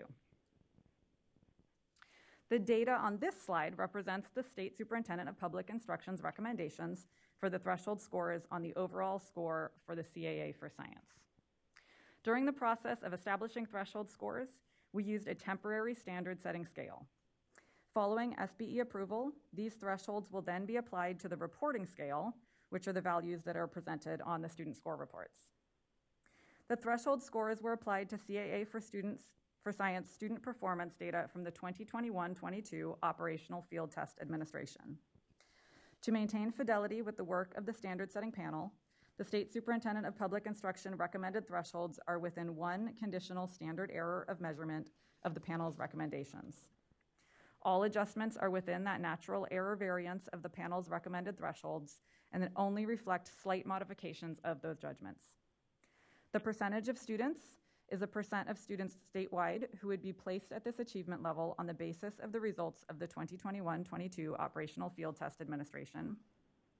And the standard setting scale threshold is referring to the minimum standard setting scale score needed to achieve this achievement level on the basis of the results of the 2021-22 Operational Field Test Administration.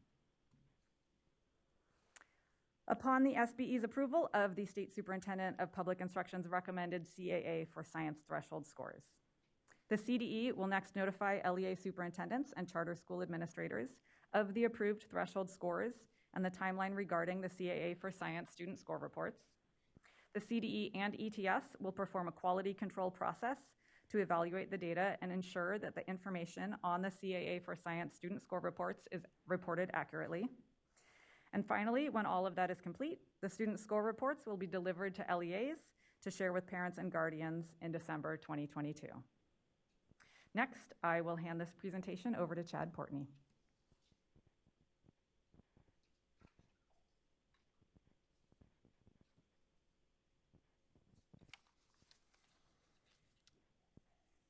Hello, Superintendent Thurman, President Darling Hammond, Vice President Glover Woods, and board members. My name is Chad Portney.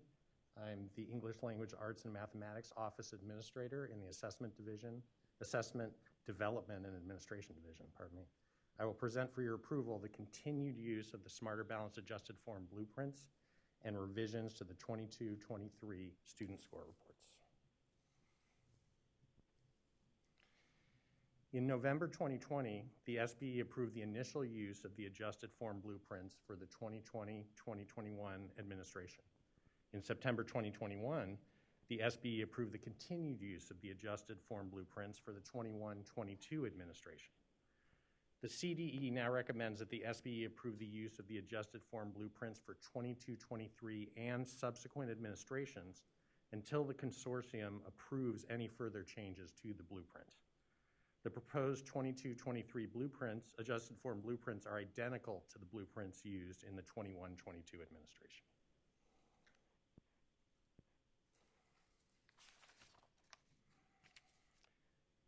The adjusted form blueprints offer several advantages over the full form blueprints. With the adjusted form blueprints, the computer adaptive portion of the test of each assessment is reduced by approximately 50% in each claim compared to the full form blueprints. This reduces the testing time of this portion of the test by approximately 50%. It should be noted, however, that the performance tasks, also known as PTs, are not adjusted and remain the same. The adjusted form blueprints reduce the overall testing time for students in schools while providing a valid measure of student achievement in ELA and mathematics. Other benefits of the adjusted form blueprints include increased instructional time, more flexibility in scheduling and administration of assessments, and reduced risk of network and connectivity issues. The adjusted form blueprint has fewer items than the full form blueprint. The details of each blueprint can be found in the tables included in the item. The fewer number of items does impact which subscores can be reported for the Smarter Balanced assessments for ELA and mathematics. Due to the fewer number of items on the adjusted form blueprint, student level claims are not available on the student score reports or SSRs or in the California Educator Reporting System, also known as SERS. Aggregate claim results are available only for student groups of 30 or more in public reporting. Target reporting will continue to be unavailable in SERS, and Smarter Balance is working with West Ed and member states in the development of composite claim reporting for the adjusted form blueprint. Although individual claim results for students in ELA and mathematics will not be available on the summative assessments, student claim information is provided with the results of the Smarter Balance interim comprehensive assessments that are available to all LEAs. Next, I'll present for your approval the revision of the 22-23 student score reports for the CASP and the LPAC.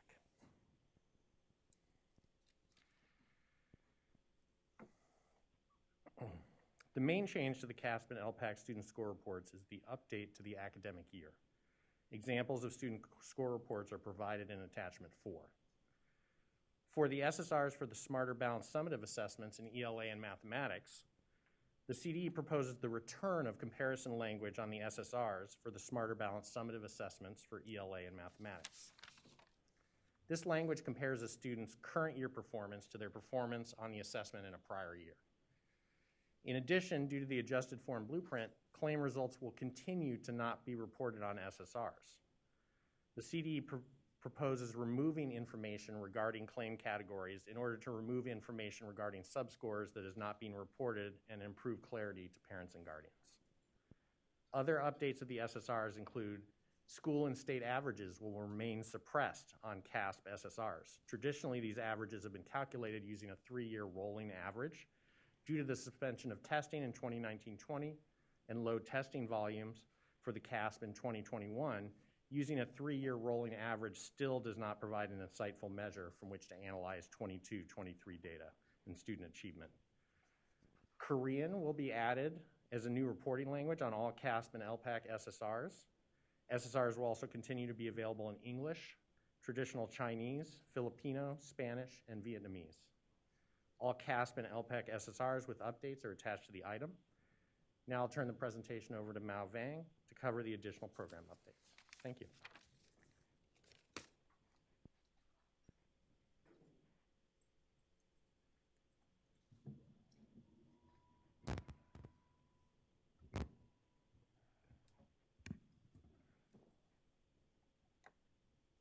Okay, thank you, Chad. Good afternoon, I'm Mao Vang. I'm the Director for the Assessment, Development, and Administration Division at the California Department of Education.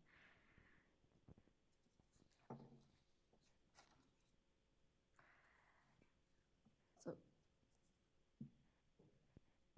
Deputy Superintendent Cheryl Cotton, President Darling Hammond, Vice President Glover Woods, and esteemed board members. Thank you for this time for me to present these additional assessment program updates for you in regard to the assessment programs. Okay. I will cover some new professional learning resources, some science and LPAC interim assessment timeline, and our national and international assessments for the year. First off, I'd like to give you a quick update on a new set of professional learning resources that's available through the Tools for Teachers website. This series is titled Effective School Home Partnerships. Was developed by Learning Heroes in collaboration with the Technology Access Foundation and the California Department of Education. The series has been added to Tools for Teachers to assist our teachers and other local educational agency staff in communicating with students and their families about student data. So it consists of 4 modules that are designed to be used by individual educators and as part of our professional learning community. Module 1 is titled Building Trust with Families. It focuses on authentic, strength-based relationship building. Module 2 is titled Sharing Data with Families. This module focuses on communicating data in ways that are respectful, honest, and actionable. And Module 3 is titled Multiple Measures and Goal Setting. And this module focuses on using multiple measures to have a shared understanding of progress in reaching co-created goals. And then Module 4 is titled Navigating Difficult Conversations. It focuses on building trusting relationships that allow for productive communication. So each module includes a learning guide, and a facilitator video notes to help facilitate the embedded small group activities and self-reflection, and a set of videos demonstrating examples of less effective and more effective communication styles. And this professional learning series is available for all LEA or local educational agency staff through the Tools for Teachers website, as I mentioned. And of course, the Tools for Teachers offer many resources for educators to help implement the formative assessment process and support and improve teaching and learning in the classroom.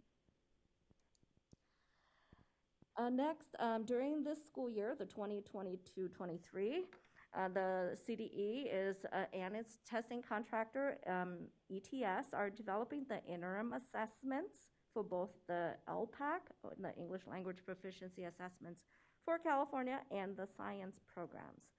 And these two sets of interim assessments for each of the programs I just mentioned. So the first set will be developed for this school year, and then the second set will be developed for the next school year, the 2024-25. The interim assessments will provide educators with a means of measuring student progress to support teaching and learning, which is aligned to the interim assessments that are already approved and provided for English language arts and mathematics. So each set of the LPAC interim assessments will include individual domain tests for each grade or grade span. And then the science interims has 3 science assessment blocks per grade band, and which will be offered as well. So another highlight is that I would like to update you on the upcoming national and international assessments involving students in our California public schools this school year. The following national and international assessments will be administered. The one is the National Assessment of Educational Progress, or NAEP.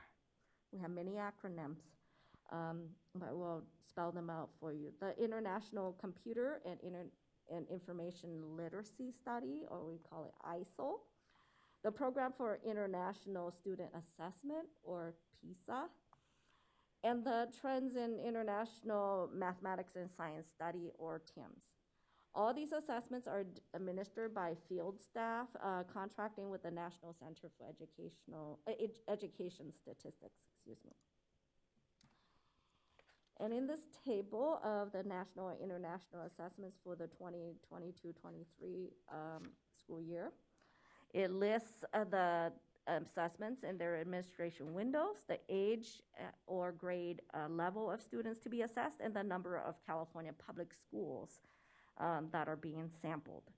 So first for NAEP, they will administer the long-term trend assessment this fall to 13-year-old students in approximately 55 California public schools. NAEP will also administer a field test in spring 2023 to students in grades 4, 8, and 12 from 45 schools, and PISA is coming this fall to assess 15-year-olds from about 30 schools. And then next spring, ISIL will assess a sample of 8th graders from about 25 schools. And TIMSS is also coming next spring. A sample of students grades 4 and 8 from about 65 schools will be assessed. And school sampling is mindful to prevent schools from being sampled for more than one of these assessments. And the student sample size from each school ranges from about 50 to 60. And that kind of brings us towards the end of our presentation. I'd like to remind you that if to follow our assessment Twitter account at CDE Assessments. And at this point, I'd like to stop to see if you have any clarifying questions, and I'll turn it back to our board president, Linda Darling-Hammond. Thank you very much. Appreciate the presentation. We are going to let's put up the public comment slide so that anyone who wants to make a public comment can queue up and get ready to call in with the the dial-in number that's listed there using the participant access code that is listed there. And while we're waiting for people to get ready for public comment, I want to call on my colleague, liaison member Orozco Gonzalez to see if she has any initial comments. If there are clarifying questions, we could take those, and then we'll go to public comment. Well, I think that one of the things, I've been just reviewing some of my notes from our meetings that we've had, and I'm just pleased to see the benefits of the adjusted form blueprints. For instance, I think the reduction of testing time will definitely ensure that we have a reduced risk of network and connectivity issues. At my school, even in Montebello Unified, we had sometimes problems with Wi-Fi, and the students felt very frustrated by that. So I think that by reducing the time, it's going to be beneficial to our students. I also like the reducing of number of questions in the computer adaptive portions of the tests. It shortens the overall length of the test and reduce testing time. The shorter testing blocks will also give teachers and schools additional flexibility on how they administer these state tests. And there's just quite a few things that I think are so beneficial from this presentation and this item. I really like the home partnerships that were developed for the 4 modules, focusing on building trust with families, sharing data with families, and just overall building trust and partnerships in our community is always key to the success of our students. And I think that this is the right step in the direction of making our assessments meaningful to our communities and to our students, and for teachers to use to guide instruction. Thank you. I see a clarifying question coming from Member Patil Bronson. Hi, so I wanted to ask one question around sort of the timeframes. So when this item came to us previously, it was a 1-year extension for the adjusted form blueprint. And the language of the recommendation ties this to ongoing work with the consortium. So if we can hear a little bit about what the consortium's expected timeline is around changes and sort of the rationale for tying it to the consortium's decision making. And then the second question is around the suppression of the data around state and school averages. So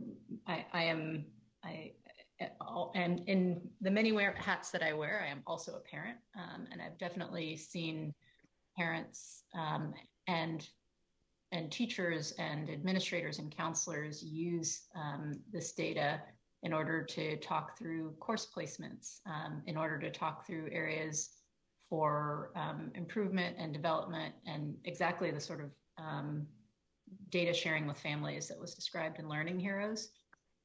So part, I think, of what I'm trying to understand is the data that a student gets that comes home is 1-year data. And so I think the rationale that was described for not having statewide or school comparison data is that 3-year comparative data isn't available. But the data that the student is getting, in fact, is not 3-year data either.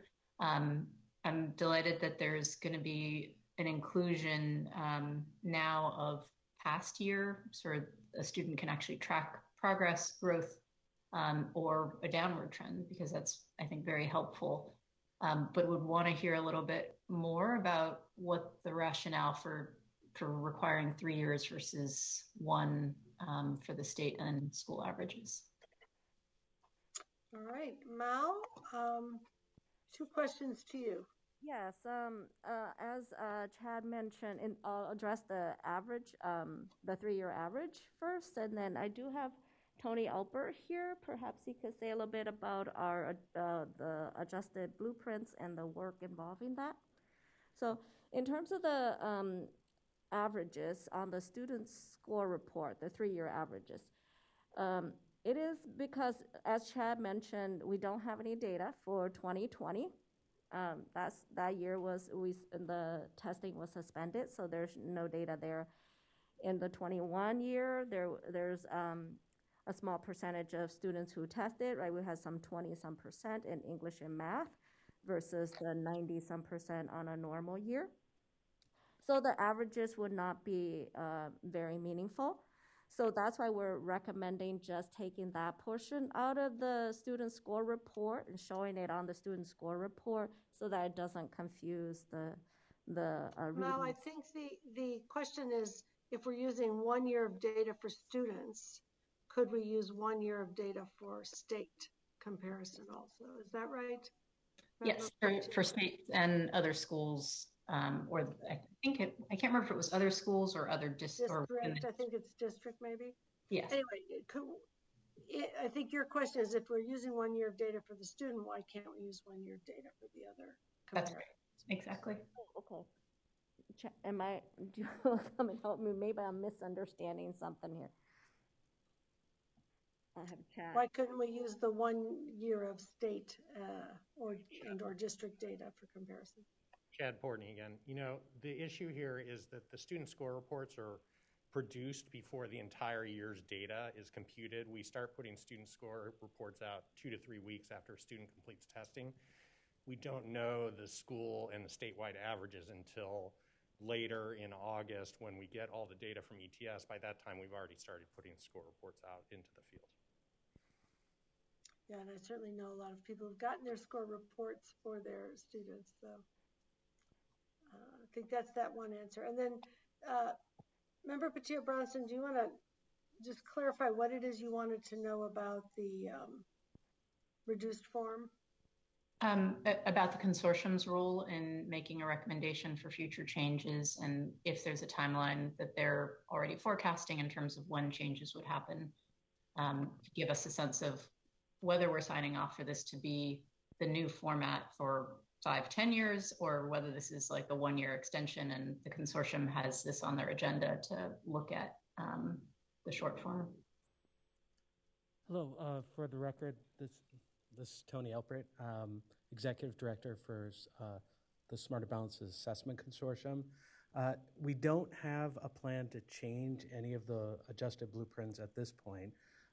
We are just receiving the data from California and other members of the consortium.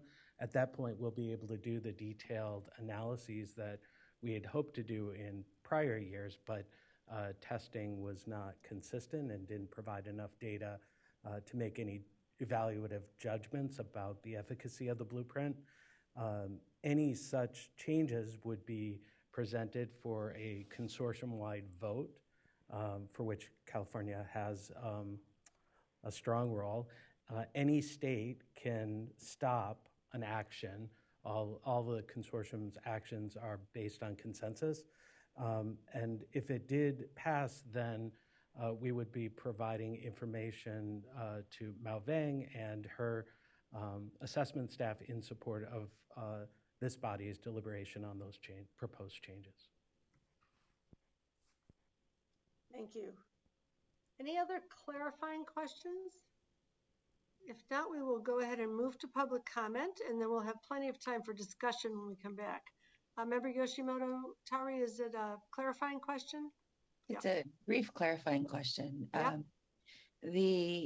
I believe it was Chad mentioned the use of the interim comprehensive assessment that gives results at the claim or the target level, and the shorter form of the summative assessment not doing so. Chad, is it true that the ICA is at the original length of the original summative assessment? So it's actually at the longer form still, or has that been shortened also? Or are there plans to shorten it? No, you're correct. The interim comprehensive assessment is still based on the full blueprint. The other thing is that, of course, when you have multiple students, you can still provide data to a district about how students performed at the claim level. So if you wanted to know, for example, if, there aren't very many claim categories, but if students, were continuing to progress on problem solving in math, you could see that at aggregated level. All right, let's move to public comment and then we'll come back for discussion. Do we have any public comment? Yes, we currently have 3 people signed up for, or in the queue for public comment. I will open the phone line now. Caller, please state your name and affiliation for the record. Your time starts now. Yes, this is Shelley Spiegel-Coleman from Californians Together. We would just like to thank the department for continuing to develop the student report forms in multiple languages and appreciate the adding of Korean and look forward to other languages being added. And then we particularly are grateful for the work on interim assessments for the LPAC, which has been so needed for teachers and schools to be able to see how students are doing learning English along the year, not just at the end for the LPAC. So thank you very much. Thank you. Next caller, please state your name and affiliation for the record. You have 1 minute. Your time starts now. Good afternoon. My name is Michael Juba, and I'm a classroom teacher representing the California Teachers Association. CTA strongly supports the CDE's recommendation to continue to use the shorter adjusted blueprints for the Smarter Balanced Summative Assessments in ELA and mathematics for the 22-23 administration and beyond. The CDE's recommendation will provide several benefits for students and teachers. First, reducing the number of questions in the computer adaptive portions of the test will shorten the overall length of the tests and reduce testing time. Second, shorter testing blocks will give teachers and schools additional flexibility in how they administer the state assessments. And finally, we believe that the most accurate and actionable indicators of an individual student's mastery of standards will come from the multiple local measures used by teachers that are embedded within the classroom. Thank you. Thank you. Next caller, please state your name and affiliation for the record. You have 1 minute. Your time starts now. Good afternoon, Jessica Sacco on behalf of Children Now. I refer you to the LCFF Equity Coalition letter for our complete comments on this item. Firstly, we urge the board to reject the proposed action to continue administration of the abbreviated version of the Smarter Balanced Assessment for the following reasons. First, as expressed by Member Patillo-Brownson, students, families, and educators need accurate and detailed results, including claim scores, in order to inform information about a student's learning. Secondly, the implications of this adjusted blueprint on the growth model is still unknown, particularly how the reduced precision of this assessment will affect the calculation of a residual gain score amongst small groups of students. The state has taken significant measures to ensure that this growth model increases accuracy, and we are concerned that this adjusted blueprint works counter to that. And finally, we are concerned that less testing time may actually lead to more testing time, as local districts and schools are not obtaining the detailed information that they need in order to make decisions about students and may therefore be forced to administer additional assessments. Thank you. Thank you. That concludes public comment for item number 4. Thank you very much. Appreciate all of the comments, and now we want to open this up for board discussion. And if you could put the resolutions, the recommendations up on the slide again, that would be helpful. So we have the threshold scores for the California Alternative Assessment for Science, the use of the adjusted form blueprints for Smarter Balanced, and the CASP and EL Proficiency Assessments student score reports. And we'll start with Member Porter. So thank you so much to staff for this detailed presentation and your work to measure students' performance. So to add a student perspective from someone whose peers have taken the CASP test before the adjusted blueprints in 2019 and experienced the 2022 adjusted version, I am very appreciative of this recommendation to continue using the adjusted blueprints. I can attest that many students often felt fatigued after sitting in front of a screen for hours, which reduced our attentiveness as well as our performance. And with technology, Gonzalez was saying was evident. And thank you for your attention to students' mental health and continued commitment to measuring students' performance efficiently. Thank you. Any other discussion? Member Patillo-Bronson? Yeah, I think I'm very, sympathetic to the rationale around wanting to have less testing time, especially on the heels of so many school closures and lost direct instructional time. And it makes sense as and previously made sense on the prior two votes that this board has taken to prioritize scarce time, precious time that we have with students for learning time and instructional time. So again, thinking of it as a pandemic measure in many ways made a lot of sense. I think hearing that both there's an effort to still understand the efficacy of using the shorter form blueprint, and also realizing how much we have compacted the information that's available to families and to communities gives me a lot of pause about having this recommendation be not a one-year extension related to the pandemic, but a continued use until a date uncertain. Part of why I was asking about the consortium timeline for consideration, I think Mao's answer was primarily around the process for what the consortium might consider, but not really what the timeline would be. And at a moment when many families are trying to figure out how to help accelerate learning for their children and how to move past the pandemic, I think families need more information, not less. And so the two pieces I think that stick out most prominently for me is not having point in time, same as you have for student data, 1 year information around school district averages and state averages, which we talked about a little bit. And I don't think I really heard much of a rationale for why a 3-year average is powerful for school districts, but not for individual students, or is the necessary metric to consider. And more importantly, I think knowing what the long-term efficacy of the short form would be strikes me as relevant information before we adopt this as a continued and permanent part for our CASP system.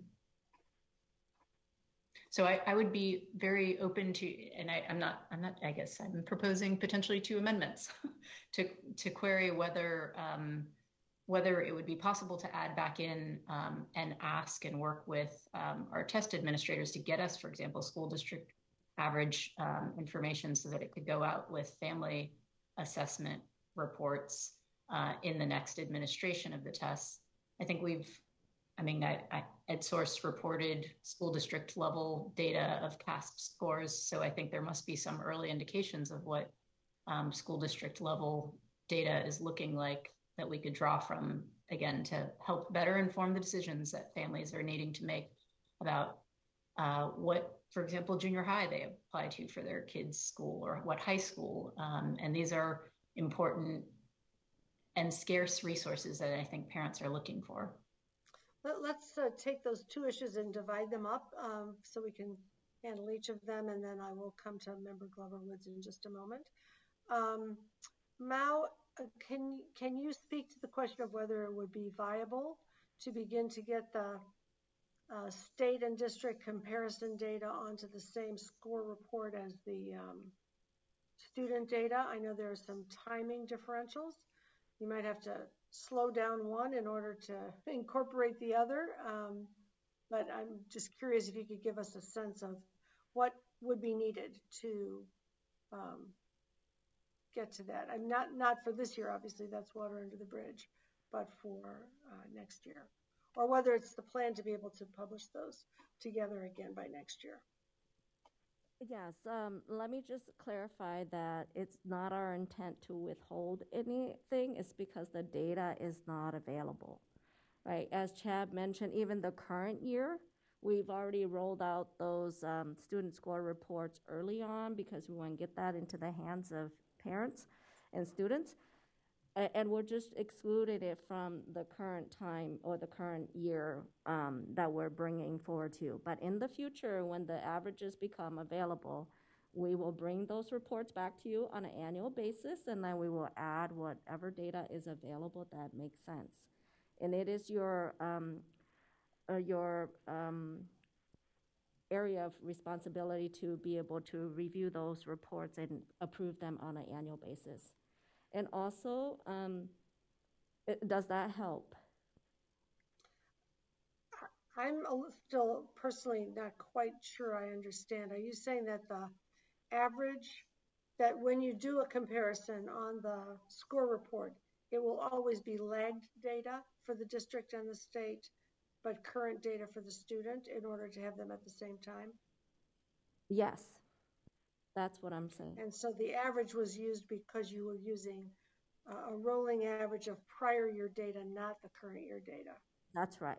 So let's say, for example, if we were going to use it for this year, it'd be the 2020, the 1920, the 2020, and the 2021, right? Because the current year, we haven't reported them out yet, so we couldn't put the prior year one. And in June, starting on June 28th, was when we roll out the student score reports for the last school year. So it'll always be a little bit behind in that way.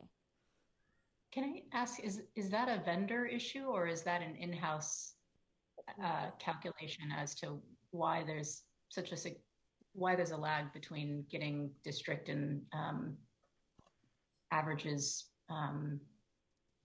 so far after student score reports go home? It's a timing issue, right? In terms of like, we haven't even finished verifying all the aggregate data in the public website, right? We have not even released our statewide results. So it's only after all the data has been verified, checked, and released publicly that you could use those averages on a student's report at a future year, right? So it's a timing issue. Yeah, the other thing that I'm aware of is, and you can check me if I'm incorrect on this now, is that districts test at different times, and so they can get their testing data back at different times for their students, because the testing window goes from like February to July or something like that. It's a big window, and so there's a rolling reporting process for individual students.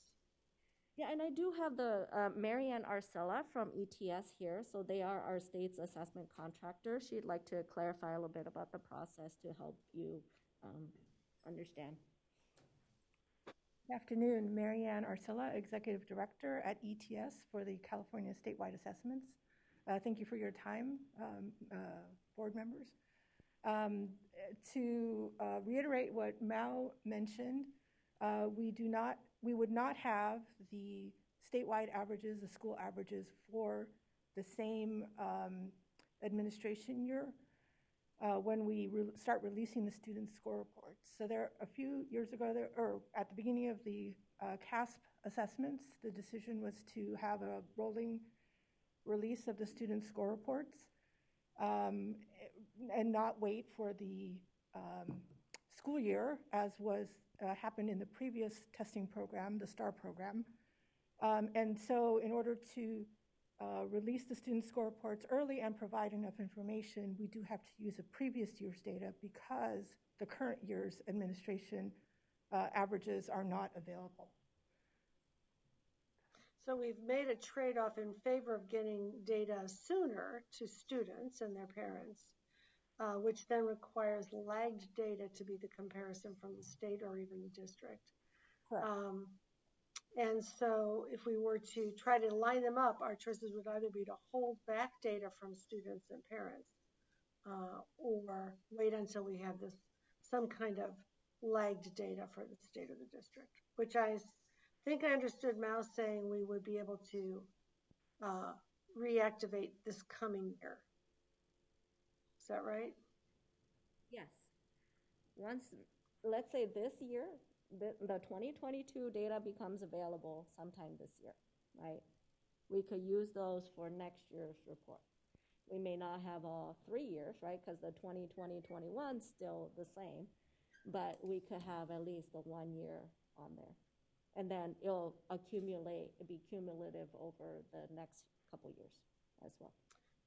So I'd like to suggest that if this is an issue we want to delve further into, we put this on the November agenda, or so, because we can't solve it today, but speak to these items now.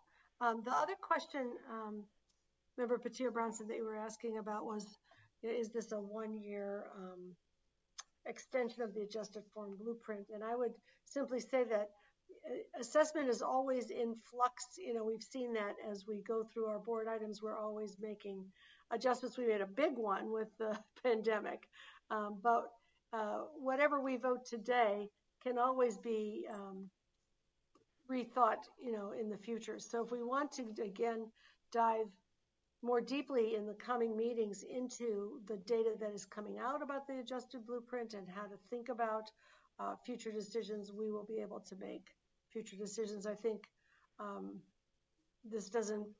nothing here will bind us for life, so to speak. It will be something that is under continued study. The issue about the data that comes from the claims, I'll just say I was in conversation with some assessment experts in conversation with Department of Education. One of whom was our own Ed Hartle, who's been advising us for many, many years here in California. And their perspective was that the expectation that the state tests would provide useful claim or subscore data was probably not an appropriate expectation. That was an aspiration at the beginning of the design of the current era of assessment for ESSA, but that they're highly correlated.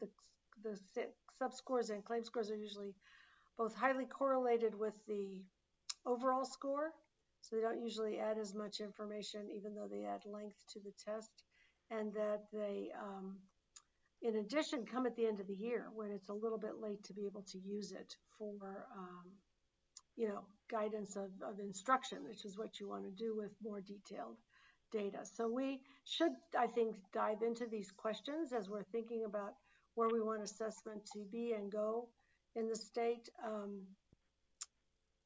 I'm grateful that we have the increasingly useful interim assessment data from Smarter Balanced, because they've been, we went through this a little bit last year, bundling items in a variety of ways to do deep dives on particular skills and concepts and claims that are increasingly used in the state too. So I do think this is an important issue for us to learn more about, and maybe we could agendize that. Member Glover Woods, and then Member Yashimoto Tauri, and then is there someone else who had their hand up for a moment? Linda, can I just actually respond to that and say I would absolutely welcome that opportunity to figure out how also to utilize the interim assessment data and ensure that that becomes something that's open. It's currently structured for districts, for teachers at the helm of classrooms, and also to think about, particularly as I think about P-3, where parents play such a critical reinforcing role, especially on early literacy lines, that there's an intentional strategy around ensuring that families have access to a digestible form of these interim assessments. Well, of course, then the interims the Smarter Balance doesn't even apply below grade 3, right? Well, that's true. So that's a whole nother assessment conversation we should have, because we are about to start to get on a road to, what is the kind of supportive and diagnostic assessment that would be helpful there. Absolutely true. And also I think it's still relevant for grades 3 and 4 in elementary, where I think parents are just as much partners in engaging literacy and reinforcing it at home, and need to know what they need to address. Yeah. And I do want to get to our other comments. I just think this is such an important topic. I really do want us to agendize a deeper conversation about it. Many states are now trying to redefine their testing systems to provide through course assessment, as it's being called, to be sure that there are ways by which we can be collecting data during the school year when it's helpful, that can both contribute to the summative information, but also to the formative process of teaching and learning. So I think this is really important. What you're bringing up is something we should delve into on all those levels. And the early childhood piece of it is very important. Districts are, of course, using other assessments as well. Developmental reading assessment, the variety of diagnostic tests. So we're at a moment where it's a good idea to sort all this out. So thank you very much. Member Glover Woods. Excuse me, I look forward to that conversation also. I was concerned about the kind of indefinite nature of of the recommendation for the adjusted blueprints. So I'm happy to know that we're not locked into not revisiting this particular aspect. It just seemed that there's still not enough information to be able to make a decision that we will just continue to use it until, because we don't really have a definite time frame of when some of the until aspects would be addressed. I did have a couple of questions for Mal or whoever could respond to these. And one is, what percentage of schools in our state are actively using the interim assessments, and so that if they wanted to at that level get the claim level data that is important in that kind of interim phase? I just would like to have an idea across the state how many schools are really using that, what percentage of schools are using that and will have access to that level of data. And the second question is that in the item it was shared that of those in the consortium, we are one of 7 states out of the 14 that have chosen to continue to use the adjusted blueprint. And so that led me to believe that there are 7 states that are not using that. So my question is, what has been the reasoning for those 7 states in the consortium that are not using the adjusted blueprint to continue with what I'm assuming would be the full form? Yes, I'm going to call Tony up again to help address that question. For the record, Tony Alpert. There are states that are using Smarter Balanced defined blueprints and states that are not using the Smarter Balanced defined blueprint. So every state has the opportunity to use the item bank and collect their own validity data based on a differing blueprint that better meets their needs. So for example, there are a couple of states that have decided not to include the performance task in the summative assessment.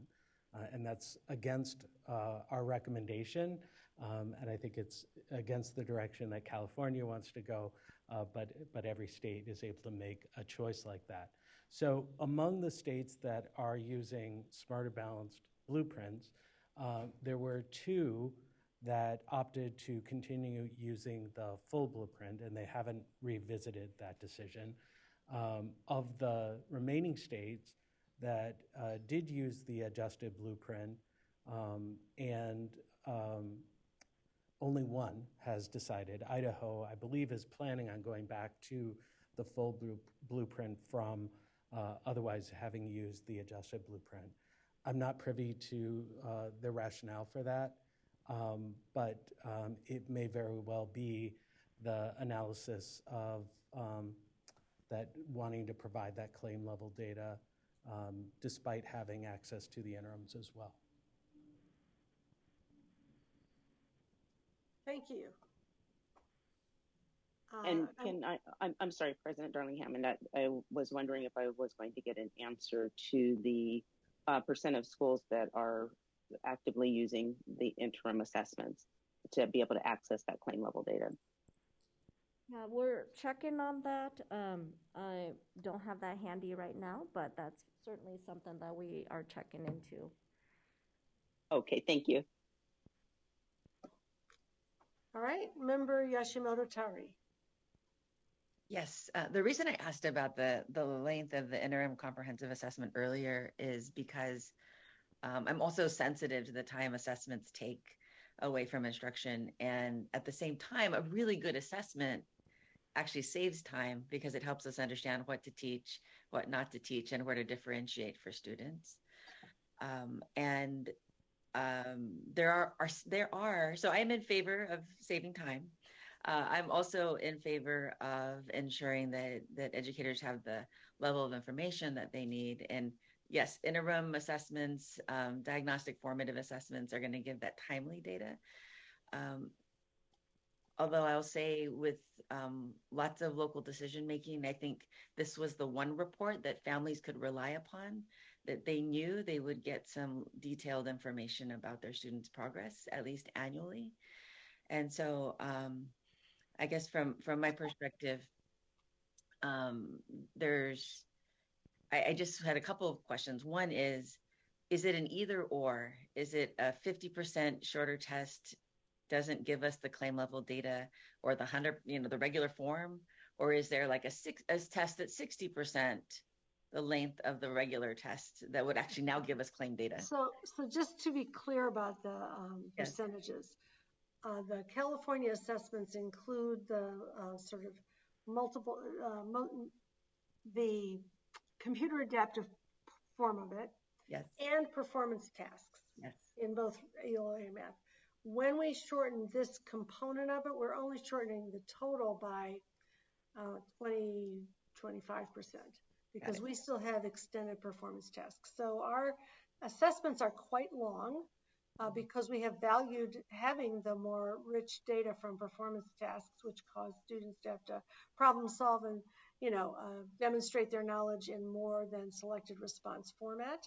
And so we are not reducing our total test length by 50%. We're reducing our total test length by maybe about 25% at the most. By the time kids get to senior year, or by 11th grade when they take their high school assessments, the ELA test is about 3.5 hours long, I think, and the math test is a couple of hours long. So our testing times are still pretty long, even with this adjustment to this component of the assessment. But the other piece is that you made the point, and as you know, LA chose not to use Smarter Balance during the pandemic, but used a diagnostic assessment, that you want to have data to inform instruction. And by the end of the year, when you get the results back from the state level test, it's too late to use it for instruction. And so part of the question for us is, how do we create the system in which we have fine-grained data that's useful when it's useful, and use our testing time in the right ways at the right times. So I think this is the bigger conversation. 100% agree. 100% agree. Bigger conversation is really important, and I think it's the indefinite nature that just raised a question in my mind, and then the number of if there's a lot, what kind of engagement happened. Given this is my first meeting, I'm just curious what kind of engagement happened before going with the recommendation for shorter. Well, we did hear from a lot of the groups that are commonly touched base with in the educator community, and all of them favored sticking with the Administrators Association, the Teachers Associations, the School Boards Associations, and so on, favored sticking with the somewhat reduced length of the test. People have had a lot of difficulty with connectivity issues. Even though we now have every kids have individual computers, the fact that kids have Chromebooks does not give a secure site for giving the test. So you still have to figure out how to get them access to computers that are wired in the ways that are needed and secured in the ways that are needed for the assessment. Member Orozco Gonzalez. I just want to add about the importance of, I think that this reduction, like you mentioned, Dr. Darling-Hammond, is about just 20 to 25% is considerable in the sense that it gives back some time for students to not only take their time through this test, through this shorter test, but there's so many other assessments we use in the classroom.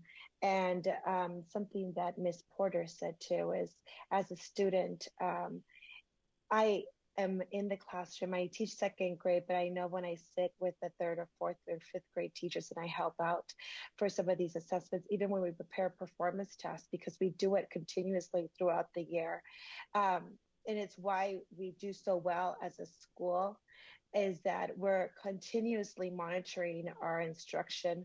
We're giving these formative and even some summative assessments for each unit of instruction. And our curriculum plan has several assessments that we relook. And I just think that that is where the real work is. And I understand that the yearly progress of these assessments is key and it's important, and we definitely do use them. Even as a mother who has two children who learn in two different modalities, one is an expert test taker and was almost nearly perfect score in both English and mathematics, and the other one who struggles and has a 504 punt because even though he actually gets straight A's, he just can't sit through those tests. And so, and being an educator and having children with two different learning modalities, I understand that it could be exhausting. And with Wi-Fi issues, I think the reduction of these computer adaptive portions is going to not only still be a really great measure for educators in our communities and families, but also lend itself for students to have that time to focus and to do. And I'm glad that we're reducing the amount of time for these tests, the amount of content, I should say. So trying to move us along, I think we can, I would offer us the opportunity to have a motion and a vote with the understanding that the decisions about the assessment are not terminal. They are not infinite. They are in this moment, and that we will promise to have a deep dive on assessment for the board very soon so that we can start to look at all of the questions and considerations that we want to have on the table as we're kind of recovering from the pandemic and looking ahead to supporting our students instructionally as well as we possibly can. With that, is there anyone who'd like to make a motion? Board President, sorry, this is Mao Vang. May I interrupt? I did check on the interims question. Yes, I'll just report briefly that this current year we have not so much schools, but over about 1,600 local educational agencies. These are districts who administered over 6 million interim assessments. So that's about at least 80% of the local educational agencies out there using at least some interim assessments. That's pretty impressive. Thank you. You're welcome. Yes. So, is there anyone I would like to motion Dr. Hammond to follow CDE's recommendation to one the state superintendent's proposed thresholds for the California Alternative Assessment, to continue using the adjusted form blueprints for the Smarter Balance Assessment for ELA and math, and 3 for the CASP and English language proficiency assessments for California students' score report for 22-23. I'd like to second that. Thank you very much. Any further discussion? Brooks, can you call the roll for a vote? President Darling Hammond. Aye. Member Escobedo. Aye. Vice President Glover Woods. Yes. Member Lewis. Yes. Member McQuillan. Aye. Member Olkin. Yes. Member Orozco Gonzalez. Aye. Member Patillo Brownson. Yes, and looking forward to the future conversations. Member Porter. Aye. Member Rodriguez. Yes. Member Yoshimoto Tauri. Yes. Thank you. Motion carries. Thank you. You've earned recess for 10 minutes. We'll take a break from 2:30 or 2:29 until 2:40. We'll come back at 2:40. Don't leave. Just turn off your mic and your video, and we'll see you back in 10 minutes.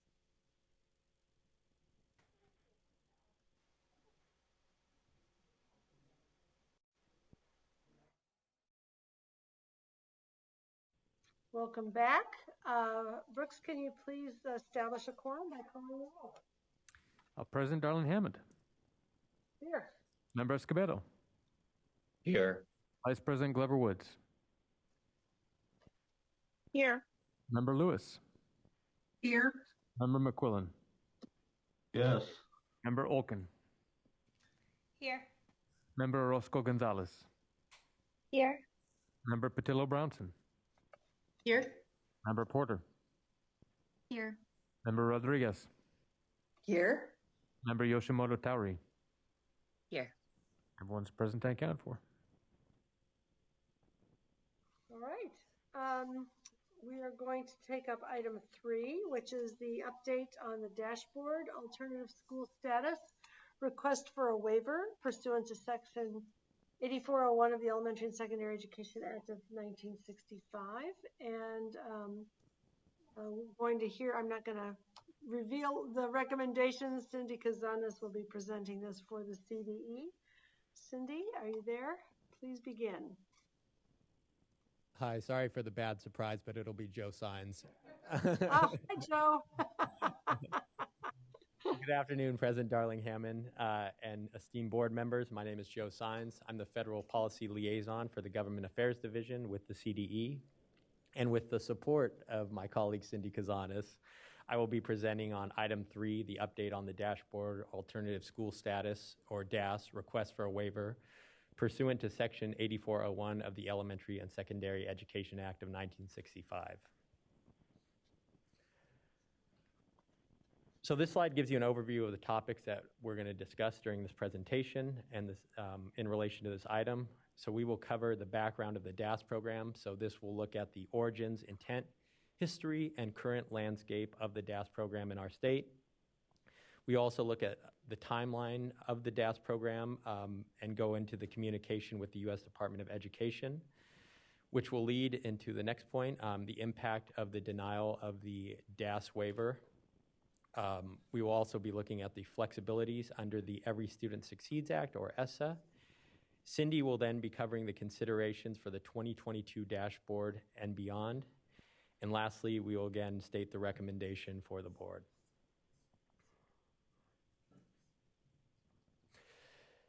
So just in review for the item recommendation, the California Department of Education requests that the State Board of Education provide direction to the CDE in terms of short-term and long-term steps as to how to meet the requirement to include all schools in its system of annual meaningful differentiation using the same academic achievement and graduation rate indicators for dashboard alternative school status and non-DAS schools based on data from school year 2021-22 and for school identifications for the 2022 dashboard and for future years. The CDE further recommends that the SBE delegate authority to CDE subject to approval of the SBE Executive Director to engage in discussions with the U.S. Department of Education per the SBE's direction to resolve issues prior to the release of the 2022 California School Dashboard. So to understand the historical background, we will look at the origins of the DAS program.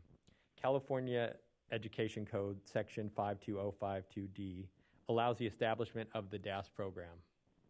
The program is intended to ensure that California's accountability system fairly evaluates the success or progress of alternative schools that serve high-risk students. With the adoption of the dashboard in 2017, the SBE acknowledged that the system did not address the success or progress of students in alternative school settings. The SBE subsequently directed the CDE to develop indicators on alternative schools that evaluate the success and progress of these schools based on the LCFF state priorities and accountability requirements in the ESSA.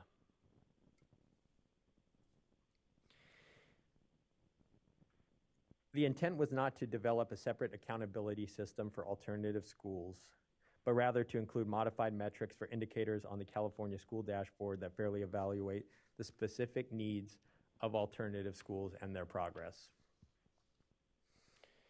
DAS schools receive performance levels on all state indicators similar to traditional schools.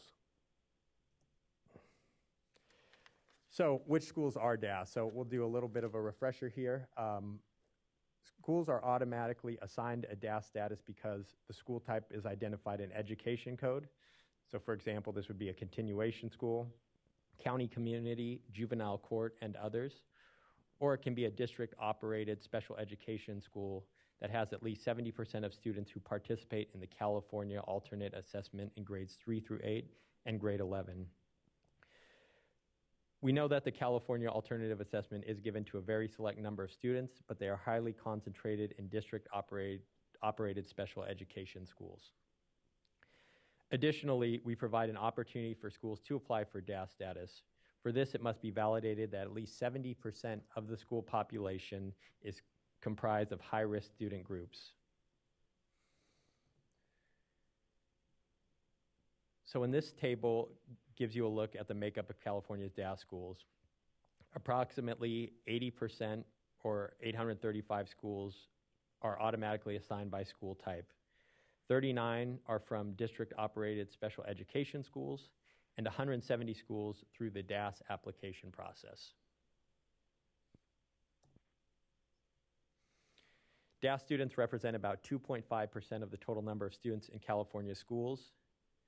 They serve 151,000 DAS students out of 6 million total students. This is significant for our accountability system as we have over 1,000 DAS schools, which far exceeds any other state in the country and the number of students served in this alternative setting.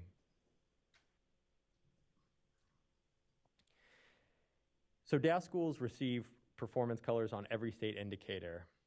However, to fairly hold DAS schools accountable, we identified 3 indicators where we could implement modified methods. Specifically, these were the graduation rate indicator, the college career indicator, and the academic indicator. So going through the timeline of how we got to where we are now, 2017 was when the state board requested the development of the DAS program, and the work that went into this program was robust and done in partnership with the alternative schools community. Additionally, there was a lot of work done with CPAG, the state board, the Alternative Schools Task Force, and other interest groups to develop and vet these proposals. In 2018, the state board approved the use of modified methods of state indicators for DAS schools. And in 2020 is when California received a letter from the U.S. Department of Education stating that the use of modified methods to calculate state indicators for DAS schools is not permissible. Specifically, the following is prohibited: establishing different cut scores for DAS schools for the academic indicator, and the use of a 1-year graduation rate, which is what our modified method is in California.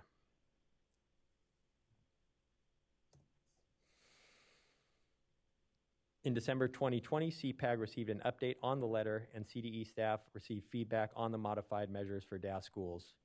Also, the board received an information memorandum on this letter from ED. Following that, in 2021, the state board approved amendments to California's ESSA state plan to bring the DAS modified methods business rules for calculating the academic achievement indicator into compliance with federal law. However, in January 2022, we received 2 letters from ED in response to California's ESSA state plan amendments. In February, the SBE received a memo with a copy of the responses from ED. In March, the board approved submission of a waiver to ED requesting the continued use for DAS schools to maintain the DAS modified methods.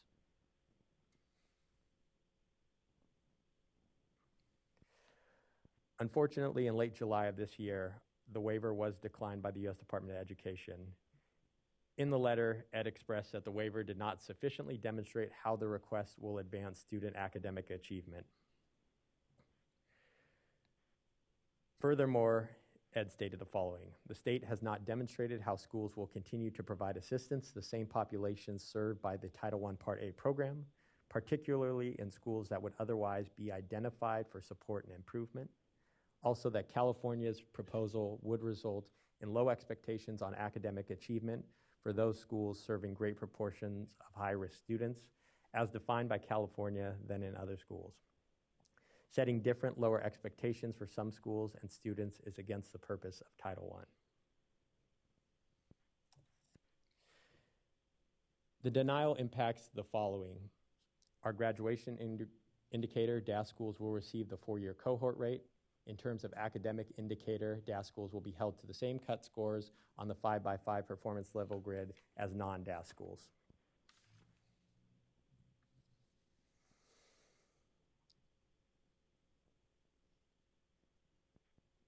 It also impacts the ESSA school eligibility determinations. Ed requires that we make CSI determinations based on low graduation rate and low performance of Title I schools and additional targeted support and improvement eligibility determinations using data from the California School Dashboard.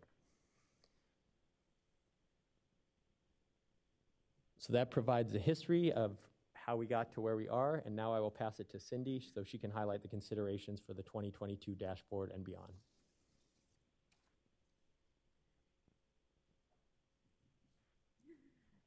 Thanks, Joe. Cindy Cazanes, Director of the Analysis, Measurement, and Accountability Reporting Division. And the other hat that we wear is supporting with the ongoing implementation of the Every Student Succeeds Act. And so very happy to support this conversation today. So since this item was posted, what was that, 10 days ago, 13, 14 days ago, we had an opportunity, the department did, along with representatives from the State Board of Education, to meet with U.S. Department of Education staff, really our counterparts, to talk about some options for moving forward. One of the things that we wanted to see is if we could actually extend the implementation a year, and that was not really, it's not an option on the table. And so we have put together some ideas about looking at short-term 2022, it is possible, knowing that we have a very short time frame ahead of us to implement something. And then what can we look about in out years? I should note that the same staff that helped prepare the mega item that I presented on this morning would be doing this work. And so that is the context for making sure that we're able to support all things around the accountability system, but knowing that we have to come into compliance with ESSA or risk state administrative funds under Title I. So the items that I'm going to put forward in the next couple of slides, just wanted to make reference that these have come through letters from the U.S. Department of Education related to this issue, and then the conversation that we had by phone on September 7th. So one of the key things that we've heard from the field since this denial was sent to the department and to the board was really this outcry that we still need, regardless of whether or not DAS is allowed to be a part of our federal accountability system, we still need to make sure that accountability and in the alternative school setting is present and is present with those modified methods. And so there are, we believe, and we've actually got a chance to talk with a group of alternative school educators that run county-run programs this past Friday, and we heard very clearly from them that simply saying that there's an affirmation or there's a reaffirmation that the state is committed to the accountability system for alternative schools. We want to make sure that they're present on the dashboard and they're present with those modified methods. The modified methods clearly show schools are able to show progress, and when we don't allow for something like the DAS graduation rate, schools and districts are left with only looking at a 4 and a 5-year graduation rate. And we know so many of these students come into these schools credit deficient or come in on a short-term basis. And so allowing for progress and to be seen in a positive manner is really important, simply to make sure that the program continues, but also that that these schools are being seen as helping with student outcomes, which they are serving really some of our most needy or at promise students. So the first suggestion is to continue to report our modified methods and non-modified methods, so going to the 4- and 5-year graduation rate or combined graduation rate on the dashboard. I want to note that when we think about how we go about identification for comprehensive support and improvement that Joe just talked about, we have to use the non-modified methods for that calculation. So we don't have options moving forward, at least for the short term, to change that calculation. We also had a suggestion, and this actually came from the U.S. Department of Education. There's another state that does this, and that you don't have to necessarily have this label attached to that they're in a CSI or they're a low-performing school. We can call it something else. We still need to report back to the federal government on this information. So one idea that came forward is DAS schools that meet eligibility for the low graduation rate, which of course is 68% or below, or the low performance, becomes a DAS community of practice. And so we say very clearly that we're distinguishing that these schools are very unique and the students that they serve are valued in our accountability system. The other short-term idea that we have, or rather that we're suggesting that the board consider, is to look at ways of providing differentiated improvement activities. And so this is allowable under ESSA. This was actually in one of the letters from the U.S. Department of Education, and it's specific to schools that predominantly serve students returning to education after exiting secondary school. So if they didn't get a regular high school diploma and they're off track on their academic credits, these are the student populations that could potentially have differentiated improvement activities if they are deemed eligible for CSI, ATSI. So just that's a context issue, that you don't treat every single school that's in CSI the same, that we're meeting these schools where they're at. So beyond the current dashboard year and the impact of this denial on DAS schools, there is interest, and I hope that the board is supportive of the department exploring some additional flexibilities.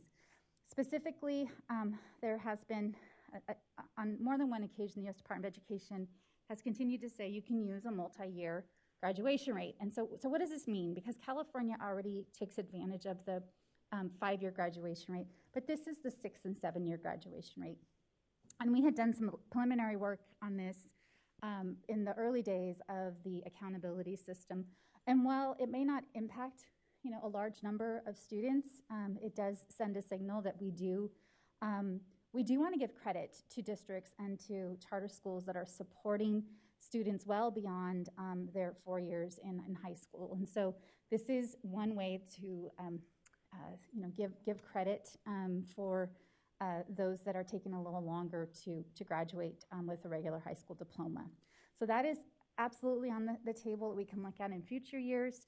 The other is use of a multi-year, that same graduation rate information for determinations of who is in the low graduation rate eligibility determination. So if we've got 6- and 7-year graduates, that would hopefully you would get above that 68% threshold to allow for schools not to be identified under low graduation rate eligibility requirements. The other suggestion for exploration is now that we're going to have a current set of data that we have not really had access to in over 2 years, start to perform some simulations around the 2022 determinations for future years of looking at the CSI lowest performing. So again, those are Title I schools that were not eligible under the low graduation rate, looking at it by school type. So potentially elementary, middle, high, and alternative high schools. And so I think that's going to be more of a policy question, but we would be able, after this year, be able to bring to you current year data based on the eligibility determinations that we're going to do for current year, our current year dashboard. Additionally, a couple other options. There is, and this is again something that's allowed under ESSA. We need to dig into this a little bit more to see what other states are doing, but explore the option to exclude students who have not attended the same school within an LEA for at least half a year. And this is something that we are permitted to do with the exception of the graduation rate indicator. I guess you never get out of the graduation rate indicator is the moral here, but that the performance would still need to be reported out on our state and local report card. So this is something that is, again, a flexibility allowed under ESSA. Again, I'm not sure if this is something the board is even interested in exploring, but we wanted to make sure we brought it forward to your attention for consideration for long-term solutions around this. And then the other, which is definitely a long-term solution, or not long-term option rather, because it does involve the administration and the legislature, is exploring differentiated funding allocations for schools determined eligible for support. Right now, there is, the easiest way I can describe it is there's a bucket of money and there's a number of schools that are identified for CSI, and we divide that bucket of money equally among those schools for support. So unlike differentiated assistance, when you're eligible for CSI, you do receive, the school does receive funding, federal funding to support those improvement efforts. So this is the recommendation. It still stands based on what we put in the item, but just know that we have had a chance to talk with the U.S. Department of Education since this item was published.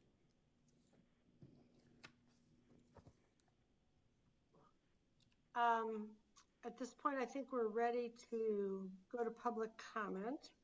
And if you could put that slide up.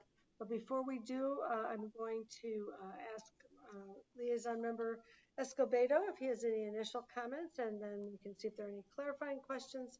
Then we'll go to public comment. Thank you. Thank you, Dr. Hammond.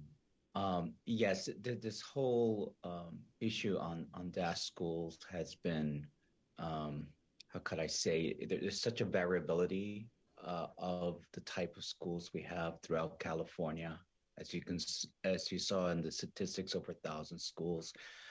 And it just seemed the relationship between districts and schools is very variable. So I think along line is how we measure the school is how do we measure the criteria and relationships between those feeder schools, those district schools, and the DAS schools. Because one of my concerns is the disproportionate number of students of color in DAS schools. In highly functioning systems, I've seen the district utilize DAS schools as a way to recover the credit and then bring them back to the school. I really don't want to see systems using these schools as a place to remove students just because they don't fit the mold.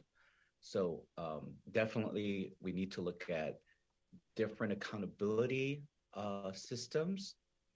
However, I think we have to really examine the whole structure, because I'm deeply concerned on the type of students that are referred to DAS schools.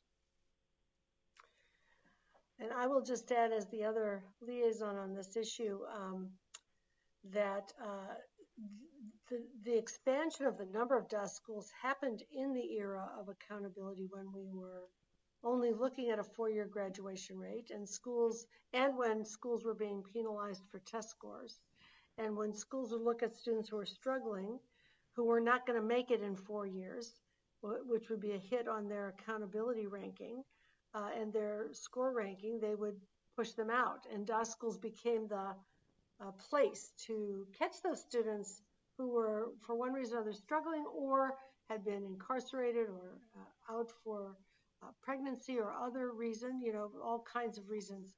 I mean, kids go through a lot. Some of them have to leave school to work. They, have all kinds of things going on.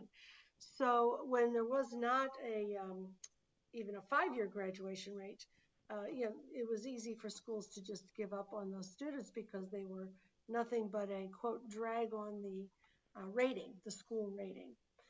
And so that actually was one of the accountability spillovers that occurred. I think one of the things that's very promising, in addition to being sure that we give credit to these schools that are graduating students within the year, because we want an incentive to support them and get them graduated, but also getting to a 6 or 7 year graduation rate, which is used in New York and a number of other states that have high numbers of immigrant students and students who come sometimes having not had much education or having a variety of challenges to overcome, will give greater incentives to our high schools to continue to work with students and to continue to support them.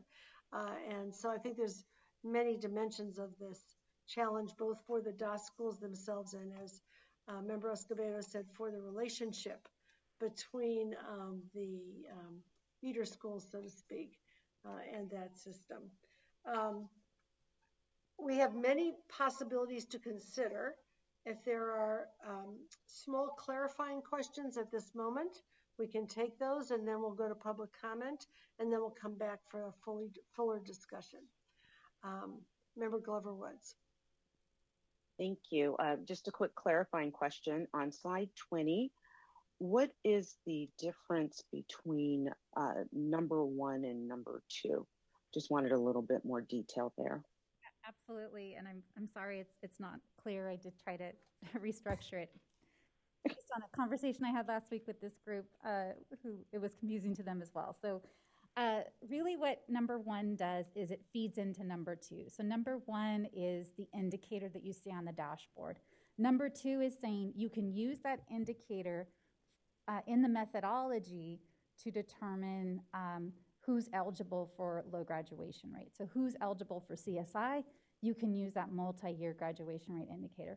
It's really, it's a feeder into number 2. So hopefully that makes sense. That helps, thank you. And are there any other clarifying questions at this moment? Member Olken? Thank you. Just to follow up on that same question or that same area, that would be for all schools. The proposal would be that for all schools we would move to an extended multi-year graduation rate. So it would be, that would be for everyone. Correct. So when the 5-year graduation rate was adopted, the requirement under ESSA is that you have to increase it above the 67%. You really have to have a higher target. I need to look back at that language to see if we'd have to raise the target again if we also included 6 and 7 year, but it would apply to all schools. Thank you. And I don't see any other hands up. So if there are no other, did Brenda's hand go up? Member Lewis? You're on mute. Still on mute. Can you get that to go off? Okay. Can you hear me now? I'm sorry. Yep. It says my internet is unstable, so I hope I don't freeze. But I don't want to belabor this question. It mentioned in the presentation, it's the multi-year graduation rate is 6 or 7 years, and that would have an impact on the determination of whether or not they go into CSI. So how does that work? Like 6 or 7 years. So they stay continuously enrolled for 6 and 7 years. And then when does that impact the CSI eligibility? If I'm understanding what number 2 is saying. Correct. Those are fantastic questions that I don't have the answers to. I do know that, once a student exits out of the system that's credit deficient, they may be going to 1 or more schools to come back to get that high school diploma. And so part of it is tracking down students who re-enter the system and then determining which cohort they get put into. So those are, I think you're raising some great technical questions that we need to dig into. And so it's not something that we'll be able to put in place or put before you until 2023 at the earliest. Right. So we will be making a sort of a short-term decision about how to handle DOS schools this year and a longer term, and we're informing a longer term exploration on the part of the department into other options. I will say other states that use the 6 and 7 year graduation rate do not require continuous enrollment. The students, in fact, many of the students who end up graduating, within 6 or 7 years have stopped out for a reason. Not all of them, but that's, as Cindy said, the questions of how to think about the cohort and then how to do the tracking are things we would look into with the benefit of other places that have already done it, as well as our own system of data that we have available to us. I have seen, by the way, huge incentives for keeping immigrant students in school and getting them to graduate, and huge differentials in some schools for students who have that extra, sometimes a couple of years, because they may come in at the high school level already, not having had as much education. So there can be important differentials in some schools for having that ability to stick with and track their students. Member Glover Woods, I think your hand is up. Is that a new hand? It is a new hand. I'm sorry, one more clarifying question. As it relates to how this would be handled for the 2022 dashboard and the 2022-23 school year, I know we were having conversations about the extended year graduation rate, but my understanding is that doesn't impact our immediate. Right. And so I guess my question is, or my clarifying question is in relation to slide 15, which outlines what the denial, how it will impact the DOS schools. So is the information on slide 15 how we will be handling the DOS schools for the 2022 dashboard and for this school year? That is correct, although I'm realizing we've left out information on this slide. DAS schools would receive the 4 and 5 year cohort rate. We are permitted to have, it is in our approved ESSA state plan to have the 4 and 5 year cohort rate. So that is how it'll be used to first look at the first step in the process. I'm going to skip to the next slide, is that we have to look at any school that doesn't meet the graduation rate requirement, which again for California is 68%. If you're under 68%, you're and there is an average that we're allowed to do between more than 1 year. You're automatically in. You're automatically eligible rather for CSI. Any schools that are still standing and not identified for CSI under the low graduation rate and are receiving Title I funds then get looked at for low performance of Title I schools. And so that's where the graduation rate picks up again, as well as the academic indicator. Those modified methods cannot be used per that denial letter from the U.S. Department of Education. Thank you, Cindy. Yeah, the upshot is that because a lot of students have already missed the 4-year mark and some have missed the 5-year mark as well, many DOS schools, perhaps most, maybe nearly all, will likely fall into that category. The good news is they will get CSI resources if that is the case. The bad news is they won't get, unless we decide we also want to publish the ongoing 1-year graduation rate that we have published, they would not be getting feedback about how they are doing to get the students who are there out. So I think we probably want to give them that useful, informative information, even if we need to use the 4 or 5 year graduation rate to identify them for CSI. Member Olken? Yeah, you just hit on what was my question. Slide 19, it looks to me, is also a set of potential things we could do this year, which include continuing to publish on our dashboard our own, I'll have to go back to it, continuing to publish on our dashboard are the modified methods, but we'd also just have to include the new ones.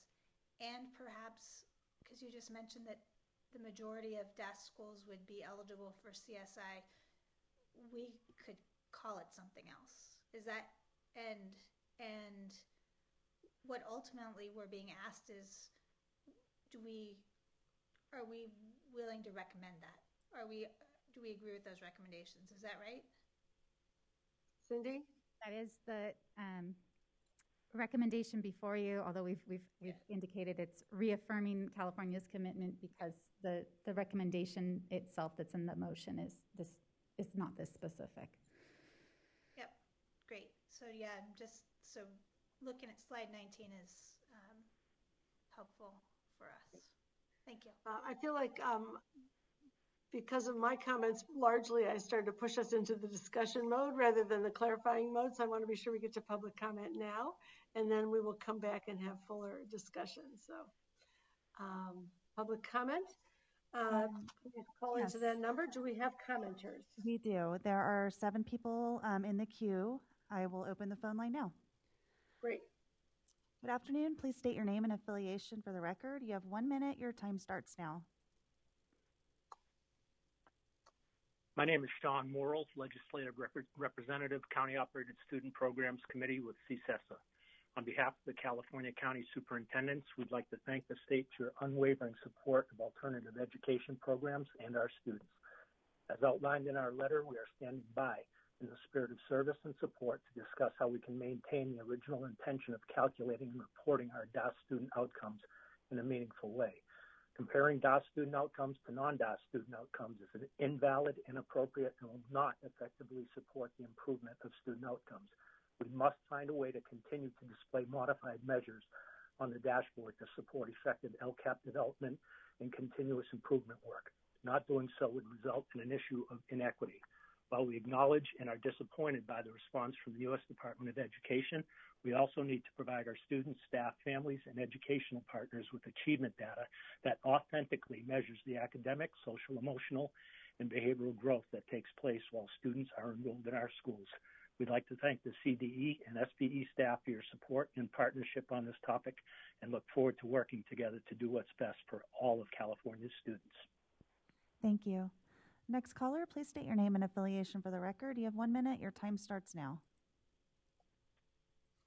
This is Suzanne Cooey of the Charter Schools Development Center. We support the fullest use of DAS modified metrics on the dashboard. DAS charter school authorizers really struggle with a lack of data in renewal decisions. DAS modified metrics don't solve the problem, but they help a little. For the board's background, there are now 4 different sets of charter renewal standards. 1 is for DAS schools and 3 are for non-DAS schools. So just FYI, that's the test and punish part, because a non-DAS charter school's renewal standards get determined by not very robust comparisons of performance levels to state averages on academic indicators, and that may be followed by extremely restricted use of academic growth data. The larger point is that for DAS and non-DAS charter schools, appropriate use of data is key to sound decisions. So CSDC urges the state board to examine these issues with care and to increase, not limit, data analytics available to support higher quality charter renewal decisions. Thank you. Thanks for your time. Thank you. Next caller, please state your name and affiliation for the record. You have 1 minute. Your time starts now. Good afternoon, President Darling Hammond and members of the board. My name is Dr. Rudy Cuevas, and I'm the Superintendent of Youthville Charter School of California.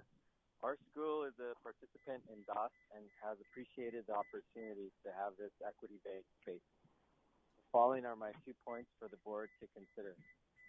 We've always been grateful to the state board and to CDE staff who have, for several years, had the foresight to convene an alternative accountability task force to develop all of the various DAS metrics that we're responsive to alternative schools and the students we serve. Related to the model responsiveness of this ideal democratic collaboration between government agencies and stakeholders, it would be unfortunate if DAS and its corresponding metrics were canceled during a pandemic with no further input from this task force. that was responsible for authoring these metrics. This would specifically be unfortunate also at a time if this was canceled at a time when the federal and state local governments across the country have been showing incredible and historic empathy brought about by the pandemic. Thank you. Your time is up. We need to work together Thank you. and collaborate on this effort. Next caller, please state your name and affiliation for the record. You have 1 minute. Your time starts now. Good afternoon, Dr. Darling Hammond and board members. Diana Boo on behalf of the Association of California School Administrators. As you heard, DAS schools represent about 10% of the total number of schools in California, and their students account for 2.5% of the California's 6 million students. At-promise students enter alternative schools after the 9th grade with significant credit deficits and rudimentary educational competencies. DAS schools act as a safety net for these students who are not well served in traditional comprehensive high schools by providing them with the flexibility, attention, and services they need to succeed. AXA commends CDE and the board's commitment to at-promise youth and the alternative schools that educate them, and look forward to collaborating with the state on long-term solutions that reflect the unique needs and nature of the students enrolled in alternative education schools while maintaining rigorous and equal expectations to improve their learning outcomes. Thank you. Thank you. Next caller, please state your name and affiliation for the record. You have 1 minute. Your time starts now. Hi, this is Leticia Garcia on behalf of the Riverside County Superintendent of Schools and the 23 school district superintendents in Riverside County. We thank CDE and SVE for seeking the waiver for DAS and share our disappointment in the denial of the request. We expressed our support for staff's recommendation in seeking both short-term and long-term solutions. As practitioners, we are ready to partner with CDE in future discussions to determine long-term solutions, to hold alternative schools accountable while recognizing the unique merits of their re-engagement programs and celebrate the accomplishments of their re-engaged youth. Thank you. Thank you. Next caller, please state your name and affiliation for the record. You have 1 minute. Your time starts now. Good afternoon, Jessica Sacco on behalf of Children Now. I refer you to the LCFF Equity Coalition for our complete comments on this item. Firstly, regarding 2022, we suggest that you first consider identifying DAS schools using the CSI measures and then which would likely lead to a large number of DAS schools being identified.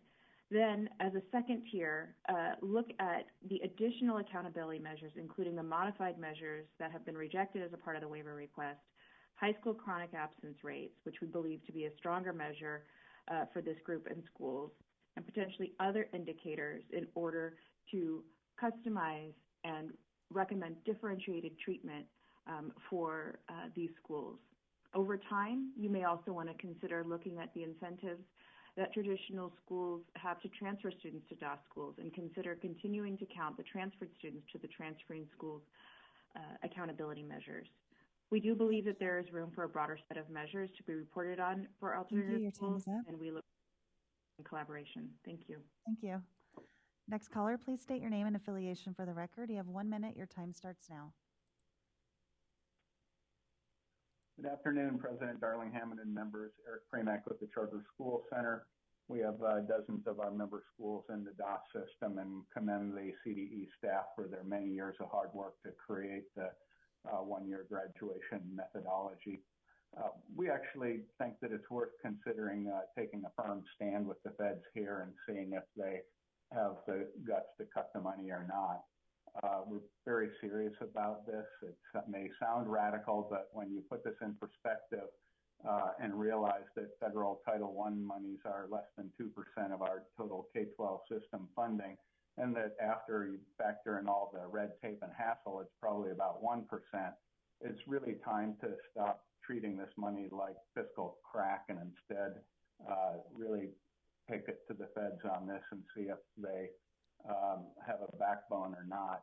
I think it's time for us to have a backbone and stand for sound data and sound methodology and take the feds on this. Thank you very much. Thank you. That concludes public comment for item number 3.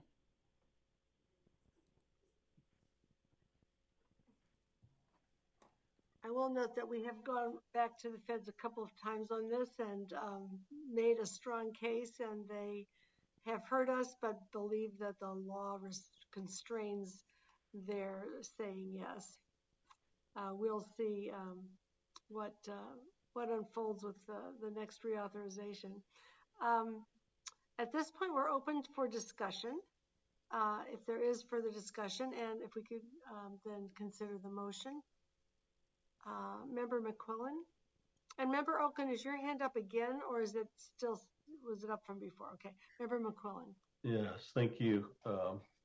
I know what we're talking about doesn't represent a huge amount of students, but the DOS schools, when I think of the schools we're talking about, I think of students who are from lower socioeconomic status. I think of students of color. I think of some of what was already discussed about students who may have stopped out because of pregnancy, even students who might be still impacted by the pandemic, may end up in that type of school. I like what one of the callers said. I'd like to know the pros and cons of reporting a student from the school of origin, that they stay with the and get reported from the school of origin where they came from. I like that, to entertain that idea.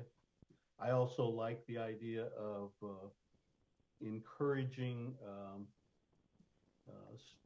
the reporting for 5th year and 6th year, maybe even 7th year, that encouraging and recognizing those DOS schools that do, maintain the students in that 5th and 6th year. So just some thoughts. Thank you. Thank you very much. Member Escobedo, and then Member Glover Woods, and then Member Rodriguez. Yes, I reviewed the last task force report. I believe it was done in 2020. It was an interesting recommendation they had, which was to incorporate what they call a positive transition rate as a local accountability indicator. And it really has a lot of, I think, very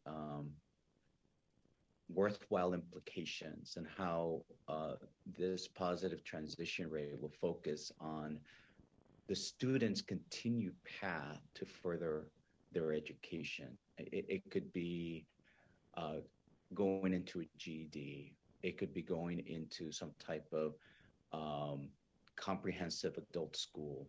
Could be joining the military or Job Corps. And I think thinking outside the box, creating some type of what they call a positive transition rate might be an interesting measure on how we look at incremental improvement in these schools. Thank you. Interesting. Member Glover Woods? Definitely looking forward to our future conversations on the long-term decisions that we'll make in regards to this. My question is in regards to, again, impact for this year. We just earlier today approved a new methodology for differentiated assistance eligibility. My question is, do we know the impact now, the change in methodology that we'll have to use for DOS schools for this school for 2022 dashboard, how that will impact the number of LEAs that will now be eligible for differentiated assistance? The short answer is no. I don't know how it will impact. We know that there have been enrollment shifts for alternative schools, so that's something we are also watching. But keep in mind that differentiated assistance is determined based on an entire district's performance, or if you're a charter school, but charter schools are not in differentiated assistance for 2022. So it is a great question, and until we can, start our data processing and really dig into it, I don't have an idea of that impact. But it is one component, unlike this high bar that is set with the federal system in determining school eligibility.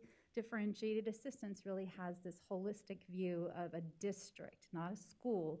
So if you're in a comprehensive district, maybe you're in Riverside Unified, you have so many schools that are contributing to that aggregation of the data for district and school performance. And a DAF school may contribute some, but your traditional schools will more likely have a greater impact.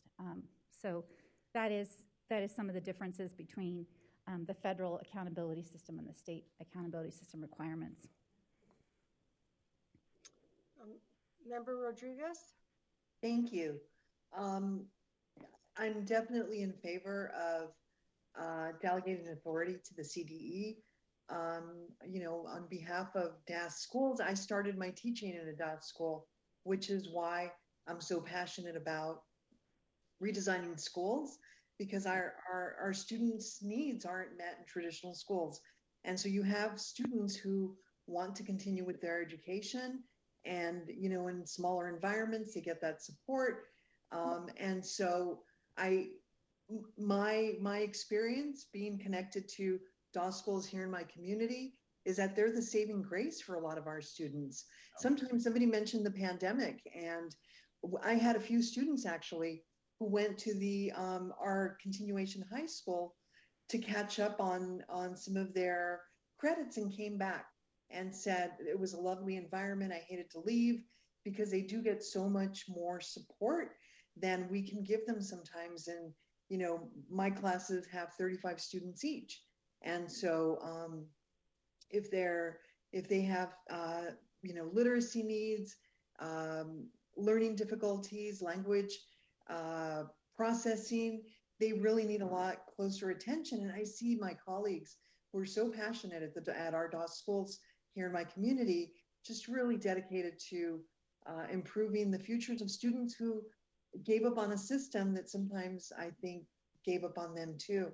And so I'm not in favor of having schools send students to not bring their tests down, their test scores, to send them off. But I am definitely in favor of supporting the great work that our DAS educators and administrators are doing, and anything that we can as a state board to support that effort.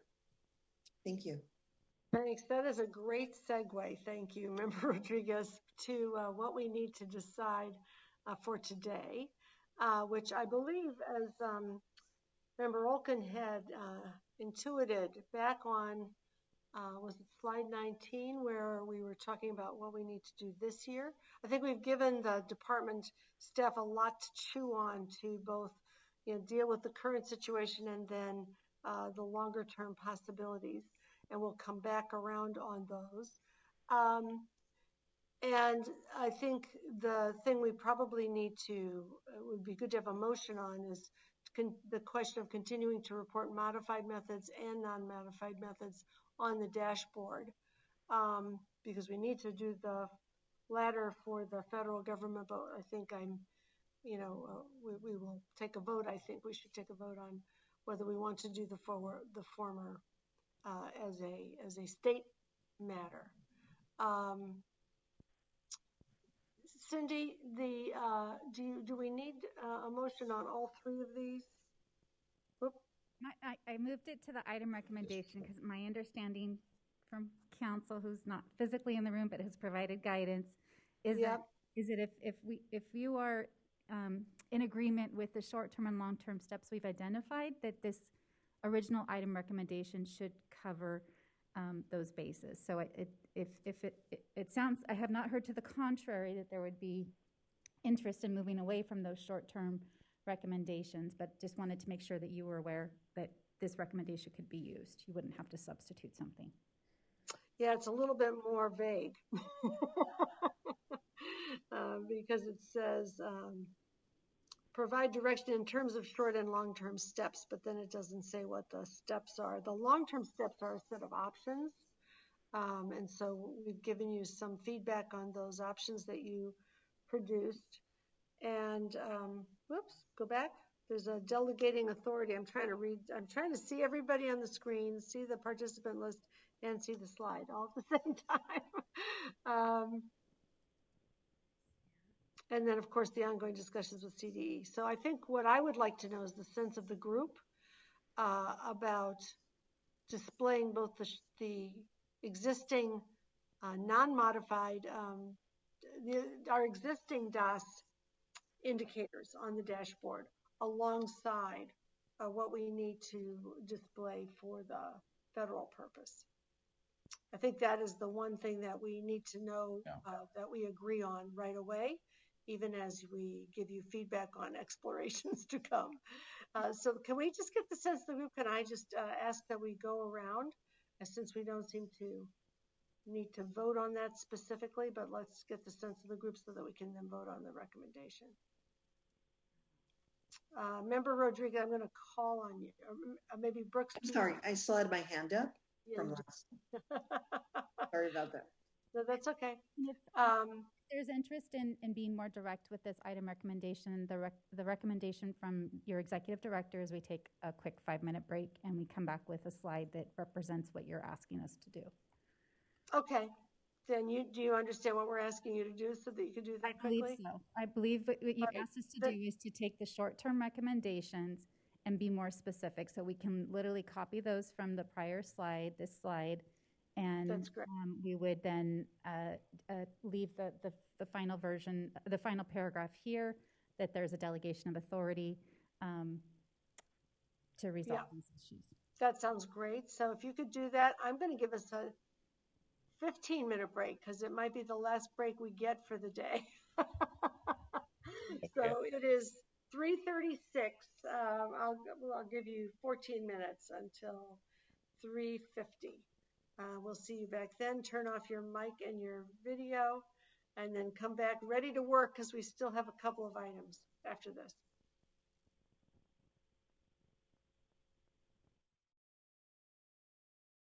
All right, welcome back. And Brooks, can you reestablish the quorum and call the roll? Of course. President Darlene Hammond. Here. Member Escobedo. Here. Vice President Glover Woods. Here. Member Lewis. Here. Member McQuillan. Aye. Member Olken. Here. Member Orozco Gonzalez. Here. Member Patillo Bronson. Here. Member Porter. Here. Member Rodriguez. Here. Member Yoshimoto Tauri. Present. Everyone's present and accounted for. We have a quorum. All right, and now we have a revised item. Do you want to read that off to us, Cindy? Yes. So the item recommendation is being taken from the prior slide in which we talked about specific short-term solutions, and here it goes. The California Department of Education, CDE, recommends that the State Board of Education, SBE, approve the following short-term options for the 2022 dashboard. Reaffirm California's commitment to the DAS program by 1, continuing to report modified methods and non-modified methods on the dashboard. 2, label DAS schools that meet the eligibility for CSI low graduation rate or low performance as a DAS community of practice to distinguish the uniqueness of these schools and the students served. 3, develop differentiated improvement activities for schools that predominantly serve students returning to education after having exited secondary school without a regular high school diploma, or who, based on their age, their grade or age, are significantly off track to accumulate sufficient academic credits to meet high school graduation requirement. I think it meant requirements. Oops. The CDE further recommends that the SBE delegate authority to the CDE, subject to approval of the SBE executive director, to engage in discussions with the U.S. Department of Education per the SBE's direction to resolve issues prior to the release of the 2022 California School Dashboard. All right, thank you very much. And with the addition of that S on requirement, I think we have a pretty clear recommendation to act on. Do we have a motion? I'd like to motion at the revised recommendation as just stated. I second. Sorry, Heidi. No, go ahead. Go ahead, Brenda. I second. All right, very good. Any further discussion? If not, Brooks, please call the roll for a vote. President Darlene Hammond. Aye. Member Escobedo. Aye. Vice President Glover Woods. Yes. Member Lewis. Yes. Member McQuillan. Aye. Member Olken. Yes. Member Orozco Gonzalez. Aye. Member Patillo Brownson. Yes. Member Porter. Yes. Member Rodriguez. Yes. Member Yoshimura Tauri. Yes. Motion passes unanimously. Okay, we are going to forge on through now. We're going to go to the consent items. We'll take up first the regular consent items, items 5 through 8, and we will open the phone line now for the queue for public comment on consent items 5 through 8. Members of the public wishing to provide comment on consent items 5 through 8 may do so by calling the telephone number and using the access code provided on the slide that is shown now. And we'll give it just a little bit of wait time in case that there's a lag to see if there is any public comment. It's live on the. Sorry? The slide is live on the stream. Yes, the slide is live.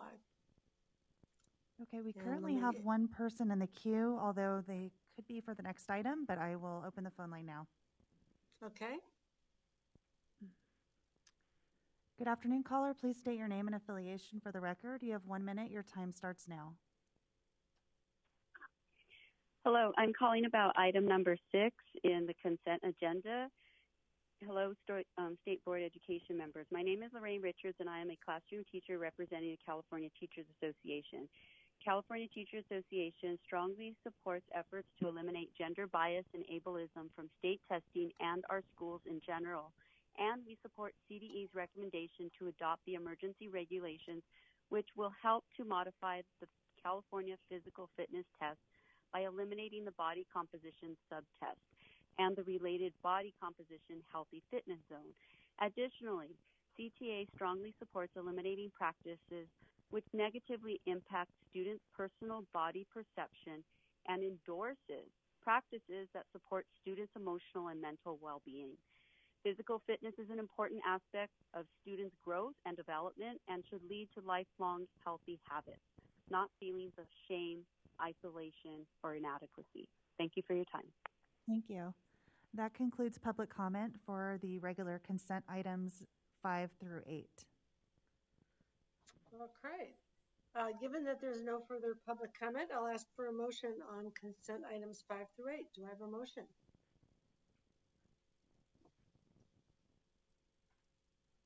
So moved.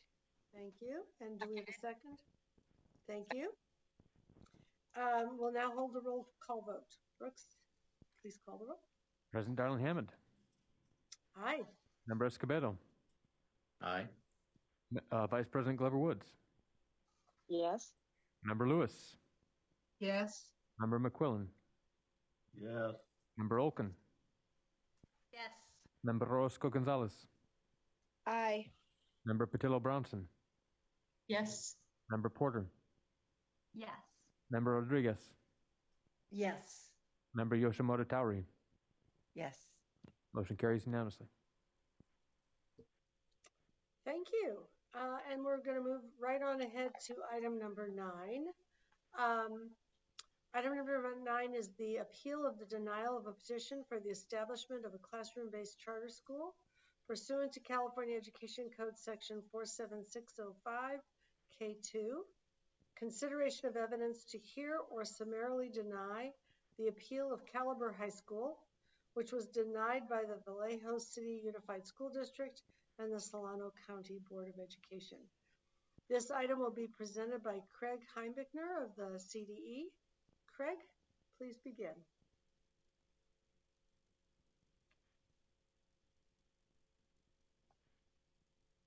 Craig, are you all set? I apologize, I was muted. Thank you, President Linda Darling Hammond, and I will be presenting this on behalf of our Charter Schools Division. So I'll go right into it. Item 9 is the decision to hear or summarily deny the appeal of Caliber High School. And for some background on that, excuse me. Oh, okay. The Caliber High School Petition, or CHS, proposes a new grade 9 through 12 charter school opening in 2022-23. Calabar High School submitted its petition to the Vallejo City Unified School District, or VCUSD, pursuant to California Education Code, or EC, Section 47605A, and the district denied the petition on December 15th, 2021 by a vote of 5-0. Calabar appealed the district's denial to the Solano County Board of Education, SCBOE, pursuant to Ed Code Section 47605K1AI, and the county denied the petition on April 13th, 2022 by a vote of 6-1. Calabar High School then submitted its petition to the California State Board of Education, SBE, on May 13th, 2022, pursuant to EC Section 47605K2. The recommendation of the California Department of Education is as follows. CDE recommends that the SBE summarily deny review of the Calabar High School appeal based on the documentary record. CHS or Calabar has not met their burden to rebut the fact that while in state receivership, the district is unable to absorb the fiscal impact of the proposed charter. The Advisory Commission on Charter Schools recommendation was made on August 11th, 2022 in their meeting, and ACCS, the commission, put forth a motion to recommend that the SBE hear the Calabar High School appeal to determine if the district and/or county abused its discretion. That motion, there were two motions. This was the first one. That motion failed by a vote of 3-5. And then the ACCS entertained a second motion to adopt the CDE's recommendation that the SBE summarily deny review of Calabar's appeal, and that motion passed by a vote of 5-3. A little background on state receivership, because that is very important for the context here. California has created a process for schools experiencing financial distress under specific conditions to receive emergency apportionments from the state per Ed Code Sections 41320 and 41326. This process is commonly referred to as state receivership.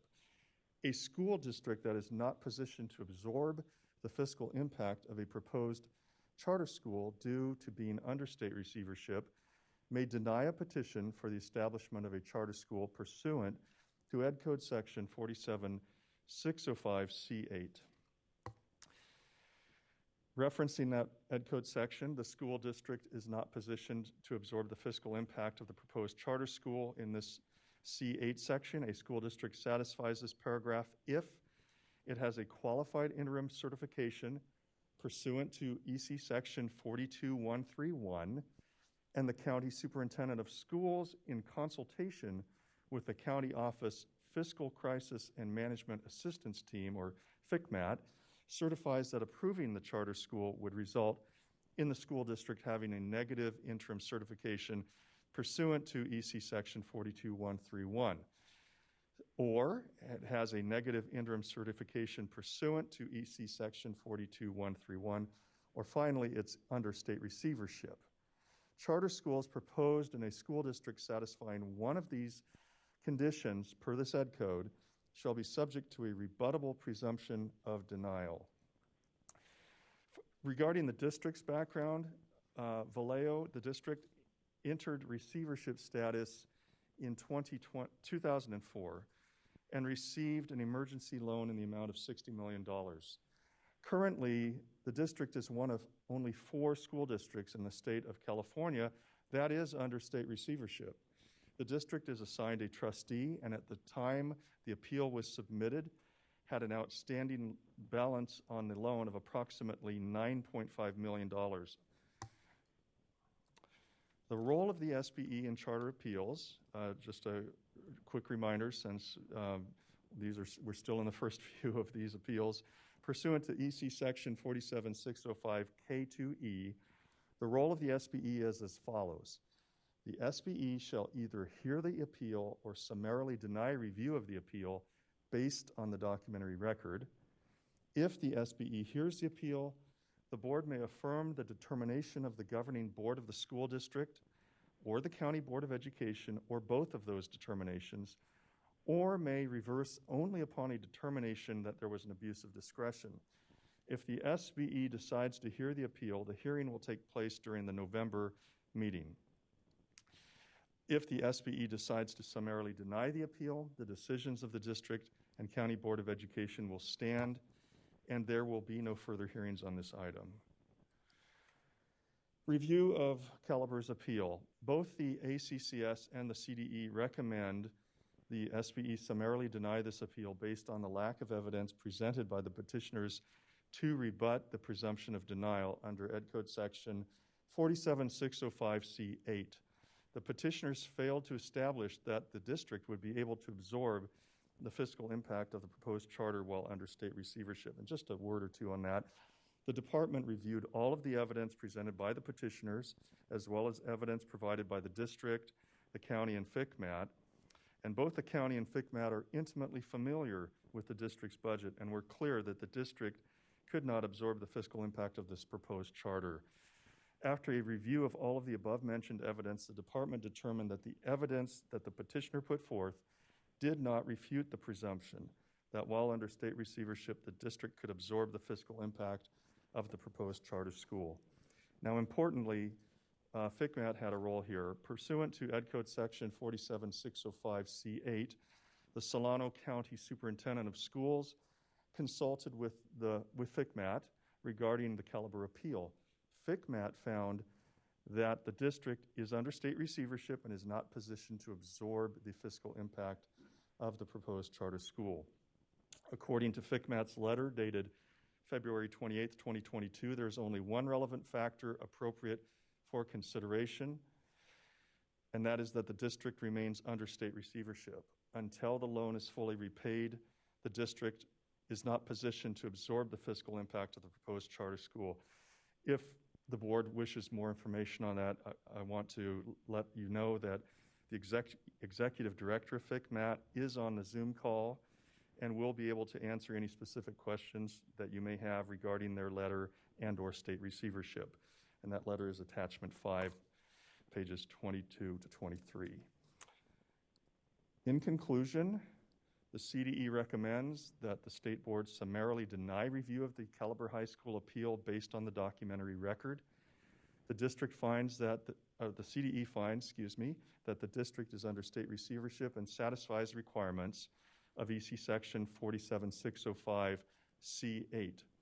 Caliber High School has not provided sufficient evidence to rebut the presumption that while in state receivership, the district is not able to absorb the fiscal impact of the proposed charter. Therefore, Caliber has not met their burden to rebut the presumption for denial under EC Section 47605C8. The ACCS at its August 11, 2022 meeting moved to recommend that the SBE summarily deny the Caliber High School appeal, and that motion passed, as we said, by a vote of 5-3. If the SBE decides to summarily deny the appeal as recommended by the CDE and ACCS, the decisions of the district and County Board of Education will stand, and there will be no further hearings on this item. And that concludes our presentation. Okay, thank you. So legally, the state board is not required to hold a public hearing in this matter, but we would like to ensure that the parties have an opportunity to present to the state board. Therefore, following this, the charter school will have 10 minutes to make their presentation. That will be followed by the district and county board of education, who will both have a total of 10 minutes to make a presentation. Following the presentations by the parties, there will be an opportunity for public comment from members of the public who are not part of the initial presentations, and members of the public will have 1 minute. Petitioners representing the charter school, please begin. Thank you. I'm going to try and screen share here. If you give me just 1 moment, it's not letting me. I cannot start while someone else is sharing. So we'll need, there we go.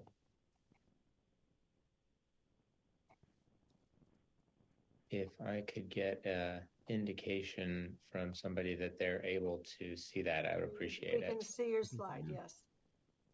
Wonderful.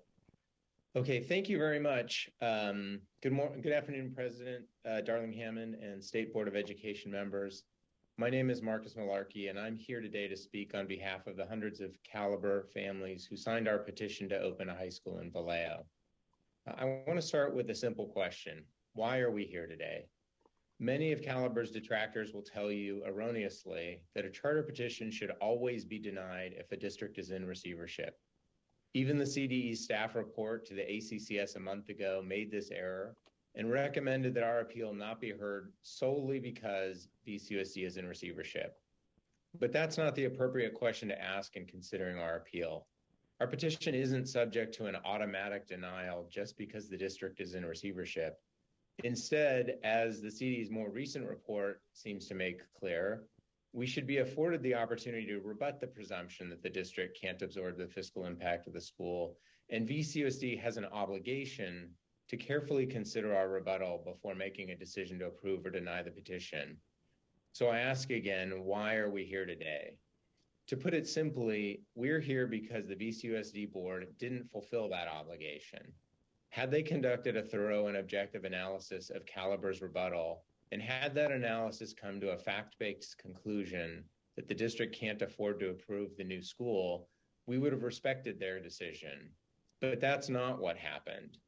In fact, the district staff report explicitly did not include any factual finding to support the denial of the petition on the basis of a fiscal impact. This quote is taken directly from their report.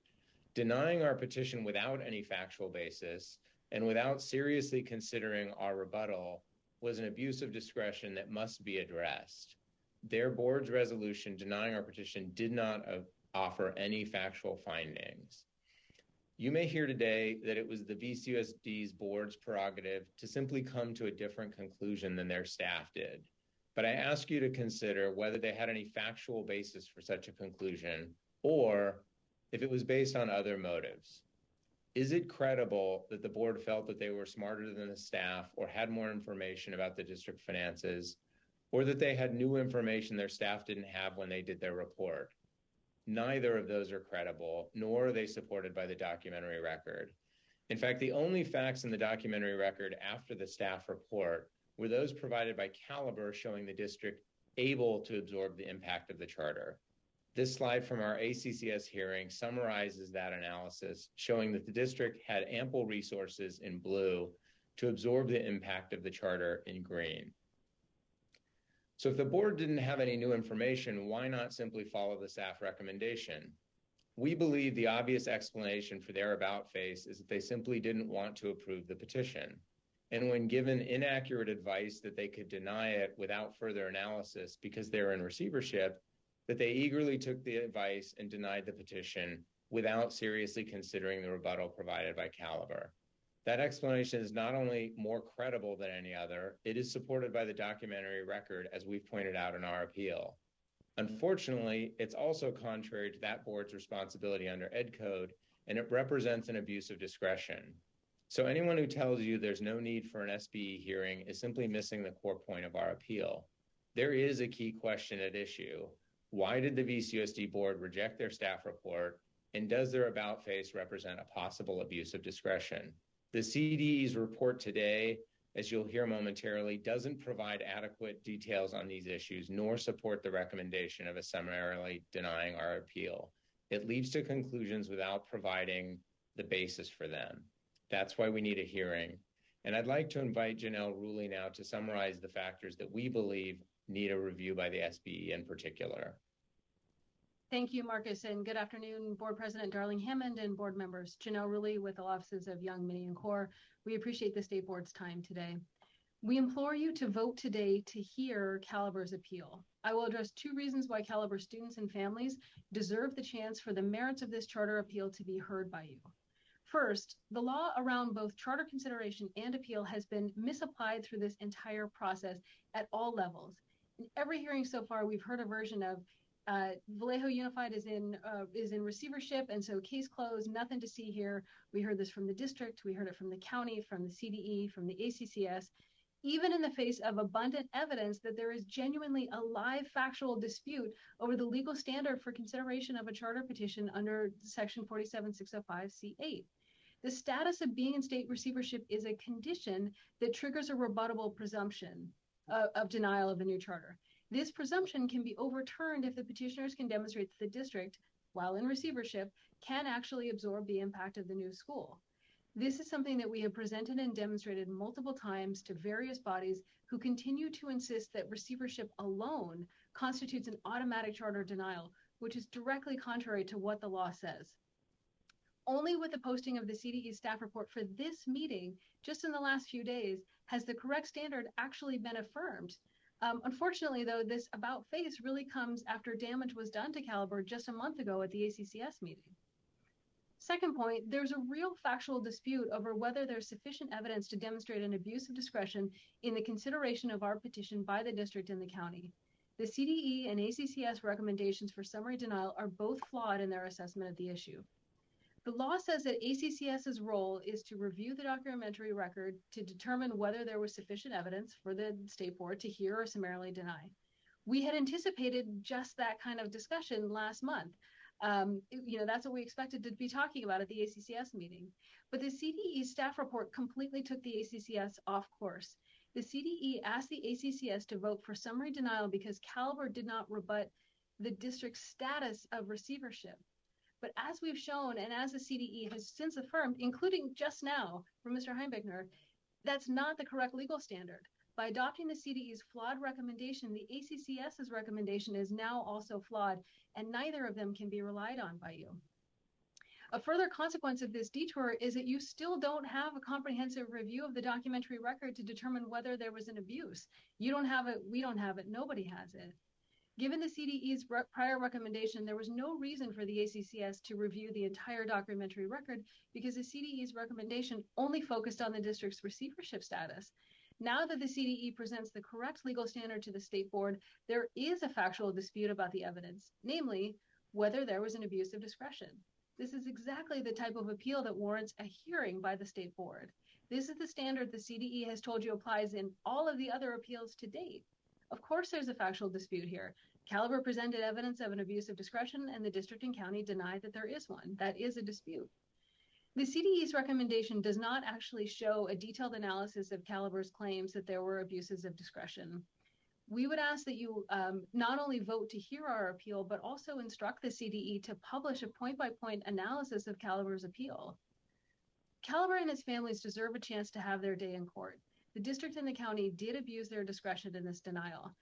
Caliber cited 4 different specific reasons for abuse of discretion, and families who are seeking choice really deserve the state board to lean in on this and to figure out what actually happened here. Ultimately, there's not a lot that we're not asking for a lot from the state board, really just your time and consideration. We're not asking you to be Caliber's authorizer or to be involved long-term, just that you exercise the authority that the law gives you to check abuses of discretion that occurred here. Marcus, I'll hand it back over to you.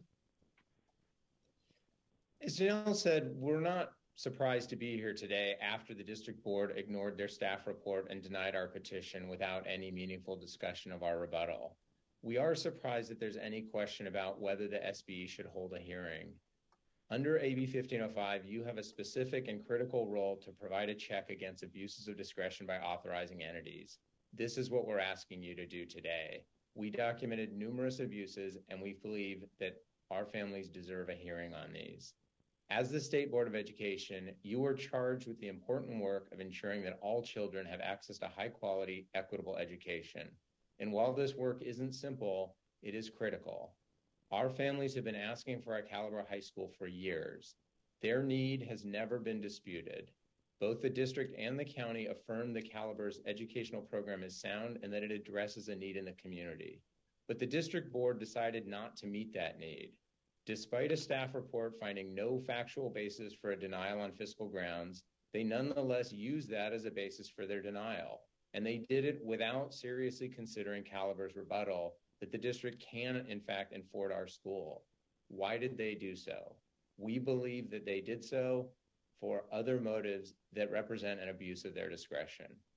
Our families deserve a proper review and assessment of the district's actions. They ask you to fulfill your statutory responsibility to provide it to them.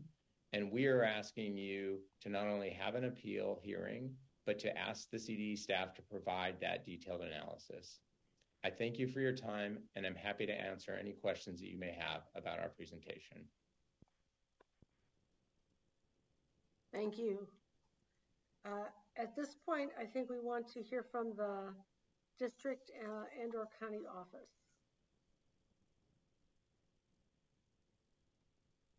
Hello, good afternoon. My name is Leslie Locker, and I am legal counsel for Vallejo City Unified School District. I'm going to go ahead and share my screen.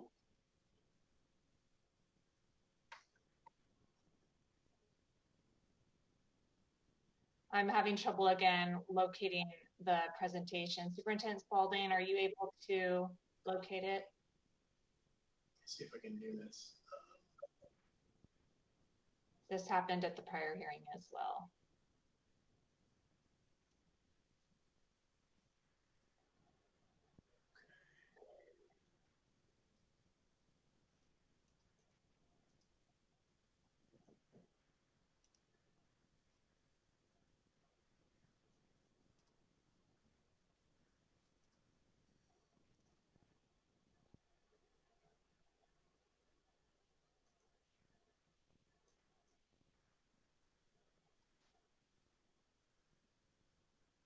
How's that? There we go. We've got it. Can you see? Excellent. Thank you. Your 10 minutes starts now. All right. Thank you so much. Thank you very much for this opportunity. President Darling Hammond, Vice President Glover Woods, Superintendent Thurman, and members of the board. I'm going to move pretty quickly through this because we have to share our time. So we're going to move fairly quickly through this. Let's see if this, there we go. VCUSD is in full support of the recommendation that comes from both ACCS and CDE, and it also is backed up by the County Office of Education, Solano County Office of Education, and FCMAT. Basically, it comes down to this, and it's a reading of the law, and it's a very clear reading of the law. But this is a very clear-cut, straightforward analysis. The VCUSD is under state receivership and is therefore not positioned to absorb the fiscal impact of the proposed charter. According to the law, 47605C8 and the AB 1505 that preceded it, bottom line is that a district in receivership in and of itself satisfies the requirement and the test for determining that it is not in a position to fiscally absorb the impact of a proposed charter school. At no time and at no level did Caliber successfully rebut the legal presumption set out in this Ed Code. We are, in fact, in receivership. We've been in receivership for close to 20 years now. I won't go through this entire timeline, but you can see that it all began in 2004. That was 5 superintendents ago. We're paying off a $60 million loan. We're still paying off a $60 million loan. And we are one of 4 school districts in the state of California in this situation. Our receivership only ends when 1, the loan is fully repaid, and 2, the state, the county receiver, the receivership trustee is withdrawn, and that receivership trustee is only withdrawn at a point after the loan is repaid when it's determined that the district is in a position to be out on its own. The petitioner has brought up a number of contentions. We're rebutting every one. We rebutted each one that they brought forward. We did have factual grounds. We were clear from day one that we saw this as a fiscal impact, a potential fiscal impact because of our receivership. That was in our very first staff set of findings. They also questioned that the board's following the law. The board is able to, as a sovereign school board, make a decision either to deny or to approve. And under the circumstances, they made the decision to deny, but they were fully informed and made the decision that is bequeathed to them.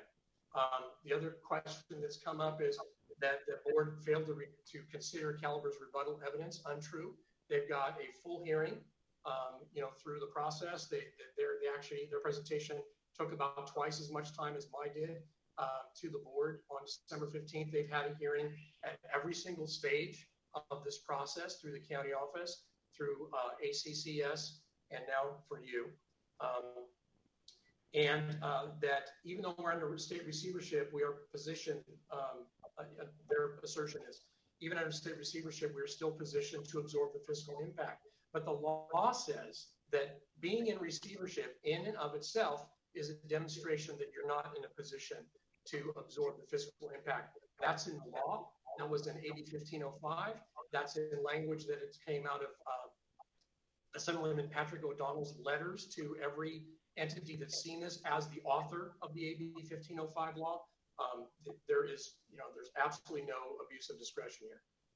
The fiscal impact finding basically uses three criteria. This is in 47605C8 and basically allows three things: that a district that is in qualified status but can demonstrate that it would go into negative status, negative certification, is able to say no, or that a district is in negative certification is able to say no. And oh, by the way, on the first one, from qualified to negative, it has to be certified by the county office and FICMAT. The third criteria is if the district is in state receivership, period. And I want to point out that of these three objective standards, because we all know what qualified and negative status is, state receivership is the most clear-cut, the most tangible, the most objective standard, because this is not a self-certification of your fiscal status as a district. This is where, in fact, the district has gone insolvent. The district has taken up legislation that is carried by a legislator to actually loan the district money to be repaid, has got rid of its superintendent, and has dismantled its board. Those are the requirements under the law. So there's nothing here that is subjective at all. It is clear-cut. And there's nothing in the law that says, well, your receivership isn't so bad because, we've done calculations, that we think that you're better off than you think you are. Receivership is the standard. And the AB 1505 basically set up some new parameters and some guardrails for both county offices and the State Board of Education so that this kind of thing could be considered, and that districts such as ours in receivership would not take a second trip to receivership because they allowed a charter open that would draw off more finances. Leslie, do you want to take it from here? Sure. If you could move the slide, please, that would be great. Caliber has asked. Oh, this one's actually yours. I'm sorry, Superintendent. Oh, I'm sorry. But in point of fact, even though we don't have to demonstrate, the impacts and quantify them, they have been quantified. We've talked about the pressure that we're under as a district. $29 million in budget cuts in the last few years, closure or consolidation of 6 school campuses, year over year declining enrollment, averaging about 4%. So we continue to be in distress. We still don't have to prove that because only the receivership in and of itself provides the test, but we offer this as a counter to what the petitioner has brought forward. And the petitioner has brought forward their own calculations that still show on their projections that we would lose out on $5.7 million over time. But the law does not say it has to be 5.7 or it has to be 2 or it can only be 50,000. The law says receivership. Sorry about that, Leslie. Not a problem. All right, Caliber has asked the Solano County Board of Education, the ACCS, and now the SBE to expand the term rebuttable presumption of denial to mean that notwithstanding the district's receivership status, it can nevertheless fiscally absorb the charter school. This is not the legal definition set out in the law, and it is entirely improper for Caliber to ascribe a meaning to this term that does not comport with the express language of the statute. Caliber has also raised the argument that if the rebuttable presumption does not apply to the district's ability to absorb the fiscal impact of the charter school, this would essentially create an auto-denial provision that could be used by any district meeting one of the 3 criteria. This is simply not the case. Section 47605C8 was never intended to create an automatic bar of approval of a petition. It was specifically designed to give districts in fiscal distress the ability to make a local decision to deny a petition based on fiscal impact. Next slide. Despite the contentions raised by Caliber throughout this appeals process, one element remains consistent and unwavering. The district has the full support of the Solano County Board of Education, Assemblymember Patrick O'Donnell, who authored AB 1505, Michael Fine of FICMAT, CDE, and the ACCS. I know we're limited on time, but we have included some pretty distinct quotes in here that demonstrate how clear-cut this matter truly is. As Michael Fine of FICMAT stated, FICMAT agrees that if the district approved the charter school petition, the district would face an ongoing adverse fiscal impact due to the loss of enrollment. While the Caliber Public Schools appeal speaks to many points, FICMAT believes there is only one relevant factor appropriate for consideration. The district remains under state receivership. Until the loan is fully repaid, the district is not positioned to absorb the fiscal impact of the proposed charter school. Next slide. These are also quotes that were raised by two of the commissioners during the ACCS hearing. And again, due to the time, we'll go ahead and move on to the next slide. Again, the answer is clear. The documentary record unequivocally demonstrates that the district remains under receivership and therefore is not positioned to fiscally absorb the charter school. The district therefore respectfully requests that the SB stand in solidarity with the district and take action to summarily deny the Caliber High School petition appeal. Thank you.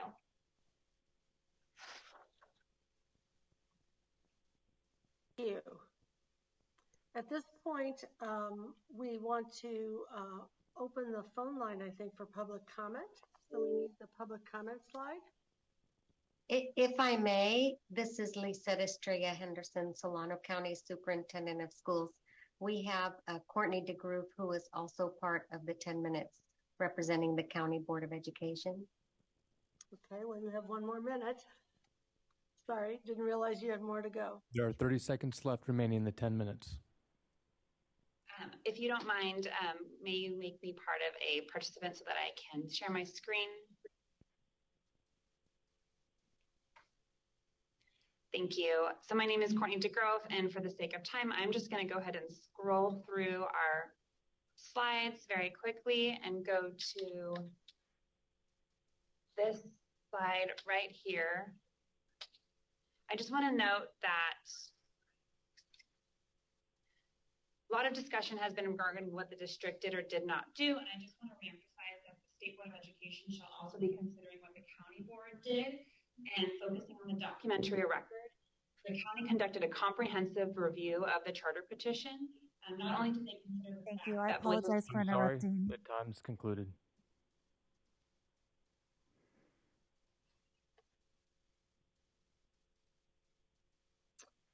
At this point, I think we need to go to public comment. There are currently 8 people in the queue for public comment. I will open the phone line now. Good afternoon, State Board of Education. Please state your name and affiliation for the record. You have 1 minute. Your time starts now.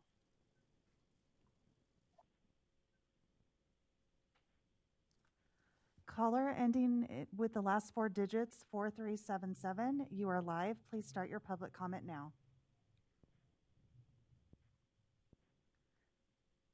Okay, moving on.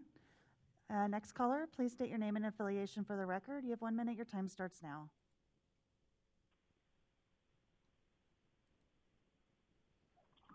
My name is Rachel Weingarten, and I am a Vallejo parent.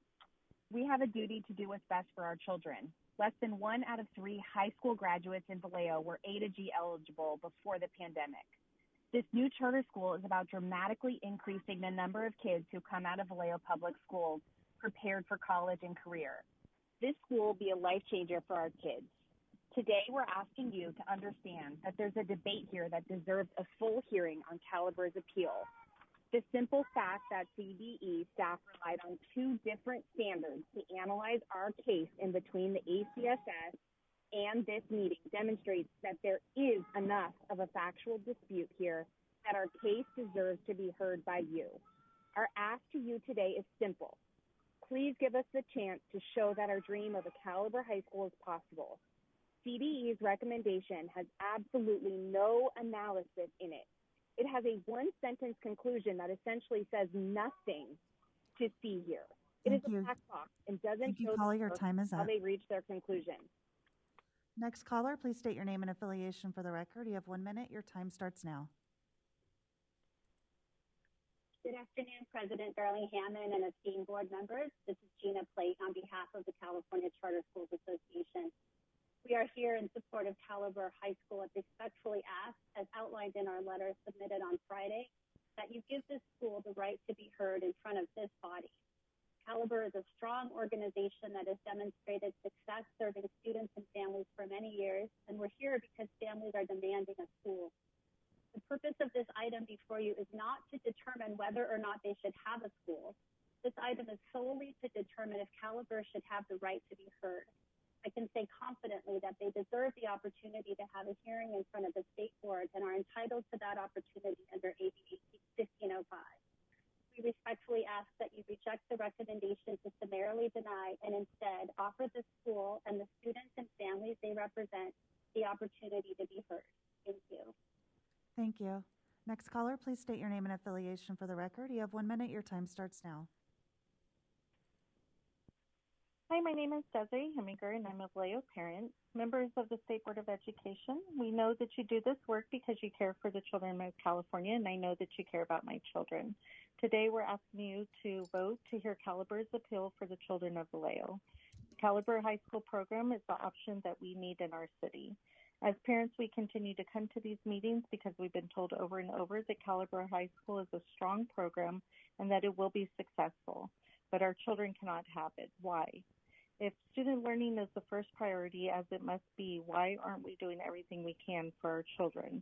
The least we deserve is a full hearing on Caliber's appeal with you to show that there is a real debate here. Please don't deny us our opportunity to make our full case with you. Our kids are worth it. All we are asking for is your time. Please give us your time and full consideration. Thank you for allowing me to speak. Thank you. Next caller, please state your name and affiliation for the record. You have 1 minute. Your time starts now. My name is Mary Madrigal. I am a Vallejo High School alumni, public schools with the Vallejo School District, and I want better for my children. Caliber has changed my children's lives. I have a 9th grader who's supposed to go to Caliber High School this year, and an 8th grader who can still go next year if you don't overturn these unjust denials. This morning, President Darling Hammond discussed the importance of education, the whole child, addressing individual learning needs and prioritizing social and emotional health. I'm telling you, we have this at Caliber. We deserve to have it all the way through to the 12th grade. We deserve high quality and equitable education options in Vallejo. The analysis of our petition has been mismanaged from the start. Every time we have come to a meeting, the response changes. It went from we don't have the financial analysis or we are in receivership. We did the financial analysis, but we just can't show you. We still have not seen any of the receipts.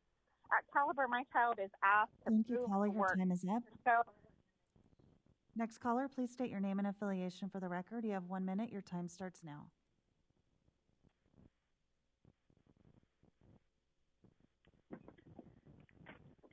Hola, buenas tardes. Mi nombre es Juliana Preciado. Soy madre de estudiantes de High School. Caliber es una escuela diseñada por nosotros, la comunidad. Hace 3 años empezamos a diseñar esta escuela y ha sido un año desde que pedimos nuestra petición al BCUSD. La escuela Caliber es una parte muy importante de nuestra comunidad en nuestra ciudad y ofrece oportunidades a los estudiantes de Vallejo. Por ejemplo, la liga de flag football, que fue iniciada por el personal de Caliber y ahora tiene más de 500 participantes de las escuelas del distrito y de las charters. El flag football no solo es la mitad de también da becas a los estudiantes. Sabemos que Caliber High School será una de las escuelas fuertes, pero todavía no tenemos evidencia específica sobre el por qué el distrito no puede ofrecer una charter. Por favor, vota para poder tener una nueva audiencia sobre nuestra petición. Nuestros estudiantes merecen tener una oportunidad. Gracias. Thank you. Do you have someone there that can translate for you? Okay. Thank you, caller. Next caller, please state your name and affiliation for the record. You have 1 minute. Your time starts now. My name is Moana, and I'm an 11th grade student. I graduated from Caliber Changemakers in 2020, and I was on the planning committee that helped design the high school. I wish I had the opportunity to go to a Caliber high school. I actually attend one of the charter high schools in Vallejo that VCSD is currently trying to close down. In fact, VCSD recently tried to shut down 4 charter schools that have consistently outperformed them, and I believe they will likely keep trying. VCSD is trying to deny me access to a quality education at every turn and push me into the troubled high schools. The superintendent repeatedly says that they are not anti-charter, but the record shows otherwise. I believe that as the State Board of Education, you should be interested in listening to our appeal. We are real people with our educational futures on the line, and we are only asking for your time. I believe you deserve the benefit of your full time. Your job is to look out for every single student in the state, cutting above politics and addressing wrong decisions of individual school districts, and we're really just asking for you to listen to us. Please vote to hear Caliber High School's appeal. Thank you. Thank you. Next caller, please state your name and affiliation for the record. You have 1 minute. Your time starts now. Hello, it's Eric Premack with the Charter Schools Development Center. We disagree profoundly with CDE's analysis here.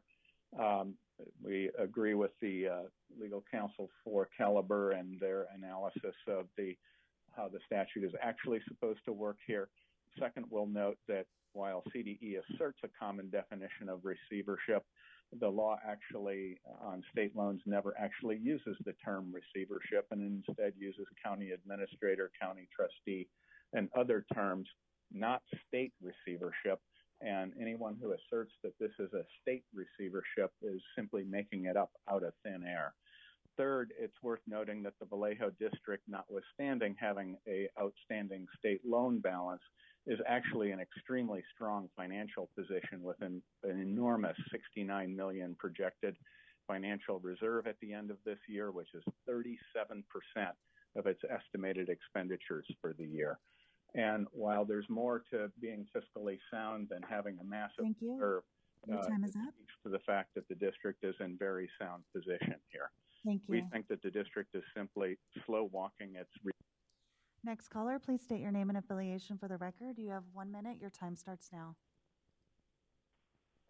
Good afternoon. My name is Michael Juba, and I'm a classroom teacher representing the California Teachers Association.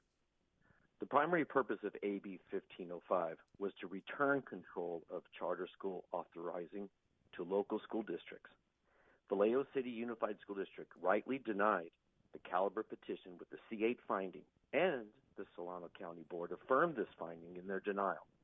Additionally, Solano County staff thoroughly and appropriately analyzed exactly how the establishment of Caliber High School would exacerbate structural deficits for the district using conservative projected enrollment loss.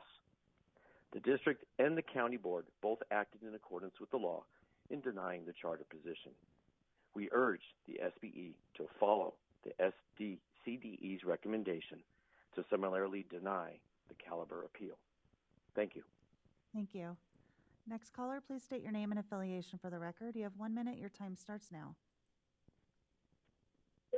Hi, my name is Christina, and I'm a Caliber parent. Caliber has a track record in our city of being a top-performing school and providing positive student and family experiences year after year, and we deserve to continue that with a Caliber High School. It is extremely difficult to hear that our existing TK through 8th grade program and our plans for our high school is making a difference, but we continue to hear no's regarding the expansion for reasons beyond our control. As a parent and a Caliber advocate, we are doing everything that we can to continue to fight for this, but now we need an opportunity to be heard again. All California students should have endless opportunities in a safe place to learn and thrive. They could have this in a Caliber High School. As a parent to a current and former student of Caliber, I have seen and benefited from all of the deposits made into our family and into my sons. However, I have also fallen victim to not having enough options in Vallejo to place my oldest son in a school that shares the same values and practices as Caliber. Thank you. Your time is up. Graduated. That concludes public comment for item number 9.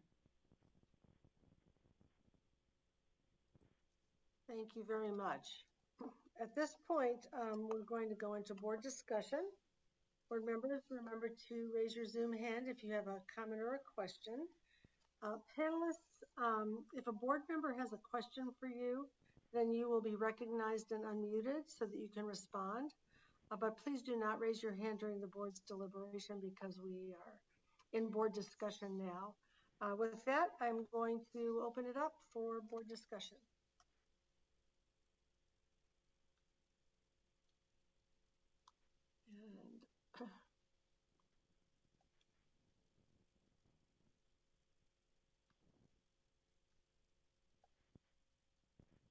Member Glover Woods, please start us off. Thank you, President Darling Hammond. I just wanted to provide some initial comments as I'm one of the liaisons along with Member Oken. So just wanted to just kind of again reemphasize the important decision that's in front of us today, which is the recommendation is to summarily deny review of the appeal. I would really appreciate hearing the presentation from the petitioners as well as the district and the county, and most importantly, the comments that were given during public comment. What we have in front of us really is a consideration as to if the appeal should be heard due to the fact that we have gotten information that there is an abuse of discretion. And more importantly, I do want to say the fact that the district is in receivership and the allowances that are in the ed code is foremost to the front as well, as we've gotten information that from the district, the county office, and from the fiscal crisis management assistance team, that the district is unable to absorb the fiscal impact due to their status in receivership. So I'll actually turn the remaining time over to Member Olkin for additional framing comments before we go into discussion, and then we'll continue forward. Thank you. Thank you so much. Thank you, Member Olkin. Thank you. First, Vice President Glover Woods for framing where we are, and also all of you who presented today and spoken up for public comment. I just wanted to provide a little bit more context on what happened at ACCS. So in the CDE report, we heard that the initial vote at ACCS, which lost 3-5, was that we should hear the appeal at the state board.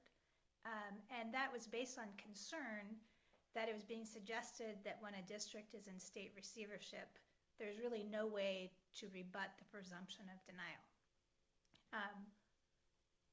We heard that again today, but we also, in the CD report,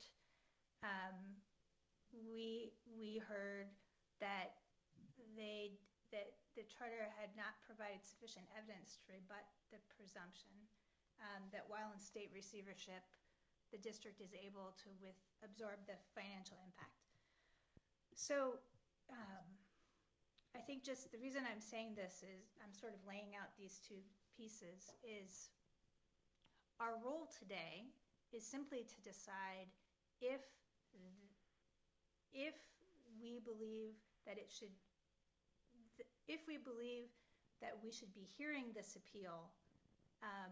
The two sides that we're hearing are, on the one hand, because the district is one of only 4 districts in the state under state receivership, and there really is no way to rebut the presumption of, there's really no way that they can absorb the financial impact. And on the other hand, we're hearing maybe they can, and that's the point of having a hearing, is to decide if that's true or not. Sorry, I got lost in my own thoughts there. But my point is simply that we've heard 2 different pieces about what the law says, and actually it leads me to a question, which is I'm wondering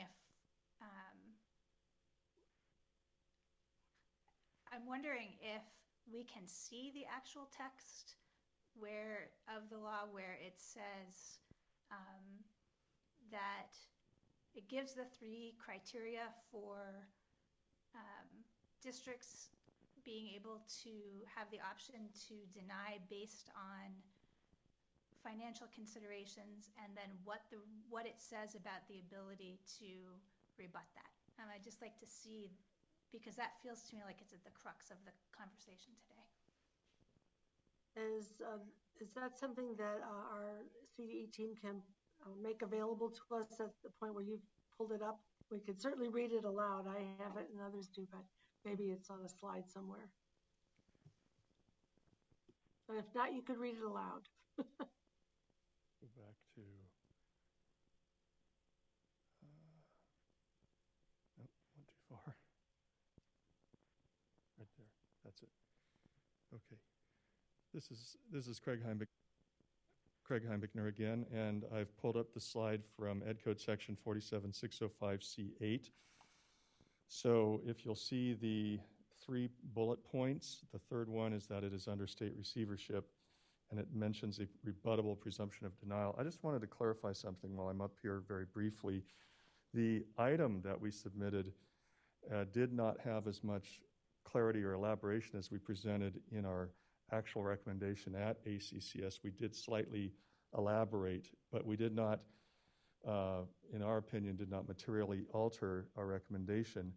And the exact same recommendation that we presented to ACCS is the same one that we're presenting today. So I just wanted to kind of clarify that because there seems to be some contrary views on that. So here is our bullet. I hope that helps the members of the State Board to look at the standard. So there are these 3 conditions, and there's also the fact that charter schools satisfying one of these conditions shall be subject to a rebuttable presumption of denial.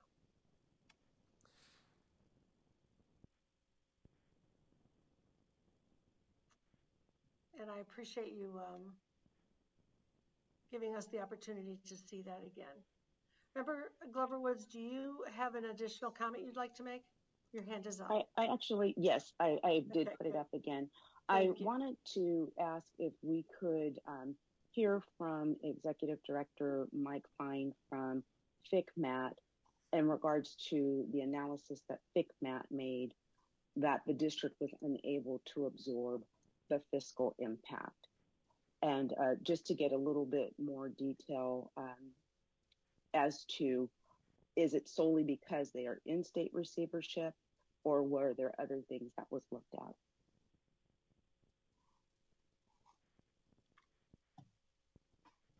Good afternoon, Madam Chair and members of the board, and Mr. Allen and staff. Thank you, Dr. Glover-Woods, for the question. FCMAT's main role here was to affirm the district status in state receivership. That seemed to be in part being debated along the way. There were various parties that even debated whether there were certain phases or certain levels of state receivership. There is only one. You are either in state receivership or you are not. You do progress through recovery through different phases. There is no question, and I can provide you evidence as you need it. There's no question that the district is in state receivership. It does not, while it is nearing the end of its final phase, it does not currently meet the conditions to exit state receivership. Comments even today about is there state receivership or is it county receivership, I think are designed to confuse folks.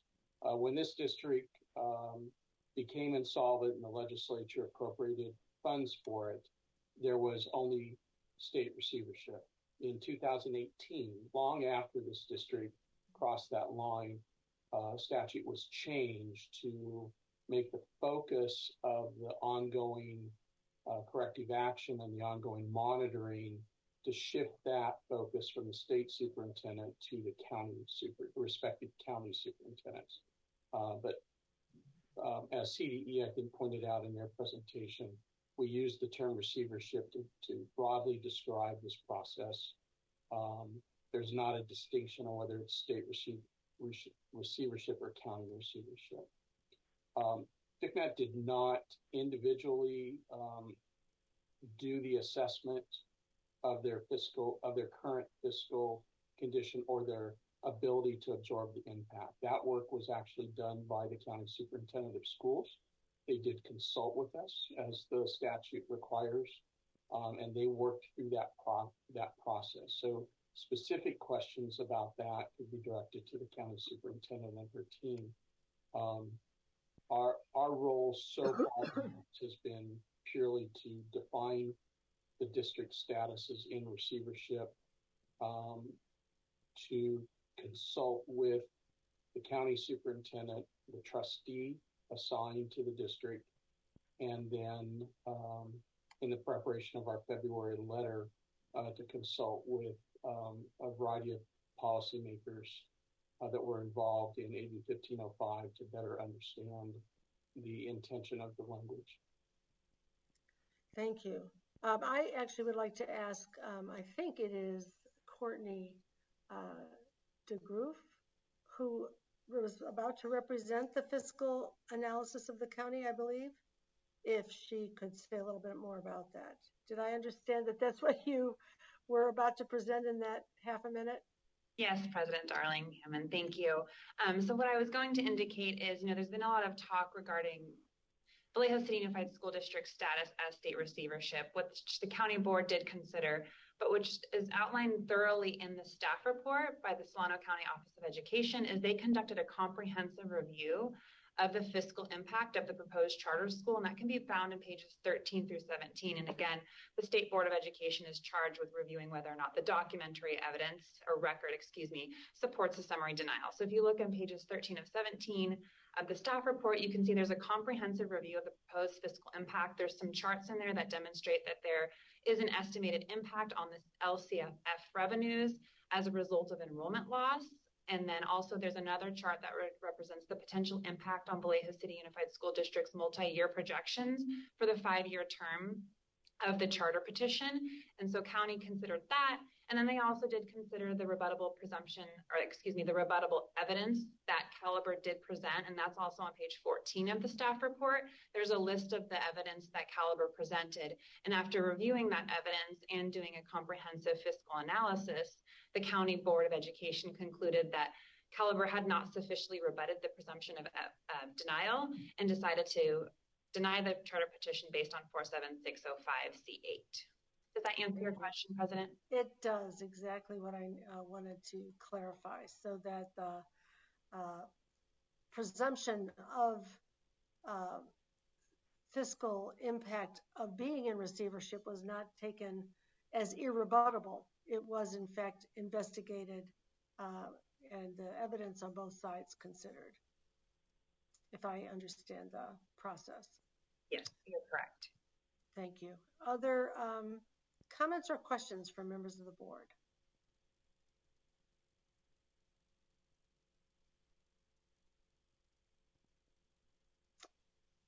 Yes, Member Olken. You're on mute. Sorry. I appreciate the information you just shared and that you were about to share when your time got cut off, so thank you for that. And I would like to point out that your explanation of the condition for denying sounds quite different than what we heard from the district, in which what we heard was because they are in state receivership, there is no way to rebut. Nobody's trying to rebut, from what I understand, that the district is in state receivership, but they wanted to rebut whether the impact could be absorbed or not. And so I appreciate your explanation of the financial implications and actually taking and laying it out. But I do want to point out that that sounds quite different to me than what we heard at from the report from the district. And and maybe that has some bearing on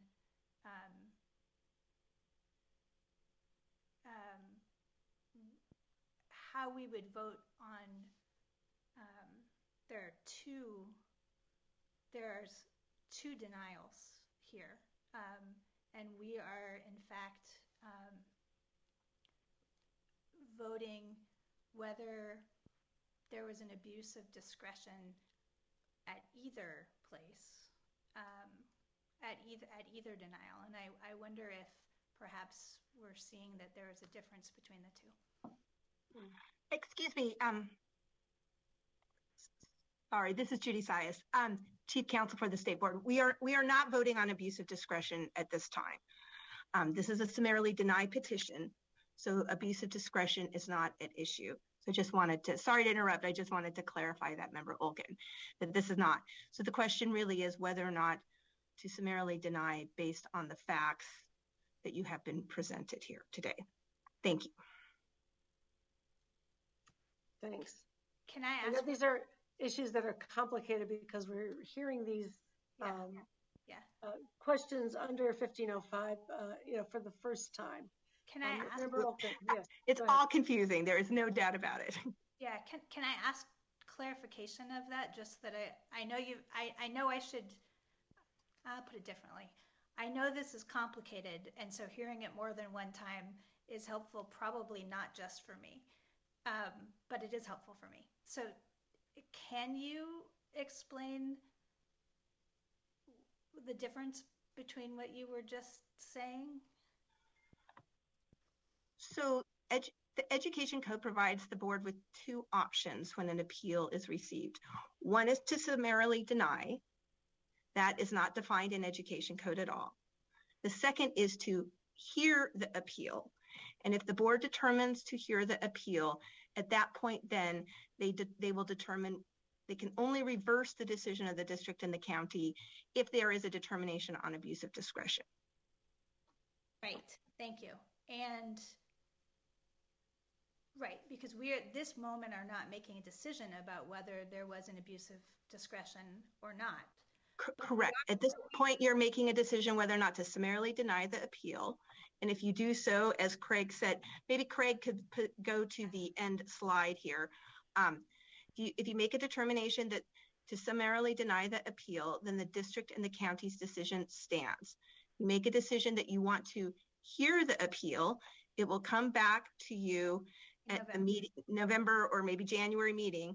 And at that point, then you will have a hearing on the whether or not there has been an abuse of discretion. So the facts will be the same at the November and January meeting. It just will be presented a little bit differently, I assume. So what we are deciding is whether we want to hear if there was an abuse of discretion or not. No, no. Okay. So we want what we're deciding is whether there will be a hearing. Right? No, you're deciding whether or not to summarily deny the appeal. Okay, great. Thank you. Yes, and I want to clarify that the points on the slide, the conclusion, the first point makes the point that Vallejo is under state receivership and satisfies those requirements. It also addresses the fact that it is a rebuttable presumption in the next bullet, but that the rebuttal has been inadequate from the perspective of the CDE to require a further hearing. But on your initial question of is that presumption rebuttable, what we are being asked to consider accepts the notion that the presumption is rebuttable, simply has not been sufficiently rebutted. If that's helpful. Member Escobedo, I saw your hand go up. You're on mute. Unless there's any other discussion, I'm ready for a motion. I just find the law is quite clear on this. And if it's okay for me to motion to summarily deny the review, I would love to do that, unless you want to continue with. We can certainly take that motion. Is there a second? All right, we've got a second. Member Roscoe Gonzalez, I saw your hand go up. And is there any further discussion? Member Olkin, is your hand up for discussion or is it just still up? Okay. And I'll just note that I think that we are making our way through these issues, that The question that arose about, is this presumption rebuttable, is an important one to affirm that the presumption may be rebuttable. In this particular case, if we vote to summarily deny, we're not seeing a reason that the analysis was inadequate enough to require an additional hearing. So with that, Brooks, can you call the roll? President Darlene Hammond. Aye. Member Escobedo. Aye. Vice President Glover Woods. Yes. Member Lewis. Yes. Member McQuillan. Aye. Member Olkin. You're on mute. No. Sorry, Member Olkin, it wasn't audible? I think she said no. Would you mind affirming? Sorry, just. Really, Rick, we say it 3 times. No. Okay, thank you. Member Orozco Gonzalez. Aye. Member Patillo Brownson. Yes. Member Porter. Yes. Member Rodriguez. Yes. Member Yoshimoto Tauri. Yes. The motion passes. Thank you, and thanks to everybody who came and made comments. We know that these are really difficult issues and that the parameters for our consideration are fairly narrow in these cases. But we thank you for the presentations. They were very much appreciated. At this point, what I'm going to suggest we do, given the time, is postpone item 1 to take action on the preliminary report of the actions draft of July 2022 meeting minutes and report on our liaison assignments until 8:30 tomorrow morning, so that we'll be fresh and able to concentrate on that. And then to go ahead and conclude today with the general public comment. So I'm moving to item 10, which is the general public comment. If we can put the public comment slide, it's right there. If you have any comment on items that have not been included in the printed agenda and want to make a general comment, call the number on the public comment slide. Please state your name and affiliation for the record, and remember to turn down the volume on your computer if you're following the live feed. Speakers will be limited to 1 minute each. Is there any public comment? There is no one in the queue for public comment. All right. President Darlene Hammond, maybe just give, I think we've got a little bit of a data lag in the video We'll feed. give a 30-second wait time. We can all do a little bit of mindfulness. Take a deep breath.